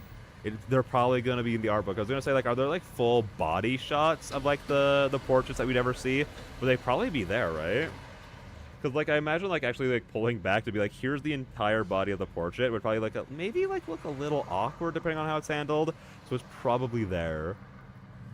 Again, it just feels so weird to see, like, all these characters, like, below the waist. They're, like, knee/thigh ups. Yeah, exactly. Because it like, again, it probably would just be awkward to be like, let's pull everyone back to show off the full body right now. Like, it makes sense in, like, CGs that you'd see more, but in just the portraits, how it's, like, presented, like, you know, normal visual novel style, it'd probably be a little awkward. We have full body concept art in the art book, too. Let's go. I'm so excited to get it. I'm so ready for it. Especially with how much I'm like just fanboying about all the art in this game. I'm like, I need that. It is a necessity. It's not a want. It's a need. To say the atmosphere is strange would be an understatement. The random people passing by us all the while only highlighting the passing seconds. 邪魔してごめんなさい。もう行くね。Sorry, I should be going. そんなことないよ。ちょうどよかった。I yap a little bit about the art process in the art book. That's awesome. That's awesome. And Suriko yaps about the setting a fair bit.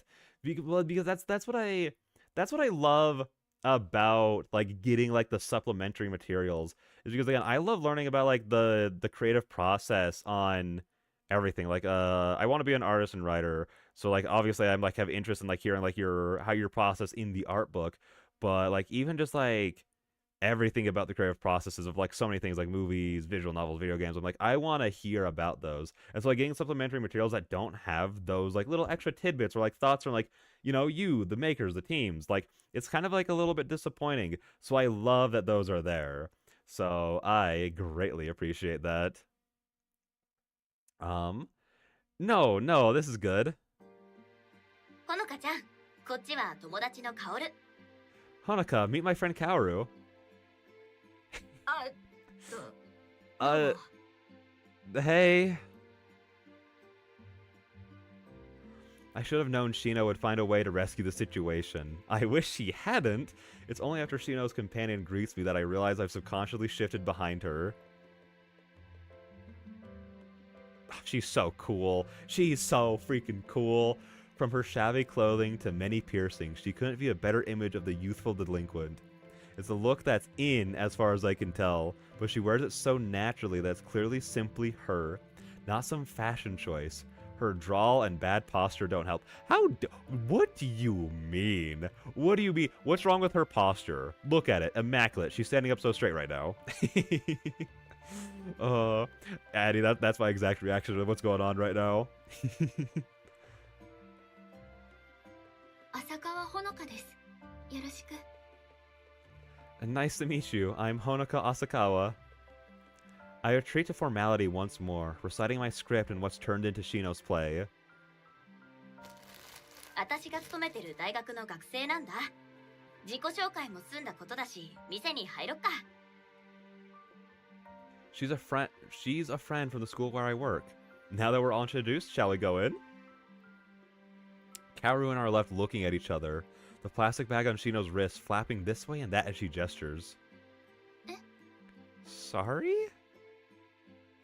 カオルとそこの居酒屋に行く約束してんの。ほのかちゃんもおいでよ。多い方が楽しいし。ね。Kaoru and I we're going to try this bar. You should come with us. The more the merrier, right?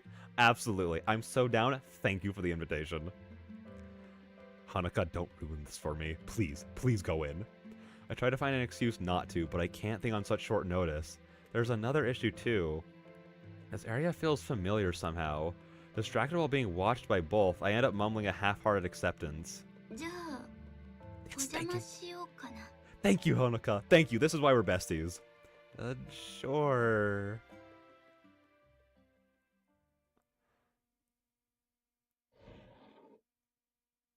Hanukkah, too socially awkward to even decline. See, that's something in my old wizened age I've realized. No matter how awkward I feel to say no, just do it. Just do it. Because I used to be the same way of like, I guess I have to say yes, even if I don't want to. But now it's like, nah, I'm good. I don't really want to. It's one of the many good parts of maturing is realizing, oh, I can just say no. I see now I felt an I realized it before the game pointed it out. I realized it before the game pointed out the similarities. I see now I felt an odd familiarity from outside. This bar is the same one Yasui took me to. It's amazing how long some of the local businesses have stayed operating. Then again, well, it may be in the same place. The differences inside make me wonder if it could truly be called the same bar. What's it called? What's the ship? Is it Theseus's ship? The thing where it's like, oh, if every board on the ship's been replaced at some point, is it really even still the same ship? That idea. The beer posters on the walls have been replaced by a trendy mural. The old electric lamps are long gone thanks to new LED lighting. Even the ordering is different. Kaoru talks Shino through how to use the tablet mounted to the center of the table. A dizzying variety of food and drinks available at the press of a button. It's a world away from hailing the grizzled owner as he hobbles about. Ship of Theseus. Yup. Yeah, exactly. It's that same concept. Also, I love the yup. I've never seen anyone say that before. This feels so slick and modern. Oh my gosh, it's so slick. Even down to the smells of aged wood and tobacco being replaced by cleaning products and modern perfumes. The tone they're clearly going for is a little punk, but in this repackaged, commercialized way, the irony isn't lost on me. How thick is the irony, though? Looking about, the patrons around us wear hip and modern clothing. Kaoru seems to fit the vibe far better than I do, blending perfectly into the Saturday evening's crowd. Oh no! Shino and Kaoru have turned into a scrolling view of the bar! Someone help them! Honoka だっけ? まとめて注文するよ。何にする? Honoka, right? Might as well throw your order in as well. What'll it be? Her familiarity to call me by my first name right away feels strange. I try to summon some hunger as I clutch the coat in my lap, nudging the left sleeve of my sweater down to make sure my bandages are well covered. The reminder of what I have to hide from everyone else doesn't help my appetite. ビールで地ビールをお願いします. Just a beer, a local one. フードは? まあ、好きなの頼みなよ. No food? Well, suit yourself. She wastes no time in quickly tapping away to make our order, leaving me silently glad that I managed to order something normal at a bar. I'll have to thank Yasui for teaching me. As she finishes up and puts the tablet back on its mount, it's Shino who speaks up. そうだ、これあげる. Here, you can have this. She passes the Game Center bag over the table with a smile. I reflexively take it before looking inside and plucking the soft item out. Aww. It's adorable. A teddy bear? 私、物に執着しないたちなの。手放す方が楽だもん。だから持ってて。Hey yo, Kaoru, what's up with your face right now? You judging something? I don't keep much stuff, so it's easier to give it away. You can keep it. 何よその顔. Come on, Shino. Don't do me like that. Don't just repeat what I just said. Come on, that's rude.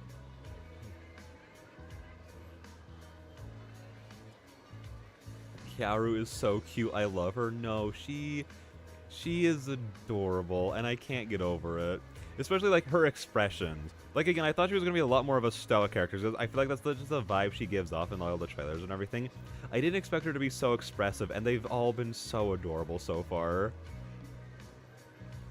What's that face supposed to mean? Like, look at that face! She's so cute, I can't. Why'd y'all have to just make the cutest character? Come on, it's going to be so distracting. You never asked if I wanted a teddy bear. Game Center はその通りのすぐ先。無駄遣いしたいなら行ってきなよ. The crane machines are just up the street. Go dump some of your cash in one. その言い方、誰かさんそっくり. You sound way too much like someone else. Our talking is interrupted by a youthful waitress clad in a smart black uniform. She places 3 bottles of beer onto the table and works off their bottle caps before nodding and striding away to another group of customers.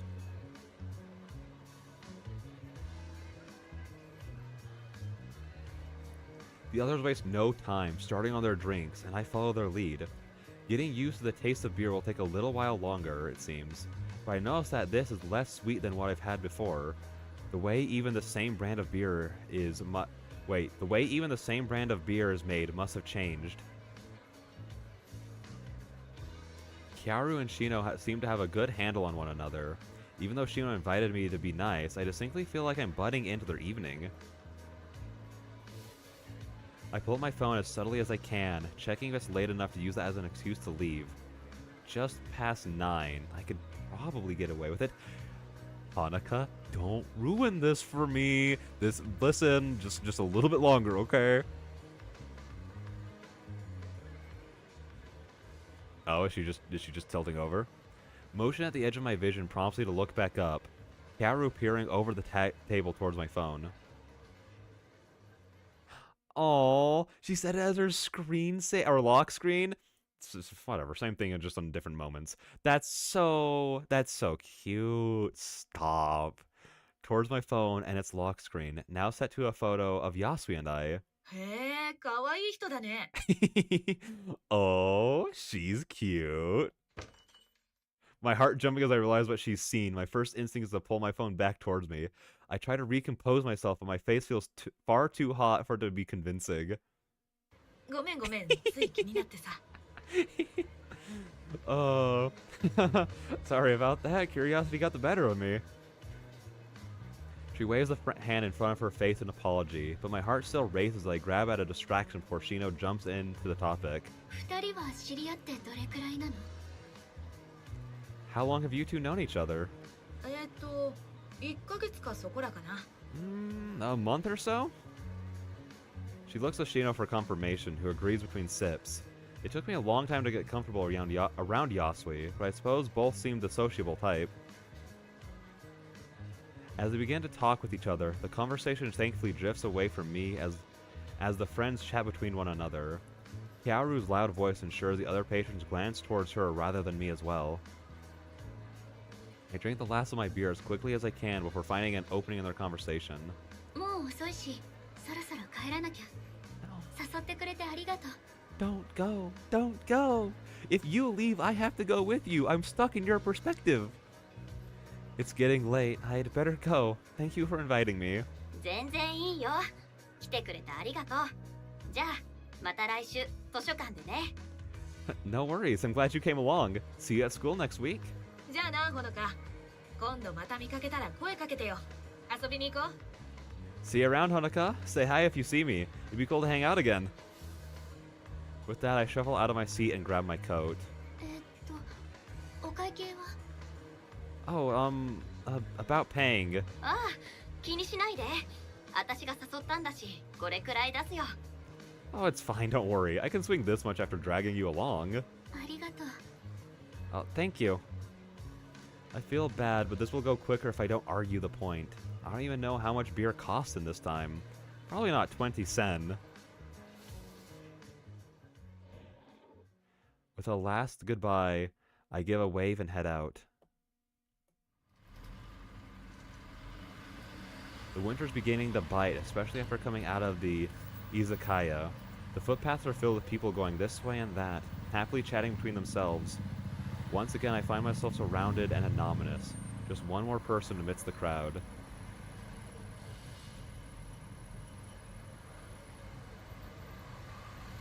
Clutching my coat against the cold air, I begin walking to the train station, the long train journey back to that empty house now beckoning.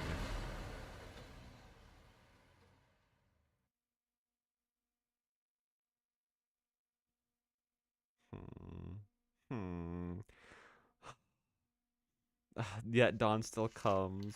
I'm just looking down at how long we've been going for and how late it is my time and being like, I could do another scene. I could just, just one more. But it's probably the response. You know what? I am satisfied though. We got to see Shino. We got to meet our girl Kaoru and see how adorable she is. And we got to a new scene. That's the most important part. So I think that's gonna have to be all for tonight. Mostly because once it starts getting too late, my reading comprehension just plummets. My ability to read it all just, right down the drain. Yeah, I was gonna mention we even got to see Tatiana and Yonohara. So is there anyone else that we haven't seen? I think we've seen everyone. I think we've seen all the main girls. I believe. I might be wrong on that, but I'm pretty sure.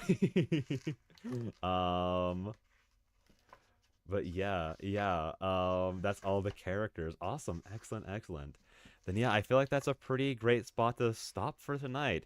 Again, if it wasn't late, if I was able to start these streams sooner in the day, we definitely go a little bit longer. But sadly, responsibilities to get to in the morning, so we will have to stop it there. But I had a great time. Again, I'm just so excited. I cannot wait to stream this again. Listen, the only flaw of streaming is that I now need to wait to have another couple hours to sit down instead of me just being able to do this whenever I want. I now need to schedule it out so that people can you know what I mean, you know. But I'm so happy. I'm so happy to be here. I'm so happy that it's like finally here. And ready to go because I've had such a great time. Even just going back through the stuff that we've already been through before is like it's always so good to go through. So I've had an amazing time. Thank you so much for playing. Thank you so much for making it. It's incredible so far. But yeah, with that being said, we're going to end it there. On Sunday, we will be back to read more of Why Not Both. It's going to be thankfully, on the Sunday streams I do like doing because they're a lot earlier in the day because I don't have work those days. So we do those a lot earlier in the day, around 4 p.m. MDT. And yeah, that's what we're going to be doing. And I want to try and figure out more time to read this next week specifically. I'm just not sure which days I want to read it because I think it'd be fun to read it the day it releases. That just might be a little bit tricky because of some stuff I have going on next week, but I would love to be able to figure it out. Even if we have to stream it somehow earlier in the day. I just don't know how likely that would be, but I want to figure it out. So right now the plans up on when we're going to be streaming this are a little here or there, but I'll figure it out and let everyone know. So yeah, with all of that being said, I think that's going to be all for tonight. So I will see all you beautiful people in the next one. Thank you so much for everyone who came out tonight. And I hope that everyone has a great rest of their day, great rest of your night, great rest of whatever time zone you are in right now. So with that all being said, I already gave my outro. That's how you can tell I'm tired when I start repeating my own outro. I will see all you beautiful people in the next